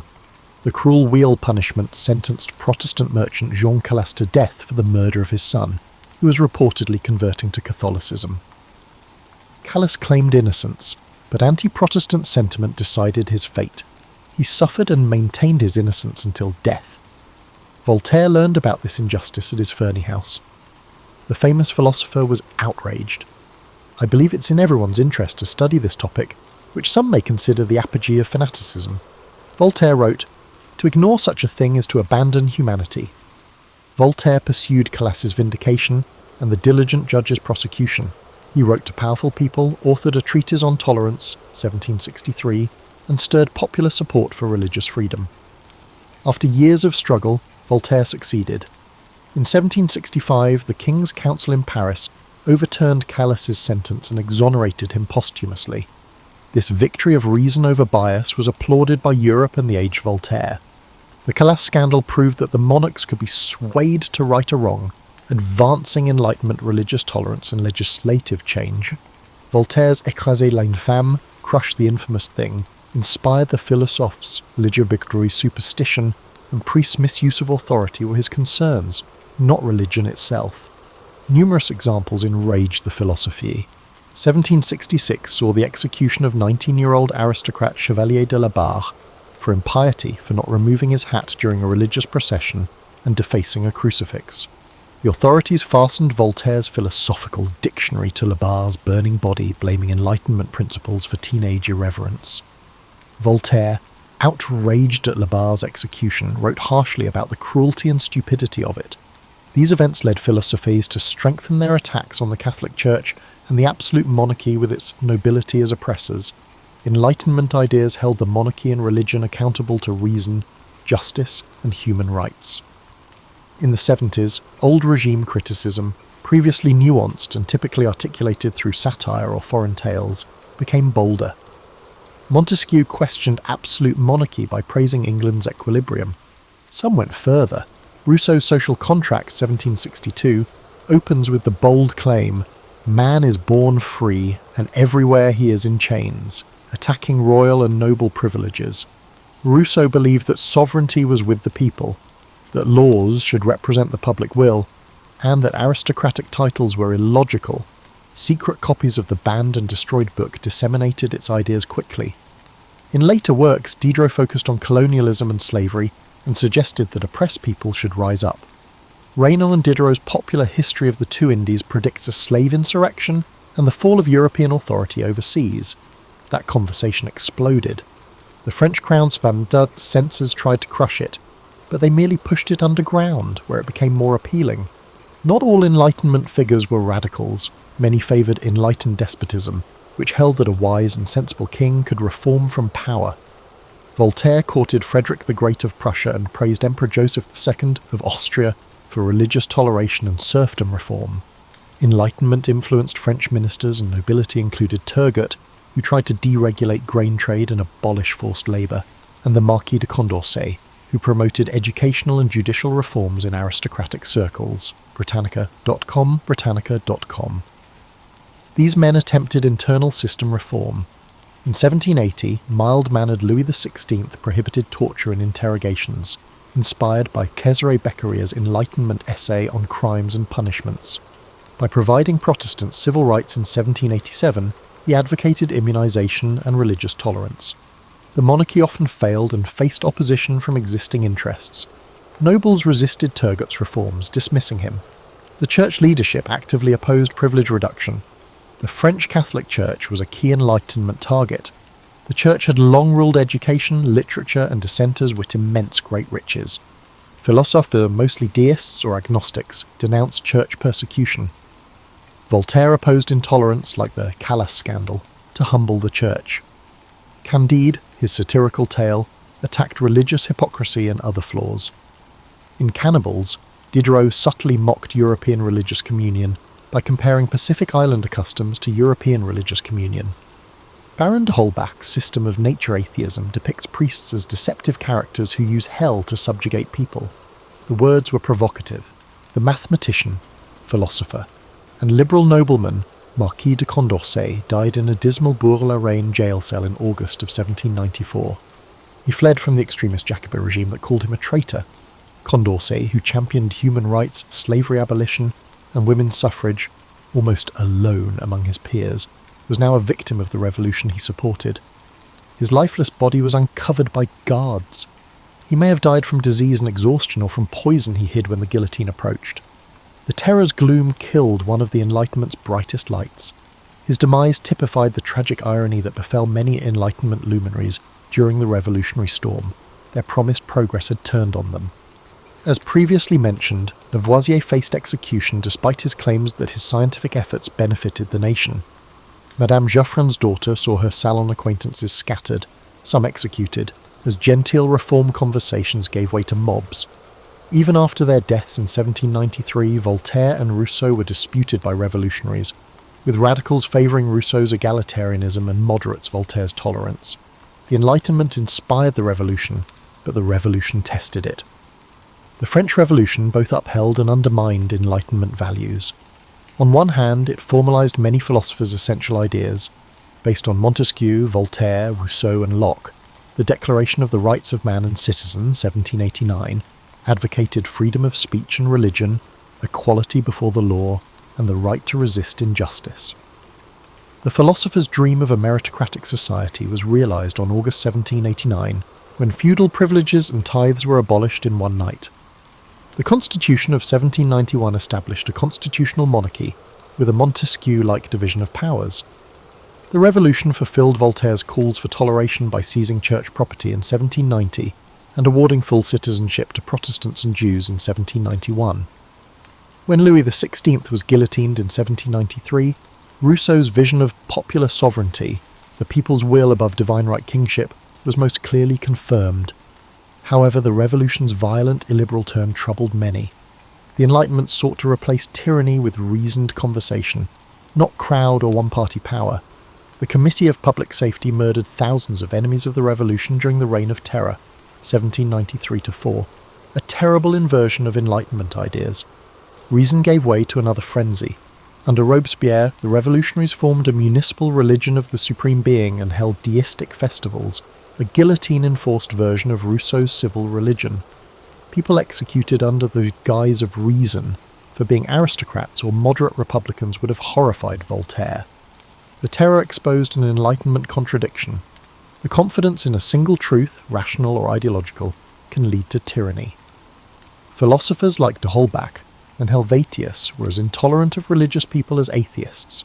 The Revolution showed how abstract enlightenment may become dogmatism. No one shall spread darkness, on pain of death. Many Enlightenment thinkers did not want democracy. Voltaire favoured an enlightened monarch over an uninformed mob. Some intellectuals said early revolutionary assemblies' disarray showed Voltaire was right about the Quenelle rabble.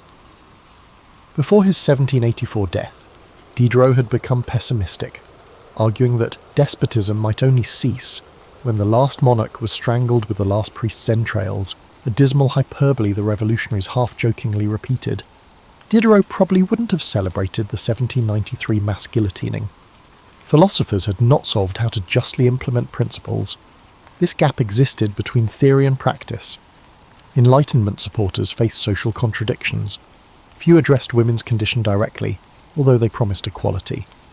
Though a proponent of democracy, Rousseau believed women should be educated exclusively to please men and stay at home, contrary to Olympe de Gouges and Condorcet, who authored an essay in 1790 advocating for women's political rights. After writing a Declaration of the Rights of Woman, the revolutionary authority guillotined de Gouges. The Enlightenment fraternity had excluded their sisters from universal rights. There was division among Enlightenment views on race and slavery. Some, like Diderot and Condorcet, strongly criticised slavery as against natural law.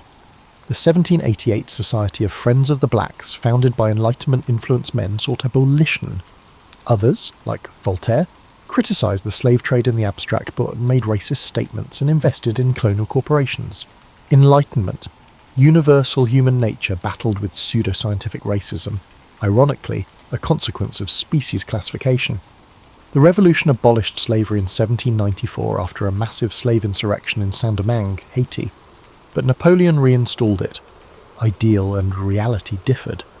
Relationship between intellect and emotion was another tension.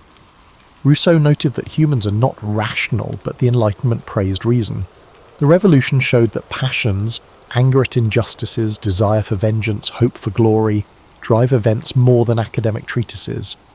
Romanticism, a 19th century counterattack, accused the Enlightenment of disregarding the heart, tradition and faith.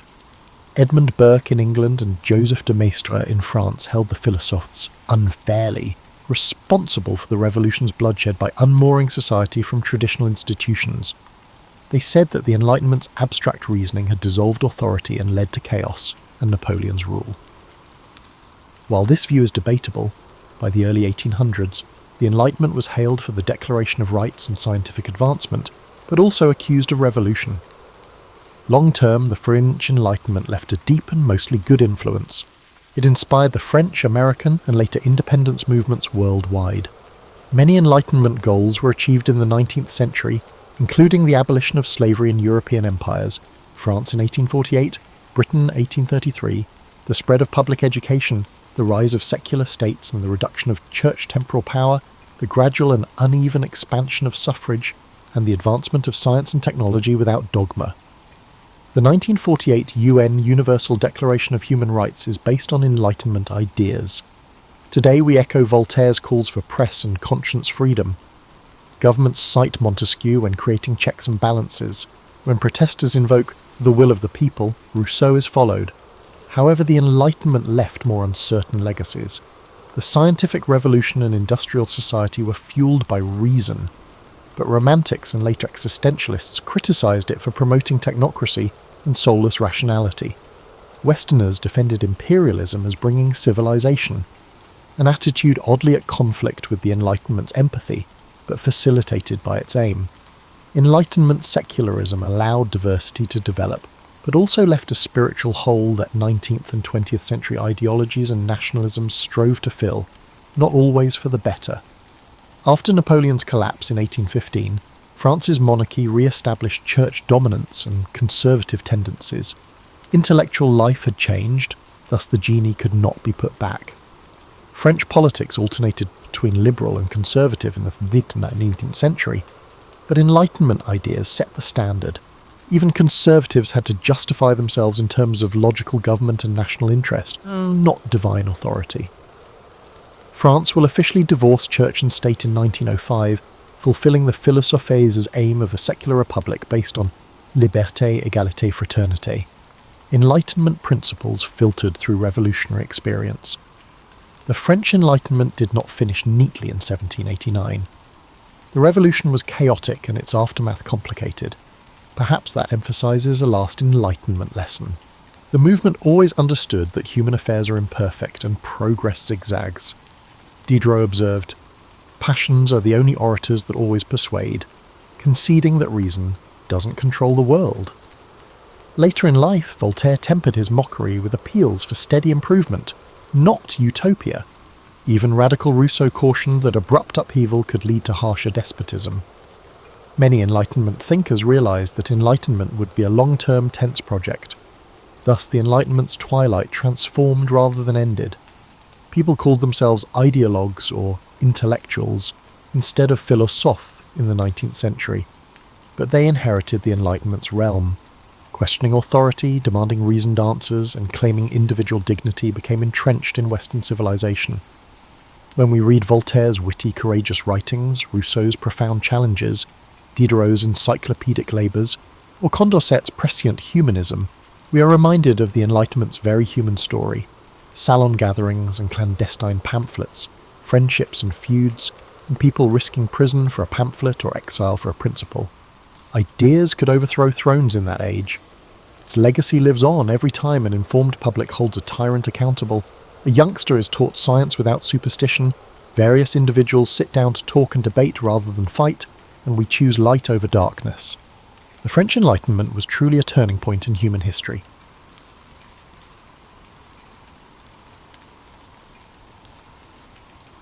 In the year 1325, a 21-year-old legal scholar from Tangier named Ibn Battuta mounted his horse to embark on the Hajj pilgrimage to Mecca. What distinguished this particular journey was not its beginning but its end, or rather, the absence of one. When Ibn Battuta finally returned home nearly 3 decades later, he had traversed approximately 75,000 miles, visiting territories equivalent to roughly 44 modern countries. Yet perhaps the most remarkable aspect of his story is that travelling was never his passion or intention. Unlike Marco Polo, whose mercantile family had prepared him for journeys abroad, or Zheng He, who commanded massive Chinese treasure fleets with imperial backing, Ibn Battuta stumbled into exploration almost accidentally. His contemporaries would have considered him bookish and conventional, a devout adherent to the Maliki school of Islamic jurisprudence who had memorized the Quran and studied legal precedents. His earliest writings reveal a young man more concerned with proper prayer techniques than with adventures in distant lands. "I set out alone, having neither fellow traveller in whose companionship I might find cheer nor caravan whose party I might join," he wrote of his departure. His statement was not the romanticised declaration of an intrepid explorer, but the lament of a somewhat anxious young man. The solitude was not by choice. He had missed the pilgrim caravan while attending his sister's funeral. Ibn Battuta's first transformative experience came not from natural wonders or architectural marvels, but through an unexpected fever that struck him outside the town of Tunis. Delirious and alone, he fell from his horse and was discovered by a passing traveller who nursed him back to health. This stranger, a Tunisian poet returning from Al-Andalus, shared stories of courts he had visited while Ibn Battuta recuperated. The young jurist's world expanded through these second-hand tales before he had even left North Africa. Upon reaching Alexandria, Ibn Battuta encountered another pivotal figure, a mystic named Burhan al-Din, who lived in isolation in the city's lighthouse. During their meeting, the holy man made an astonishing prediction. "You will visit my brother Farid in India, my brother Rukn al-Din in Sind, and my brother Burhan al-Din in China. Convey my greetings to them." Ibn Battuta would later claim this prophecy, guided his extended travels, though historians note these destinations weren't uncommon for medieval Muslim travellers. His early journey revealed a complex tension in his character. While he craved the prestige of scholarly appointments, he repeatedly abandoned secure positions after brief tenures. In Damascus, he secured a respectable judgeship but departed after just days. The same pattern occurred in Delhi years later. This behavioural inconsistency puzzled his contemporaries and continues to challenge modern biographers.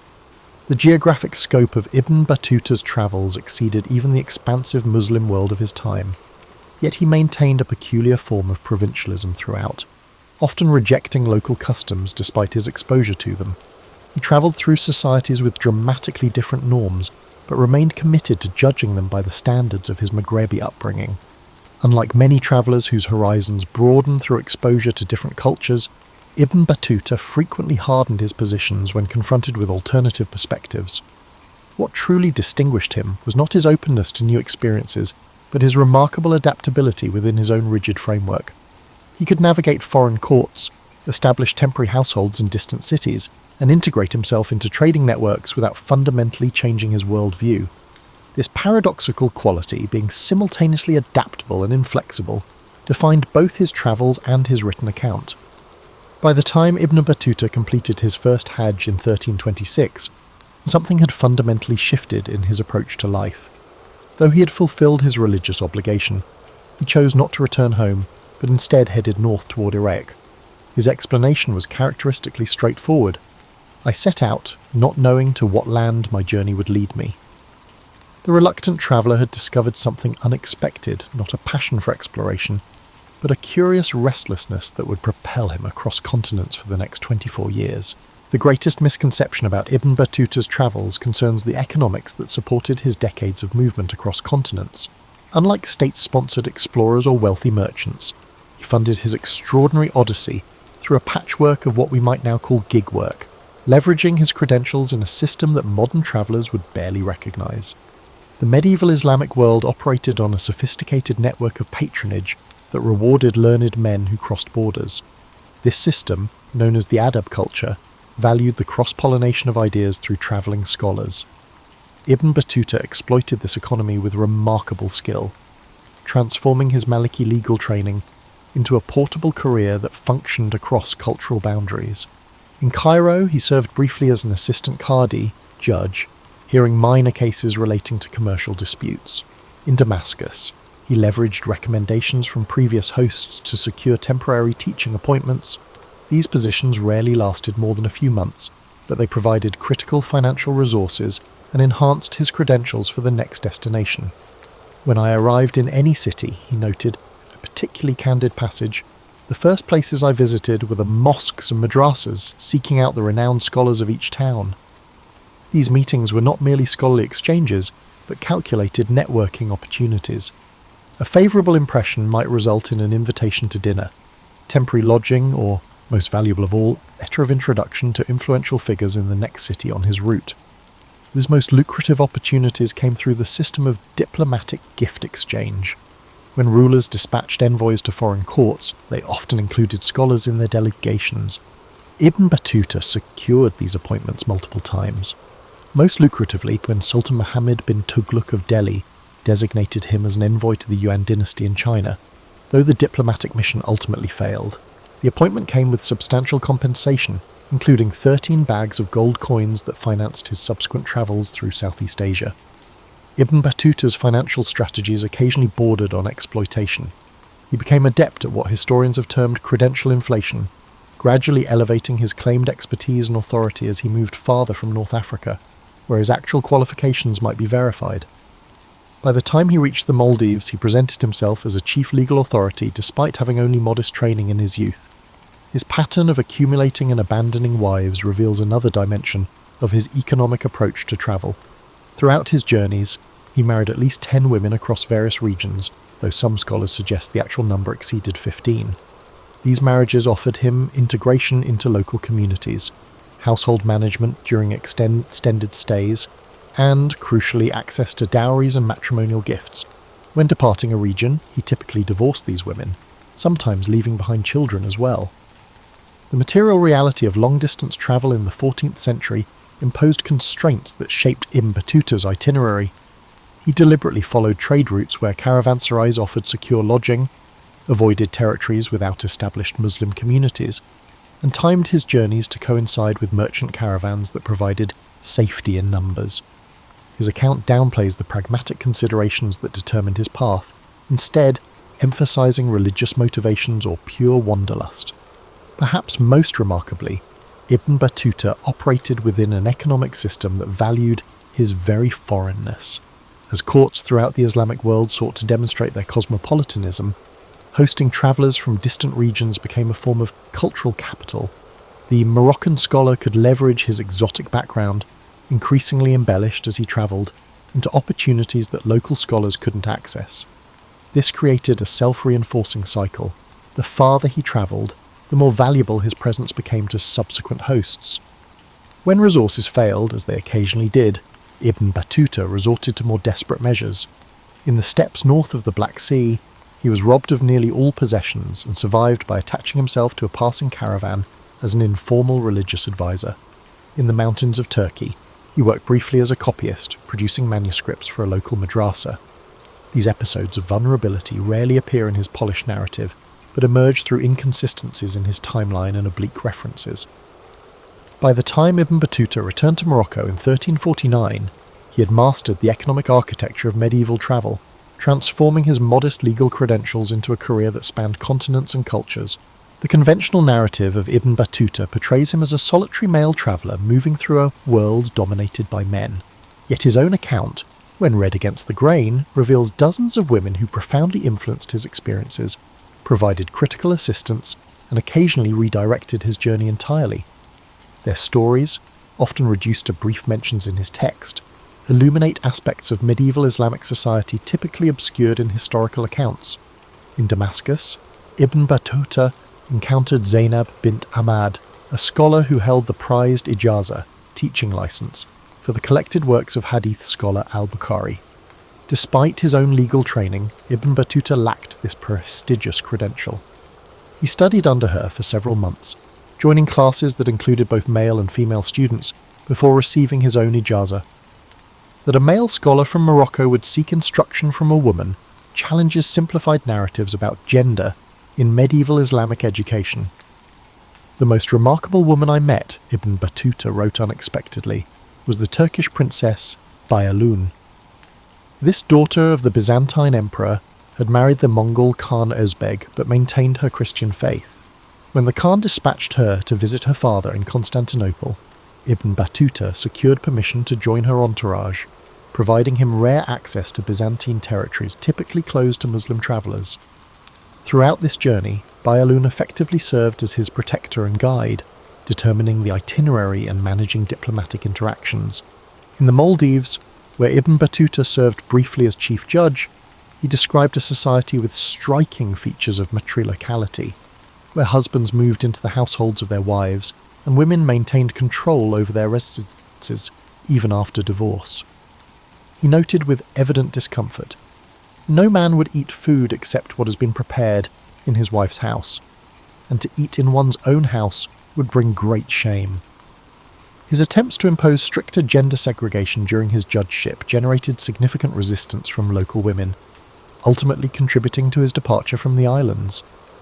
His most consequential romance occurred in Bukhara with a merchant's daughter named Aisha.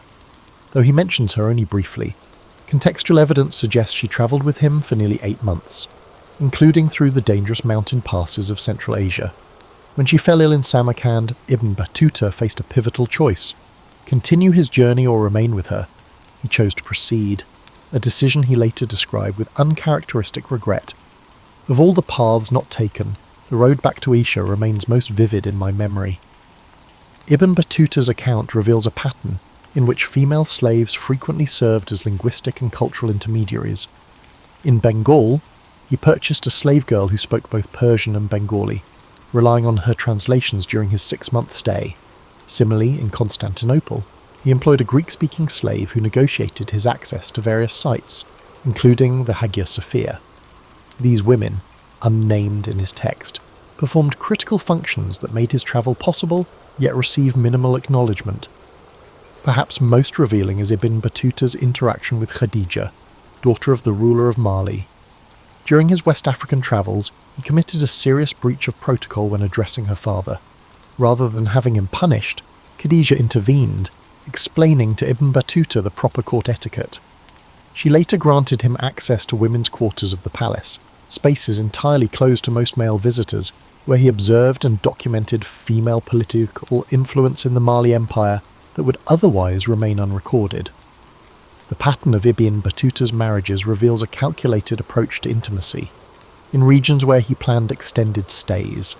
He typically married women from politically connected families, providing him with both domestic comfort and valuable social networks. When departing, he usually exercised the Islamic rite of unilateral divorce, though occasionally economic circumstances or family interventions complicated these separations. While his descriptions of women often reflect the prejudices of his time and background, they occasionally contain surprising insights. In describing female religious scholars in Damascus, he observed, "Their knowledge often exceeds that of men, for they devote themselves entirely to study while men are distracted by worldly pursuits." This recognition of how gendered expectations might actually advantage female scholars in specific contexts demonstrates an analytical depth rarely credited to him.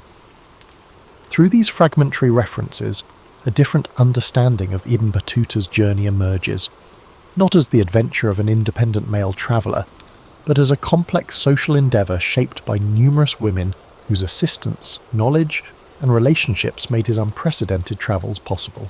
In 1335, somewhere between the cities of Astrakhan and Sarai along the Volga River, Ibn Battuta experienced what modern psychologists would likely classify as a severe mental health crisis. Though he never names it as such, lacking the vocabulary or conceptual framework, his writing from this period reveals profound psychological distress that nearly terminated his travels entirely. The episode began with physical symptoms, insomnia that lasted weeks, followed by what he described as a heaviness of spirit that prevented even the simplest decisions. He abandoned his planned eastward journey 3 times, each time returning to Astrakhan after travelling just a few miles. Local merchants noted his erratic behaviour, particularly his sudden aversion to crowds and marketplaces that had previously been central to his daily routine. "I found myself unable to recall the first lines of even the most familiar prayers," he wrote in a passage rarely highlighted by historians. "Words I had known since childhood became foreign to me." This cognitive disruption coincided with an unusually harsh winter, during which Ibn Battuta remained largely confined to a small room provided by a sympathetic Iranian physician named Al-Tabari. Several factors likely contributed to this psychological collapse. Just months earlier, Ibn Battuta had received news of his father's death, delivered by a merchant from Tangier whom he encountered unexpectedly in Damascus. This loss coincided with the 10th anniversary of his departure from home, triggering what his writings suggest was an intense period of grief and regret over his absence during his father's final years. Compounding this emotional strain was a severe case of frostbite that damaged several toes on his right foot. The injury left him temporarily immobile and dependent on strangers for basic needs, a profound vulnerability for a man who had cultivated self-sufficiency throughout his travels.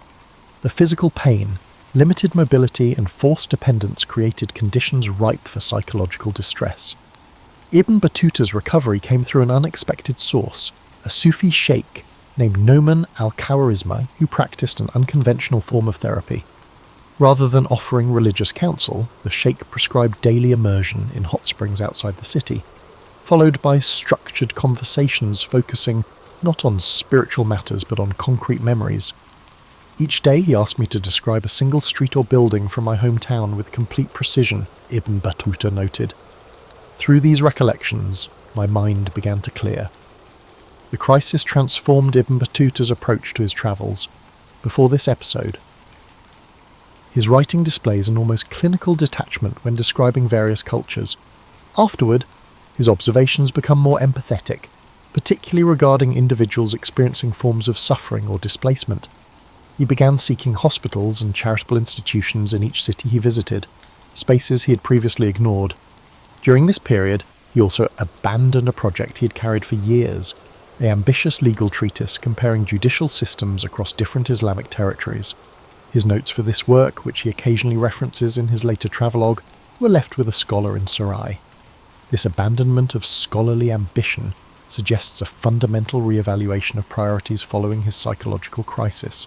Most significantly, Ibn Battuta emerged from this period with an altered relationship to home. Before his breakdown, his writings reveal an assumption that he would eventually return to Morocco to occupy a prestigious judicial position. Afterward, he began conceptualizing himself as permanently transient, an identity shift that allowed him to engage more deeply with each location, rather than viewing it instrumentally as material for future scholarly work. The psychological vulnerability Ibn Battuta experienced contrasts sharply with the confident persona he cultivates through most of his narrative. This tension between public performance and private struggle characterized much of his journey. In Delhi, Constantinople, and later in Mali, he presented himself as a composed, authoritative figure while privately grappling with recurring episodes of what he called the darkness of spirit. Ibn Battuta's mental health crisis provides a rare window into the psychological dimension of medieval travel, the cognitive and emotional toll of sustained displacement, identity disruption, and cultural dissonance. His experience challenges romanticized notions of pre-modern exploration, revealing the profound personal cost that accompanied his geographic mobility. By spring 1336, Ibn Battuta had recovered sufficiently to resume his eastward journey. Yet the psychological patterns established during this crisis, including periodic withdrawals into isolation and recurring battles with what appears to be situational depression, would resurface throughout his subsequent travels, particularly during his difficult final years in Mali and Spain. Among Ibn Battuta's most valuable contributions to historical knowledge is his detailed account of Kilwa, a prosperous East African coastal sultanate that dominated Indian Ocean trade networks for centuries yet remains largely absent from Western historical awareness. His documentation provides one of the few contemporary descriptions of this sophisticated commercial power before its eventual disruption by Portuguese forces in the early 16th century. Ibn Battuta arrived in Kilwa, in modern Tanzania, in 1331, having travelled down the East African coast from Mogadishu. What he encountered defied his expectations and challenges persistent misconceptions about pre-colonial African states. "I have seen no more beautiful city in all my travels," he wrote with uncharacteristic enthusiasm. "Its buildings are constructed entirely of wood, expertly joined without nails or pegs, and roofed with panels of red mangrove that shine like polished metal under the sun." The Kilwa he described was the centre of a commercial network that stretched from the interior goldfields of Zimbabwe to the northern ports of India. Its harbour accommodated hundreds of vessels ranging from coastal dhows to deep-water merchant ships from Gujarat and China. Ibn Battuta noted with particular interest the standardised system of commercial documentation used in Kilwa's customs houses, a sophisticated predecessor to modern bills of lading that facilitated complex commercial arrangements across linguistic boundaries. The ruler Ibn Battuta encountered, Sultan al-Hassan ibn Sulaiman, represented the culmination of a dynastic tradition that traced its origins to Persian settlers who had intermarried with local Bantu populations. The resulting cultural synthesis had produced a distinctive Swahili civilization that Ibn Battuta recognized as neither purely African nor Middle Eastern, but something uniquely integrated. The Sultan himself maintained a court protocol that combined elements from Abbasid, Fatimid, and indigenous African traditions. Kilwa's economic foundation rested on its control of gold trade from the interior, particularly from what Ibn Battuta called the land of Yufi, likely the Zimbabwe Plateau. This gold travelled along protected trade routes maintained by the Sultanate through a series of inland administrative centres. Ibn Battuta observed one caravan's arrival, noting the elaborate security measures that protected the precious cargo and the sophisticated weighing and assay techniques used to verify the gold's purity. The religious life of Kilwa particularly impressed Ibn Battuta, who counted more than 40 substantial mosques within the city walls. The Grand Mosque, portions of which still stand today, featured innovative architectural elements including sailing-derived tensioning systems that allowed its dome to span a greater distance than typical Islamic structures of the period. Ibn Battuta specifically commented on the mosque's distinctive octagonal minaret, which incorporated acoustic enhancements that carried the muezzin's call across the entire harbour. Most remarkable was Kilwa's monetary system, which utilised standardised gold coins known as mitkal that circulated just alongside copper tokens for smaller transactions. Ibn Battuta noted that these coins were accepted without question throughout the trading networks extending to India, a testament to Kilwa's reputation for commercial integrity. He recorded watching court metallurgists testing incoming gold shipments and striking new coins under the Sultan's direct supervision. The social structure of Kilwa revealed complex stratifications that defied Ibn Battuta's attempts at simple categorization. The urban population included indigenous Africans, Arab and Persian descendants, and mixed heritage individuals who occupied various social positions without rigid racial boundaries. He observed that key administrative positions were filled based on merit and familial connections rather than ethnic background, creating a meritocratic system that contrasted with more hereditary structures he had encountered elsewhere. Women in Kilwa occupied positions of significant economic independence, particularly in the textile sector. Ibn Battuta described workshops where women controlled the production of the finely woven cotton cloth that served as a major export. The mistresses of these establishments, he noted, maintain their own accounts and negotiate directly with foreign merchants, requiring no male intermediaries. This economic autonomy extended to property ownership, with Ibn Battuta recording his surprise at learning that nearly a third of Kilwa's urban real estate was held by women. When Ibn Battuta departed Kilwa after a 3-month stay, he carried with him documentation that would later prove invaluable to historians, precise observations of a sophisticated African urban centre that operated as an equal participant in Indian Ocean trade networks. His account contradicts persistent narratives that portray pre-colonial African societies as isolated or technologically primitive, instead revealing Kilwa as an innovative commercial power that combined multiple cultural traditions into a distinctive and successful synthesis. The final destination in Ibn Battuta's epic journey, China during the Yuan dynasty, represents his most controversial claim and his most significant failure. Unlike his detailed accounts of other regions, his description of China contains geographical inconsistencies, implausible timelines, and passages that appear borrowed from other travellers' reports. For centuries, historians have debated whether Ibn Battuta actually reached China or fabricated this portion of his narrative. Recent scholarship suggests a more nuanced possibility, that Ibn Battuta did indeed enter Yuan territory but experienced a series of setbacks that prevented him from accessing the cultural and political centres he had intended to visit. His subsequent account represents an attempt to salvage reputation from failure through a combination of borrowed details and strategic omissions. Ibn Battuta's China troubles began before he even reached its borders.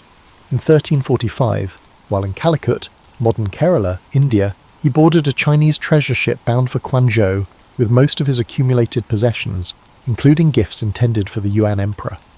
When a storm forced the ship to anchor near Calicut overnight, Ibn Battuta went ashore to attend prayers. During his absence, a violent storm drove the ship out to sea. "All my possessions remained on board," he wrote, including the slave girls and gifts that the Sultan of Delhi had sent with me to the Emperor of China. This catastrophic loss left Ibn Battuta in a precarious position, expected to continue his diplomatic mission without the gifts that would secure proper reception. After several months attempting to rebuild his resources in southern India, he embarked again on a different vessel. This ship was attacked by pirates in the Strait of Malacca, and Ibn Battuta narrowly escaped with his life, losing what remained of his possessions. When he finally reached what appears to have been Fujian province in late 1346, Ibn Battuta encountered a political situation he was unprepared to navigate. The Yuan dynasty, established by Mongol conquerors, maintained a rigid classification system that placed foreign Muslims in specific administrative categories with limited privileges. Without proper diplomatic credentials and gifts, Ibn Battuta could not secure the status necessary to access the imperial court or major cultural centres. His writings suggest he spent approximately 4 months in Chinese territory, primarily in coastal regions with established Muslim merchant communities. These enclaves, while technically within China, functioned as cultural islands where Arabic and Persian were commonly spoken and Islamic customs maintained. From these limited vantage points, Ibn Battuta glimpsed Chinese society but never experienced the immersive engagement that characterized his travels elsewhere. The Yuan China section of his narrative contains telling gaps. Unlike his accounts of India or Mali, where he names specific individuals who hosted him, his Chinese interactions remain strikingly anonymous. He describes no extended conversations with Chinese scholars or officials, suggesting very limited contact beyond merchant intermediaries.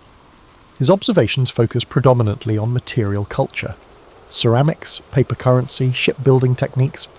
Rather than social or political systems he could only have understood through sustained interaction. Most revealing is Ibn Battuta's omission of any mention of the Grand Canal, China's most impressive infrastructure project that connected Beijing to Hangzhou. This absence is particularly striking given his pattern of documenting major engineering works throughout his travels.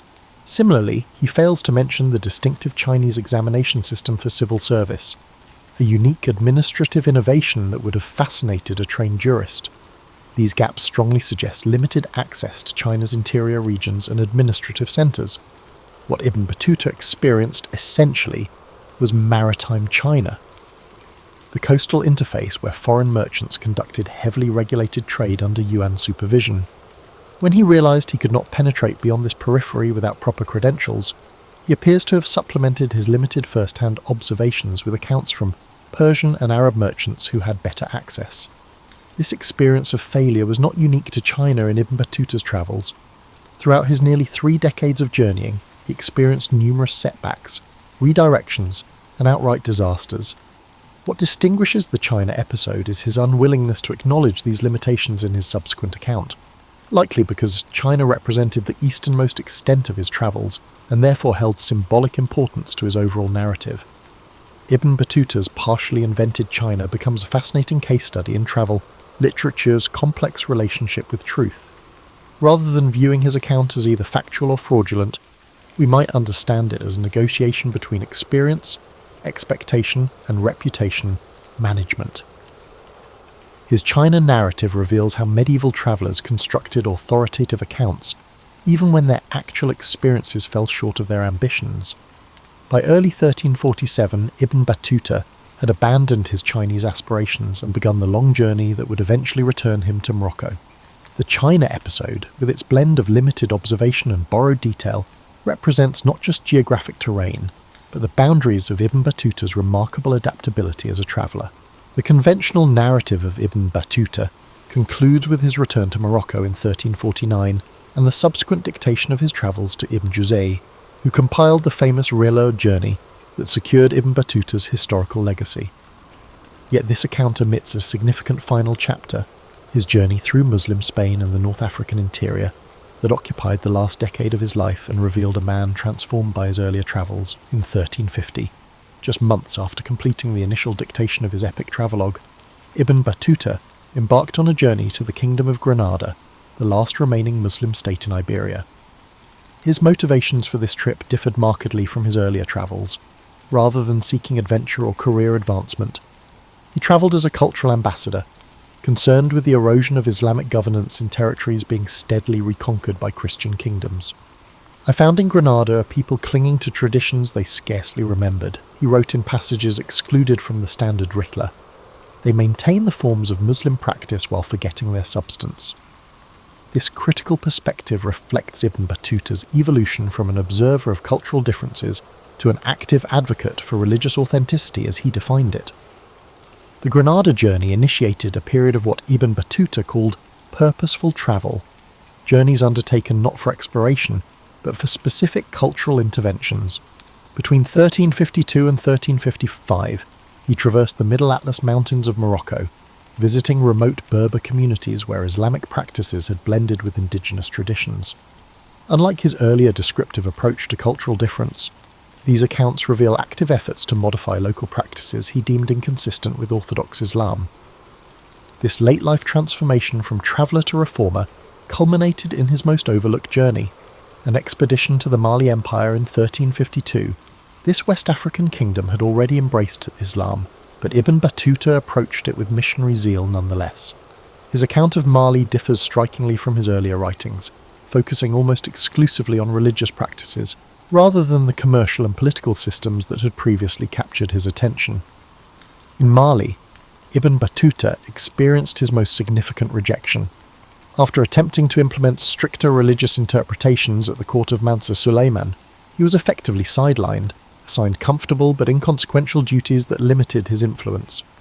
After 6 months of frustration, he departed northward, leaving behind a rare written record of his failure.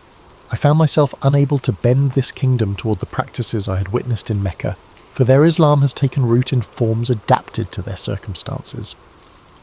The final years of Ibn Battuta's life reveal a pattern common to many long-term travellers: the complicated experience of returning home after transformative journeys. Following his Mali expedition, he accepted a modest judicial position in Fez, where colleagues regarded him with a mixture of respect for his travels and suspicion of the foreign influences he had absorbed. Court records from this period show him frequently being overruled in his legal opinions, especially when he referenced practices from distant Islamic territories. Ibn Battuta's last recorded journey came in 1359, when he travelled to Taflal in southeastern Morocco, a remote oasis region experiencing religious revival movements. His written observations from this period reveal a man attempting to reconcile his global experiences with local realities, seeking to apply lessons from distant Islamic societies to his home region. This final journey produced no spectacular discoveries but represented his mature integration of decades of cross-cultural experience. When Ibn Battuta died around 1368, the exact date remains uncertain, he had come full circle, from a young man embarking on a standard pilgrimage to a seasoned cultural intermediary attempting to connect disparate parts of the Islamic world he had experienced firsthand. Contemporary accounts of his funeral mention only a modest attendance, suggesting that despite his extraordinary travels, his immediate impact on Moroccan society remained limited. The enduring paradox of Ibn Battuta is that his most significant legacy came not through his intended religious and legal contributions, but through the travelogue he initially considered secondary.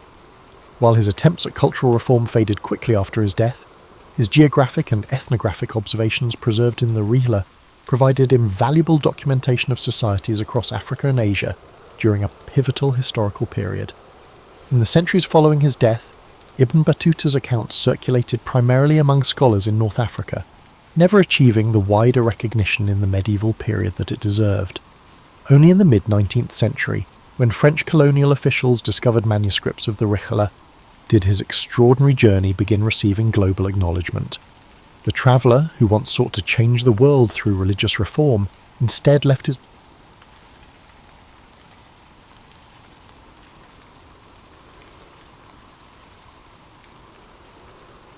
The man history would call Augustus was born Gaius Octavius on September the 23rd, 63 BCE, in a modest neighbourhood on the Palatine Hill.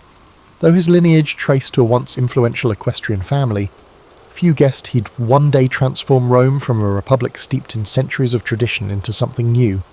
By heritage, he was Julius Caesar's grandnephew, but the link hardly guaranteed a grand destiny. As a child, Gaius Octavius was overshadowed by civil strife that had already scarred the Republic. Politicians feuded in the Senate, while distant generals, Sulla, Pompey, and eventually Caesar, vied for supremacy. Young Octavius lost his father early, leaving him under the care of a determined mother, Attia, and a circle of influential relatives. She recognized her son's potential, but also grasped the swirl of political tension that might devour him if he didn't maneuver cleverly. By adolescence, Octavius had gleaned that survival in Rome demanded alliances, strategic marriages, and unwavering loyalty, at least publicly. In private, one had to maintain a flexible mindset. He read oratory, studied Roman law, and learned to interpret the subtle power plays among senators. Observers described him as quiet, watchful, and possessed of a composure beyond his years. The biggest shift in his fortunes came in 46 BCE, when Julius Caesar, fresh from triumphs in Gaul and a decisive civil war victory, adopted Octavius as his posthumous son and designated heir. Caesar brought the teenager to Spain for a minor campaign, giving him a taste of military life. The young man's seriousness impressed Caesar's aides, though few predicted that this untested youth could ever fill Caesar's sandals. Indeed, Caesar himself was at the apex of power, proclaiming reforms and holding lavish triumphs. He restructured the Senate and extended citizenship to many. To some, he teetered close to monarchy. Rumours whispered he might declare himself king. Then came the Ides of March, 44 BCE. Caesar fell under 23 knife thrusts in the Senate, a betrayal orchestrated by supposed friends like Brutus and Cassius. While studying in a Greek city, Octavius received news of Caesar's assassination. At first he reeled. The consequence was not only the loss of a powerful figure in his life, but also a potential threat to his security. He learned, however, that Caesar's will named him heir. It was an astonishing leap for someone barely out of adolescence. Many Roman elites dismissed him as a mere pawn. Mark Antony, Caesar's longtime ally, seemed the natural inheritor of Caesar's legacy, overshadowing the youth. But Octavius was no pawn. He returned to Italy with measured caution, adopting the name Gaius Julius Caesar Octavianus, commonly shortened to Octavian, flaunting that he was Caesar's son in every sense but blood. His presence ignited Roman politics. Antony, charismatic and bold, tried dismissing him as the boy, while the Senate, still reeling from Caesar's dictatorship, sought to exploit friction between Antony and Octavian. The entire city braced for another civil war. Octavian played a subtle game, forming alliances with Caesar's veterans, distributing funds from Caesar's estate, and projecting an image of filial piety. In the meantime, Octavian experimented with the Senate, suggesting that he might back them in their opposition to Antony's aspirations. A pivotal moment occurred when Cicero, the renowned orator who harboured animosity towards Antony, realised that Octavian could potentially serve as a useful instrument. Cicero's scathing speeches, known as the Philippics, lambasted Antony as a new tyrant. He portrayed Octavian as a necessary bulwark to restore the Republic. Perhaps Cicero believed he could guide this youth like a puppet. Yet Octavian's mild demeanour masked a decisive streak. Using the Senate's endorsement, he raised legions to confront Antony, culminating in skirmishes near Mutina Uscia in northern Italy.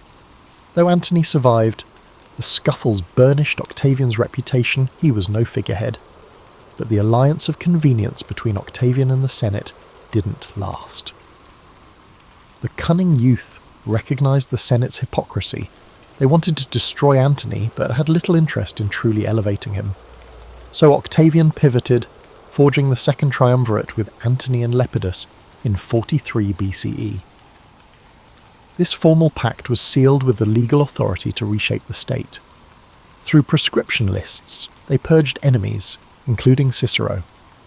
The triumvirs divided the Roman world among themselves. Lepidus got Africa, Antony the East, and Octavian the West. The teenage upstart had ascended to the pinnacle of power in just over a year since Caesar's murder. Rome reeled, uncertain if this triumvirate would restore order or simply replicate the horrors of past civil conflicts. As Octavian settled into his portion of the empire, he realised the West, Italy, Gaul and Spain would test his capacity for governance. He faced rebellious legions, distrust from veterans, and a public exhausted by war. Meanwhile, Antony pursued campaigns in the east, forging ties with Cleopatra of Egypt. Lepidus drifted into irrelevance. The seeds for fresh rivalry were sown. Thus began a pivotal chapter in which Octavian would refine his political acumen, balancing brutality with promises of stability. From there, the path to becoming Augustus, the revered first citizen of Rome, would be paved by cunning, alliances, and a strategic mind that never blinked at compromise or confrontation. Having seized power in the second triumvirate, Octavian found himself juggling alliances with two older, more seasoned strongmen, Antony and Lepidus. Lepidus, though nominally part of their ruling coalition, soon revealed himself incompetent in handling the African provinces. Antony posed a far more formidable presence. He commanded legions loyal to Caesar's memory, yearned for glory in the east, and, more crucially, was forging a personal and political bond with Cleopatra VII, the charismatic queen of Egypt. This union combined Antony's martial reputation with Cleopatra's wealth and strategic position, an alliance that might overshadow anything Octavian could muster in Italy. In Rome, Octavian projected a measured calm, claiming to restore order to the western provinces. He oversaw land distributions to veterans, an often messy process that displaced countless small farmers and generated local resentment. He skillfully transformed these forced resettlements into acts of generosity, expecting each settled veteran to express gratitude. With each step, Octavian built a personal loyalty network, parting ways with older elites who stood in his way. This era remained soaked in the blood of proscriptions, though some historians note that the violence receded once the triumvirate had purged the most threatening opposition. By 41 to 40 BCE, tensions exploded between Octavian and Antony's supporters. In Perusia, near modern-day Perugia, Lucius Antonius, Antony's brother, and Fulvia, Antony's wife, led a revolt, hoping to reassert Antony's claims in Italy. Octavian's legions besieged Perugia, starving the rebels into surrender. The city's inhabitants suffered a cruel fate. The siege left them starving, and after victory, Octavian ordered harsh reprisals, while Antony himself was absent in the east. This event underscored the deepening rift within the triumvirate. Despite these skirmishes, Antony and Octavian patched things up temporarily at the Treaty of Brundisium in 40 BCE, dividing spheres of influence anew. To cement the deal, Antony married Octavian's sister, Octavia, a gesture meant to signal familial harmony. But the truce felt shaky. Those close to the corridors of power sensed a deeper competition for the ultimate prize, undisputed control of Rome. Indeed, as Antony returned east, resuming his romance with Cleopatra and planning campaigns against Parthia, Octavia lingered behind, a lonely testament to the alliance's fragility. Back in Rome, Octavian's attentions turned to naval struggles. Sextus Pompey, son of the famous Pompey the Great, controlled Sicily and menaced Italy's grain supply with a pirate fleet. With famine threatening Rome, Octavian recognized he needed a strong admiral. Enter Marcus Agrippa, his most trusted lieutenant and a brilliant naval mind. Together, they reconfigured Roman naval strategy, training fresh crews and building advanced ships. By 36 BCE, Agrippa defeated Sextus Pompey in a series of engagements, notably at Nolocus. This victory brought Sicily under Octavian's sway, securing vital grain routes to feed Italy's population. Meanwhile, Lepidus foolishly tried to flex power in Sicily, but his legions defected to Octavian. Lepidus was stripped of triumviral power and exiled to a minor religious post, leaving just 2 men left from the original triumvirate, Octavian and Antony, each commanding vast territories, each suspicious of the other's ambitions. Antony's eastern campaigns fared poorly. His attempt to conquer Parthia in 36 BCE ended in a costly retreat. Cleopatra, determined to preserve her influence, financed his next moves, forging a mutual interest in controlling the eastern Mediterranean. Antony openly acknowledged Cleopatra's children, one fathered by Julius Caesar, others by himself, and showered them with territorial grants.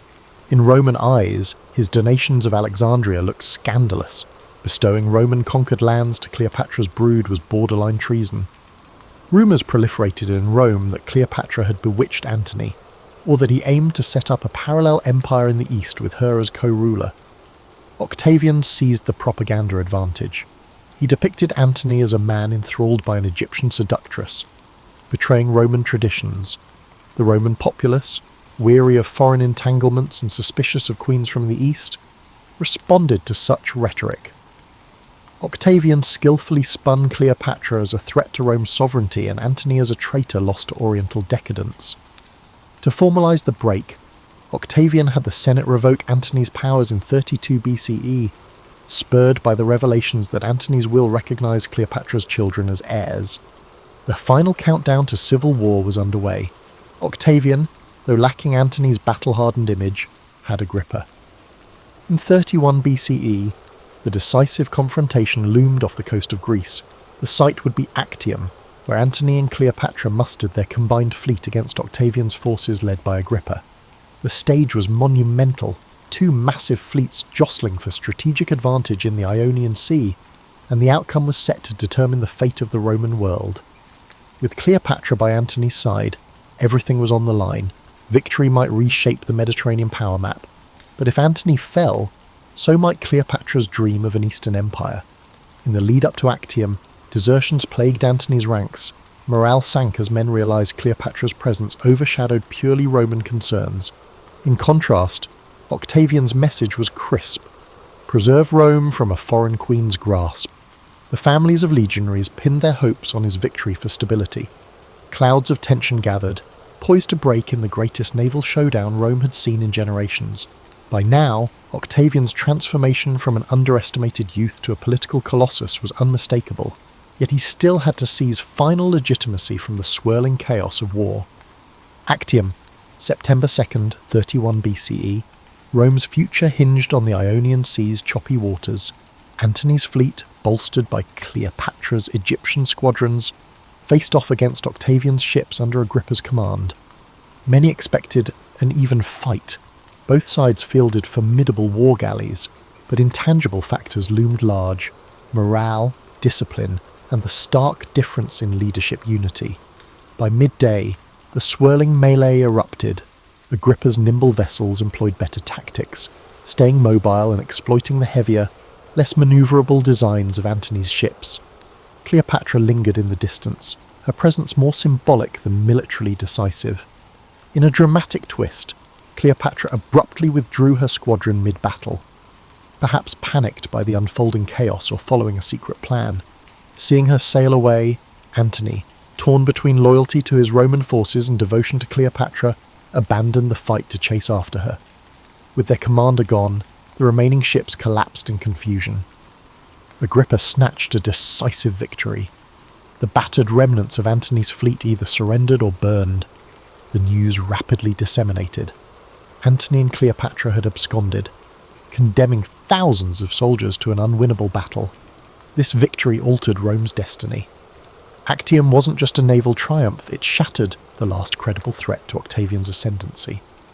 Over the following months, Octavian pursued Antony and Cleopatra to Egypt. By August 30 BCE, with his forces surrounding Alexandria, their fate was sealed.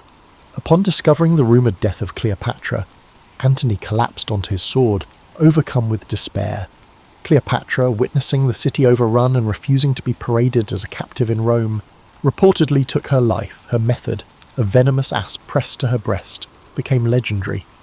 With that, Ptolemaic Egypt, the last Hellenistic kingdom, ended.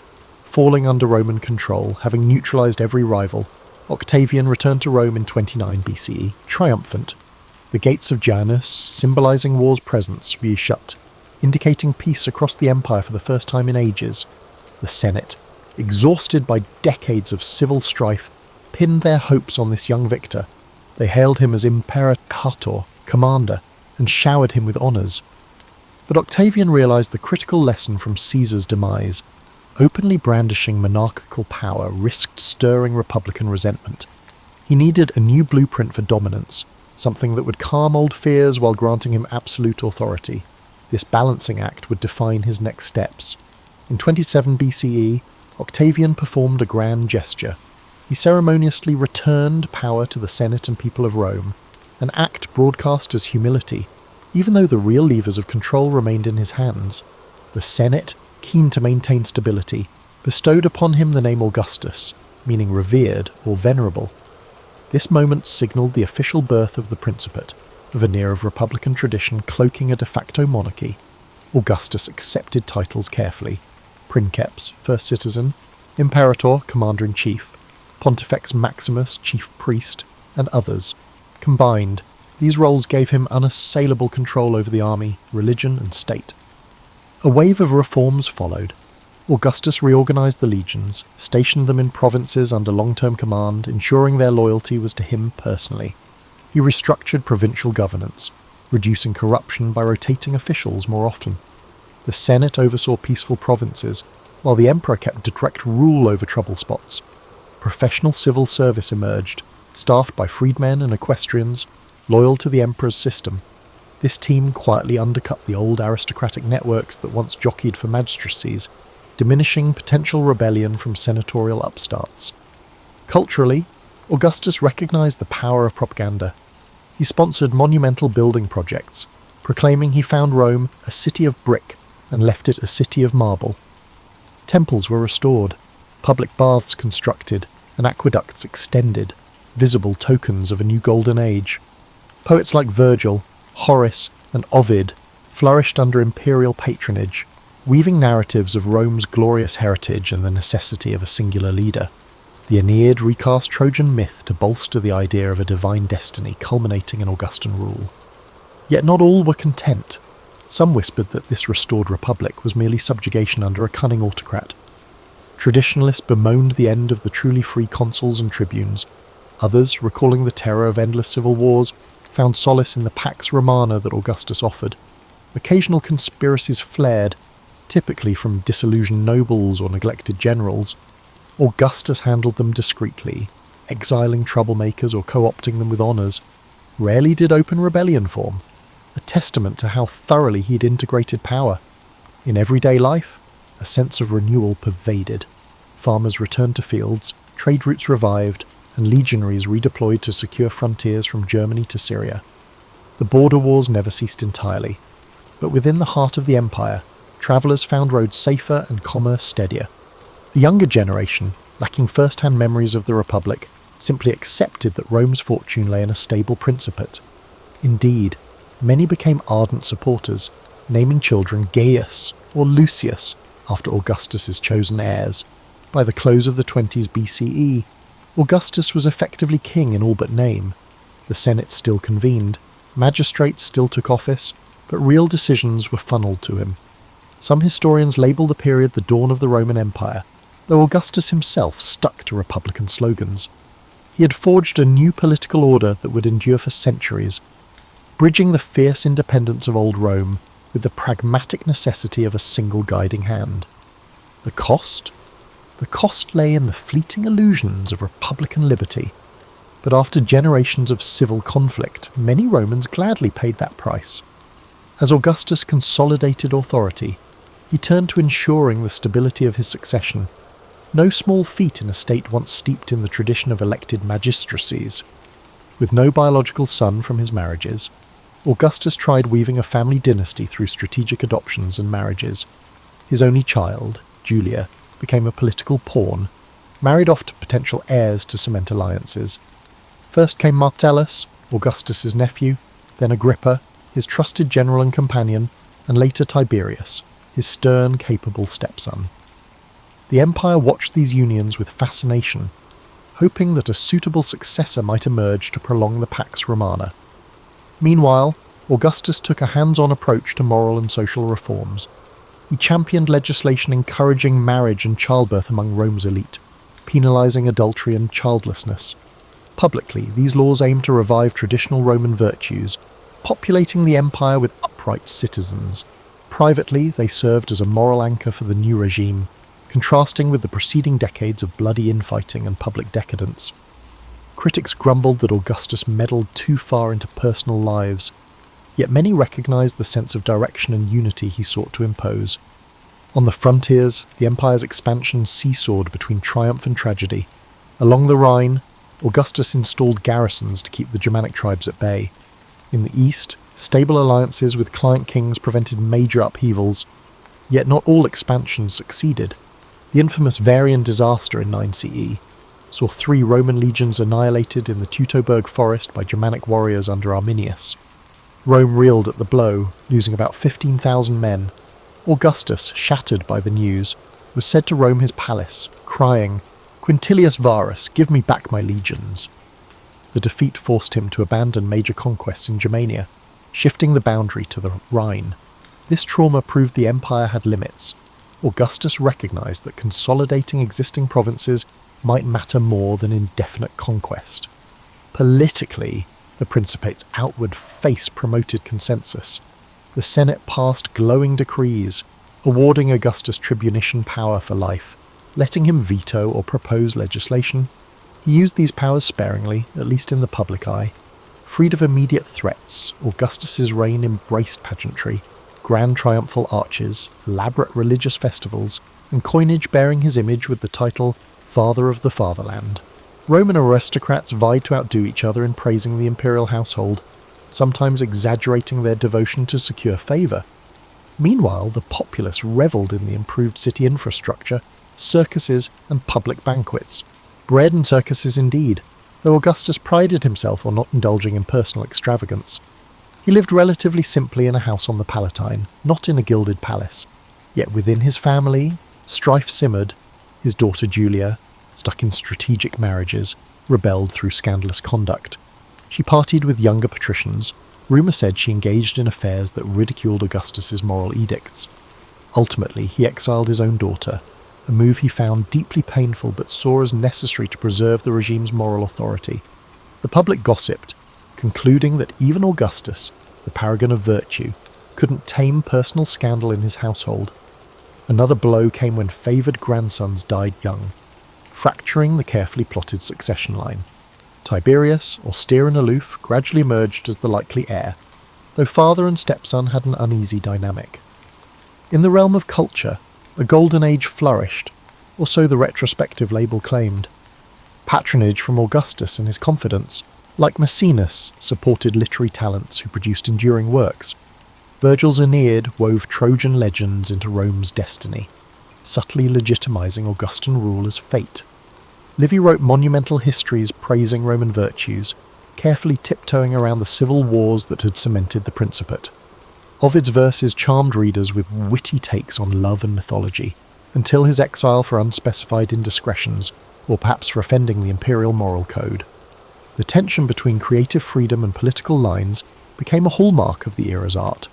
Master sculptors and architects harnessed Greek influences, producing distinctive Roman designs that still grace surviving ruins. The Ara Pacis, celebrating Augustan peace, stands as a prime example. By the dawn of the 1st century CE, Augustus's principate had reigned over 2 decades of relative stability. Children grew up knowing no civil war, a remarkable shift from older generations. The memory of the Republic's freedom drifted into nostalgia for some, while others believed that a single guiding figure was the best bulwark against future chaos. Indeed, many equestrians and senators quietly recognised they were better off under predictable central rule than risking the unpredictability of competitive elections that often spiralled into assassinations or civil conflict. Yet the question of the empire's longevity remained. If Augustus died unexpectedly, would Tiberius or another figure hold the empire together? Could the Principe outlast one man's lifetime? In the twilight of his reign, Augustus orchestrated subtle transitions of authority to Tiberius, conferring powers gradually. He hoped to avoid the abrupt vacuum that had ensnared Caesar. Whether the Roman world was truly ready for a dynastic monarchy, a concept so alien to its older republican ethos, was an open question, but there was no turning back. The age of Augustus had irreversibly shaped a Roman identity now intertwined with a single ruler's guiding hand. By 14 CE, Augustus was an aging figure. His hair had greyed, his health grew frailer, yet his grip on power remained firm. He'd spent decades refining the Principate's mechanics, ensuring his direct or indirect control over the military, legal, and religious spheres. Mentally, he pondered the last acts of his storied life. If the Principate was to endure, he needed Tiberius, his designated successor, to seamlessly assume control. Some suspected Tiberius possessed neither Augustus' charisma nor compassion, but there was no other candidate left with enough legitimacy. That summer, Augustus embarked on a journey with Tiberius to southern Italy. Perhaps it was a symbolic handover, or perhaps it was simply a final inspection tour. Along the way, his health deteriorated quickly. Near Nola, the place of his father's death decades prior, he lingered in bed, occasionally conversing with Tiberius and others from his retinue. According to tradition, his last words carried a hint of the theatrical flourish, comparing life to a play and imploring them to applaud if he had performed well. On August 19th, 14 CE, Augustus passed away. He was 75, having ruled the empire effectively for over 4 decades, longer than anyone had predicted. News of his death spread swiftly. In Rome, a tide of mourning ensued. The Senate declared him a god, Divus Augustus, continuing a trend that had begun with Caesar's deification. The city's populace, which had never experienced an adult life without him as a guiding presence, faced uncertain times. Rituals, eulogies, and processions offered the veneer of continuity. Tiberius stepped into the role of princeps, observing the formalities that Augustus had established. Among the masses, grief mingled with apprehension. No single figure had done more to shape the new era of Pax Romana. In the subsequent months, the city of Rome processed Augustus's memory in different ways. Loyal senators commissioned arches and statues. Families recounted how their grandparents had lived through civil wars until Augustus restored order. Freedmen who had worked in his administration wept or exploited the transition to jockey for new positions. Across the provinces, local elites who had thrived under Augustan patronage worried whether Tiberius would maintain the same approach. Despite the news unsettling the legions, they remained loyal to the new emperor.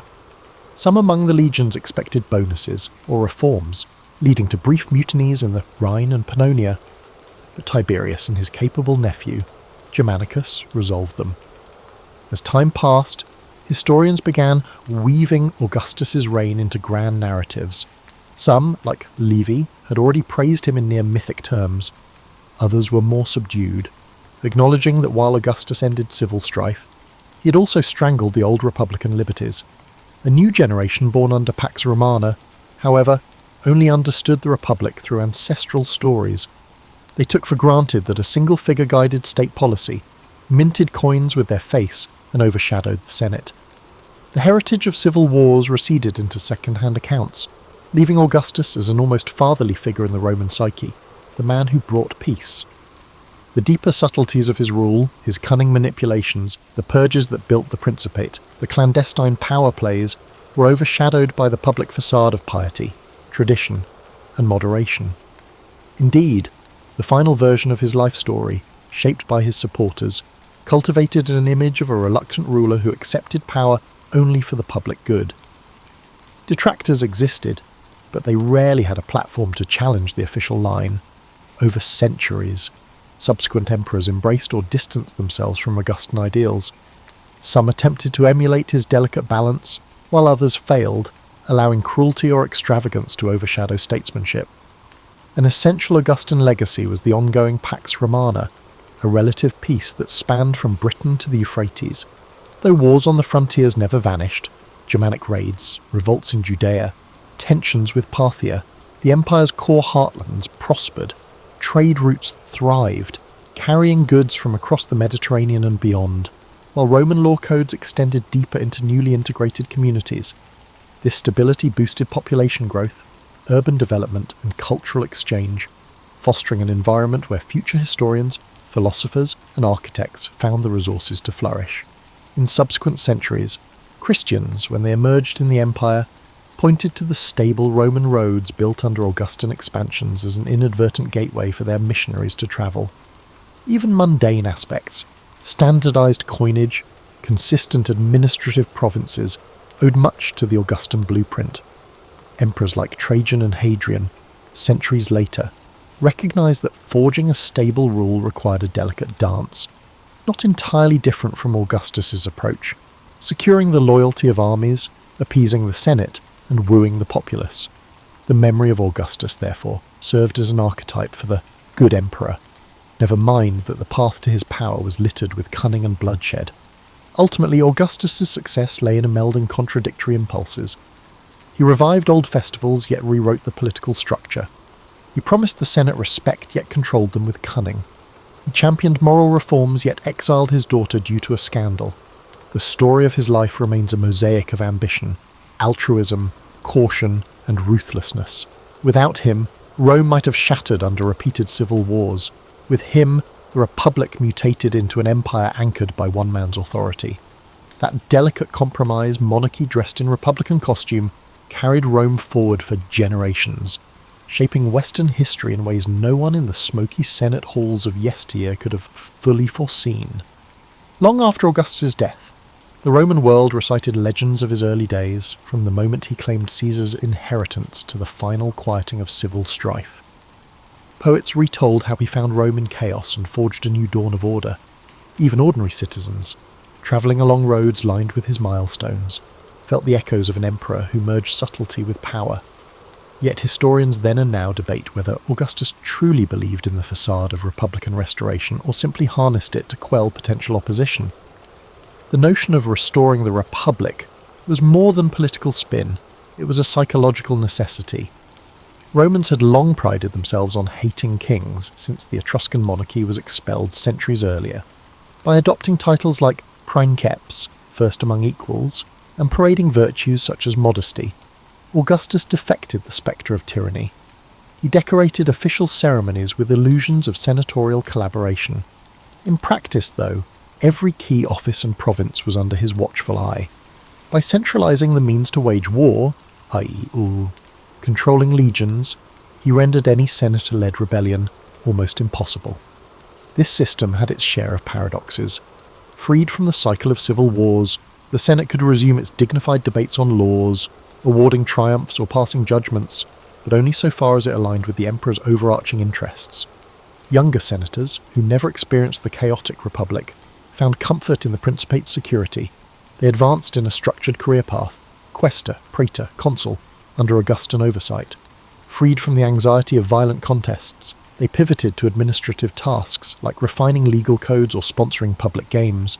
These changes drained some vitality from senatorial life, but also eliminated the lethal rivalries that once stained Roman politics in blood. Religious transformations also underscored his reign. The imperial cult, venerating the emperor's family, took root in the provinces. Temples to Divus Julius, the deified Julius Caesar, dotted Asia Minor and Gaul, bridging local traditions with Roman identity. Augustus carefully navigated the line between piety and blasphemy.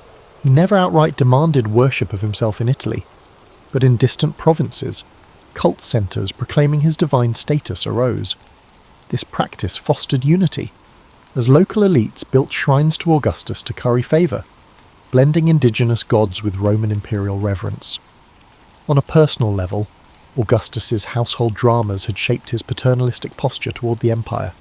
The heartbreak with Julia, the succession fiascos, and the manipulative marriages taught him that absolute power came at the cost of familial strain. Ancient gossip lines claimed he was cold or unfeeling to those who fell out of favour. But gleaning from the letters that survive, we see glimpses of a man torn between fatherly instincts and political necessity. He exiled those he loved to maintain the moral facade he'd cultivated for the public. Real or staged, that posture anchored the moral authority behind his social reforms. Nor were the provincial expansions always peaceful. In the Spanish interior, Augustan generals waged campaigns to quell tribes that refused Roman oversight. The Alpine passes were brought under direct Roman control to secure transalpine trade routes. Fortress lines sprung up along the Danube to repel or monitor the restless Dacians. These expansions weren't often accompanied by grand triumphal processions. Augustus himself rarely took personal credit, preferring to let generals hold subdued ceremonies. He recognised that the empire needed no flamboyant displays reminiscent of earlier warlords. Instead, stable frontiers, a robust commerce network, and the Pax Romana's sense of normalcy proved enough to maintain public favour. When Tiberius finally stepped into the imperial role, most people expected continuity. The new emperor inherited not just the institutions, but also the attitudes Augustus had sown. Tiberius adhered to many Augustan precedents, though his personal style was more reclusive and severe. The senatorial class realised that Augustus's blueprint, an emperor overshadowing the facade of a free republic, would continue. No major push to resurrect a purely republican system emerged. Some die-hard republicans still existed in the shadows, but after decades of peace and the empire's continued growth, the majority accepted the Principate as the new normal. Across centuries, Augustus's memory soared to near mythic. Emperors from Nero to Constantine either invoked or reshaped Augustan tropes. On coinage, they displayed genealogical ties or spelled out slogans reminiscent of Augustan virtues. Augustus itself became more than a name. It was an honorific for all subsequent emperors, signifying the same revered status. Writers compiled accounts of his reign, both praising his modesty and hinting at cunning. The next generations faced their crises, Caligula's mania, the Jewish revolts, or the Year of the Four Emperors, yet Augustus's era stood out as a time of relative harmony, even if precariously balanced. Looking back from a vantage point centuries later, historians see Augustus as the pivot from a fractious republic to a stable, if autocratic, empire. Freed from crippling civil wars, the Mediterranean world blossomed in trade and culture. The seeds of an architectural revolution took root in Rome's new monuments, bridging Greek artistry with Roman engineering. And though the Principate eventually shifted toward more overt emperors like Caligula or Domitian, the Augustan model never vanished. The notion of a first citizen, quietly sustaining the illusions of senatorial dignity, underpinned the empire's structure until the West crumbled centuries later. Augustus's example, subtle, multifaceted, and deeply embedded in Roman tradition, remains a testament to how a single individual can reshape the trajectory of an entire civilization. Now, with millennia gone since Augustus's death, we possess a panoramic view of his life and legacy, a vantage point that reveals both the glimmering heights and the murky corners. His youthful cunning, harnessed after Caesar's assassination, established a pattern of strategic alliances and relentless ambition. That fierce drive paved his ascent from an underestimated heir to the architect of Rome's first imperial system. But behind the luminescent facade of the Pax Romana, one notices the ashes of republican liberties, countless casualties of proscriptions, and a well-managed propaganda machine smoothing over the sharp edges of absolute power. Modern scholars often debate whether he was a benevolent autocrat, or a sly manipulator who exploited war weariness to install a monarchy in all but name. The truth likely straddles a delicate boundary. Augustus's reforms, streamlining taxation, professionalizing the army, and encouraging moral and cultural revival, point to a genuine desire for a robust, enduring order. However, he did not hesitate to use lethal measures when they strengthened his position. For every temple he built, there was a political rival he sidelined or a province subjugated under Roman authority. In rhetorical terms, Augustus was no flamboyant orator, but his mastery lay in setting the narrative. He let others speak extravagantly on his behalf, poets, loyal senators, provincial allies, and rarely contradicted the glowing accounts that cast him as Rome's saviour. Over time, this cultivated persona sank deep into Rome's collective psyche. Even the Senate, once proud and fractious, resigned to his overarching presence, content to pass decrees endorsing him as father of the fatherland. The city's plebeians, exhausted by previous turmoil, embraced the peace and spectacle, grand gladiatorial games, public feasts, and the distribution of grain. With daily life less precarious, who dared demand the intangible freedoms of an older era? Augustus's family tragedies, especially around succession, highlight the precarious nature of hereditary rule. The difference between the Principate's carefully curated facade and personal heartbreak ran stark. The exiles of Julia and Ovid, along with the disgraced heirs who died prematurely, pointed to a regime that valued moral discipline and uniformity over personal indulgence. This was the official narrative. In private, some cunning courtiers thrived, whispering half-truths to maintain favour. This dynamic would plague future emperors, from Tiberius's suspicious watchfulness to Nero's flamboyant paranoia. Archaeologically, we see Augustan footprints across the empire. The city of Rome was adorned with the Forum of Augustus, the Temple of Mars Ultor, and the Ara Pacis, each a testament not just to religious devotion, but to the synergy between art and political messaging. In provincial cities from Spain to Asia Minor, local elites mirrored Augustan styles, erecting temples to the imperial cult and adopting Roman architectural motifs. This cultural assimilation contributed to the forging of a Roman identity that transcended narrow, tribal or local loyalties. Even in the Greek East, where Hellenic culture had once overshadowed Rome's, the Augustan age catalyzed a new synthesis, merging Greek traditions with Roman rule under the notion of a shared Pax Romana. When analysing Augustus' reign, one can't ignore the question of how it impacted future governance. The next 4 centuries of Roman history revolve around the tension between the illusions of Augustan modesty and the realities of emperors who demanded worship or indulged capricious whims. The 5 good emperors, from Nerva to Marcus Aurelius, tried to echo Augustan virtues, focusing on stoic administration and public works. Others, like Caligula or Commodus, abandoned the pretenses, exposing the empire to the rawness of untempered autocracy. Through all these fluctuations, the concept of the princeps never truly vanished, only mutated, eventually morphing into the openly acknowledged dominus by the time of Diocletian. In popular imagination, Augustus remains a figure akin to a sculptor who took the shards of a fractured republic and moulded them into something new. He didn't just pacify Rome, he re-envisioned its institutions so thoroughly that later Romans struggled to imagine returning to the old ways. Even centuries after the Western Empire fell, echoes of his centralized governance influenced medieval and modern states. His name, Augustus, became shorthand for a just but firm overlord. The weight of that transformation cannot be overstated. Rome grew from city-state to world empire under the shadows of the triumvirates and the many civil wars, culminating in a regime that, for better or worse, outlasted 1,000 nuances of politics. Ultimately, Augustus's greatest triumph was forging a stable system where once only warlords contended. His greatest cost was the republican spirit that withered in the process, replaced by an empire reliant on one man's judgment. Whether that trade was worthwhile depends on the lens of perspective, those craving order and prosperity, or those lamenting lost civic freedoms. Even now, his story stands as a masterclass in political reinvention of how flexible ambition, tempered by paternal imagery, can reconstruct a government from ashes. And so ends the tale of Augustus, the understated youth turned imperator, who quietly slipped a monarchy into Rome's heart while draping it in the garments of tradition. With that cunning, he forever reshaped the course of Western civilization.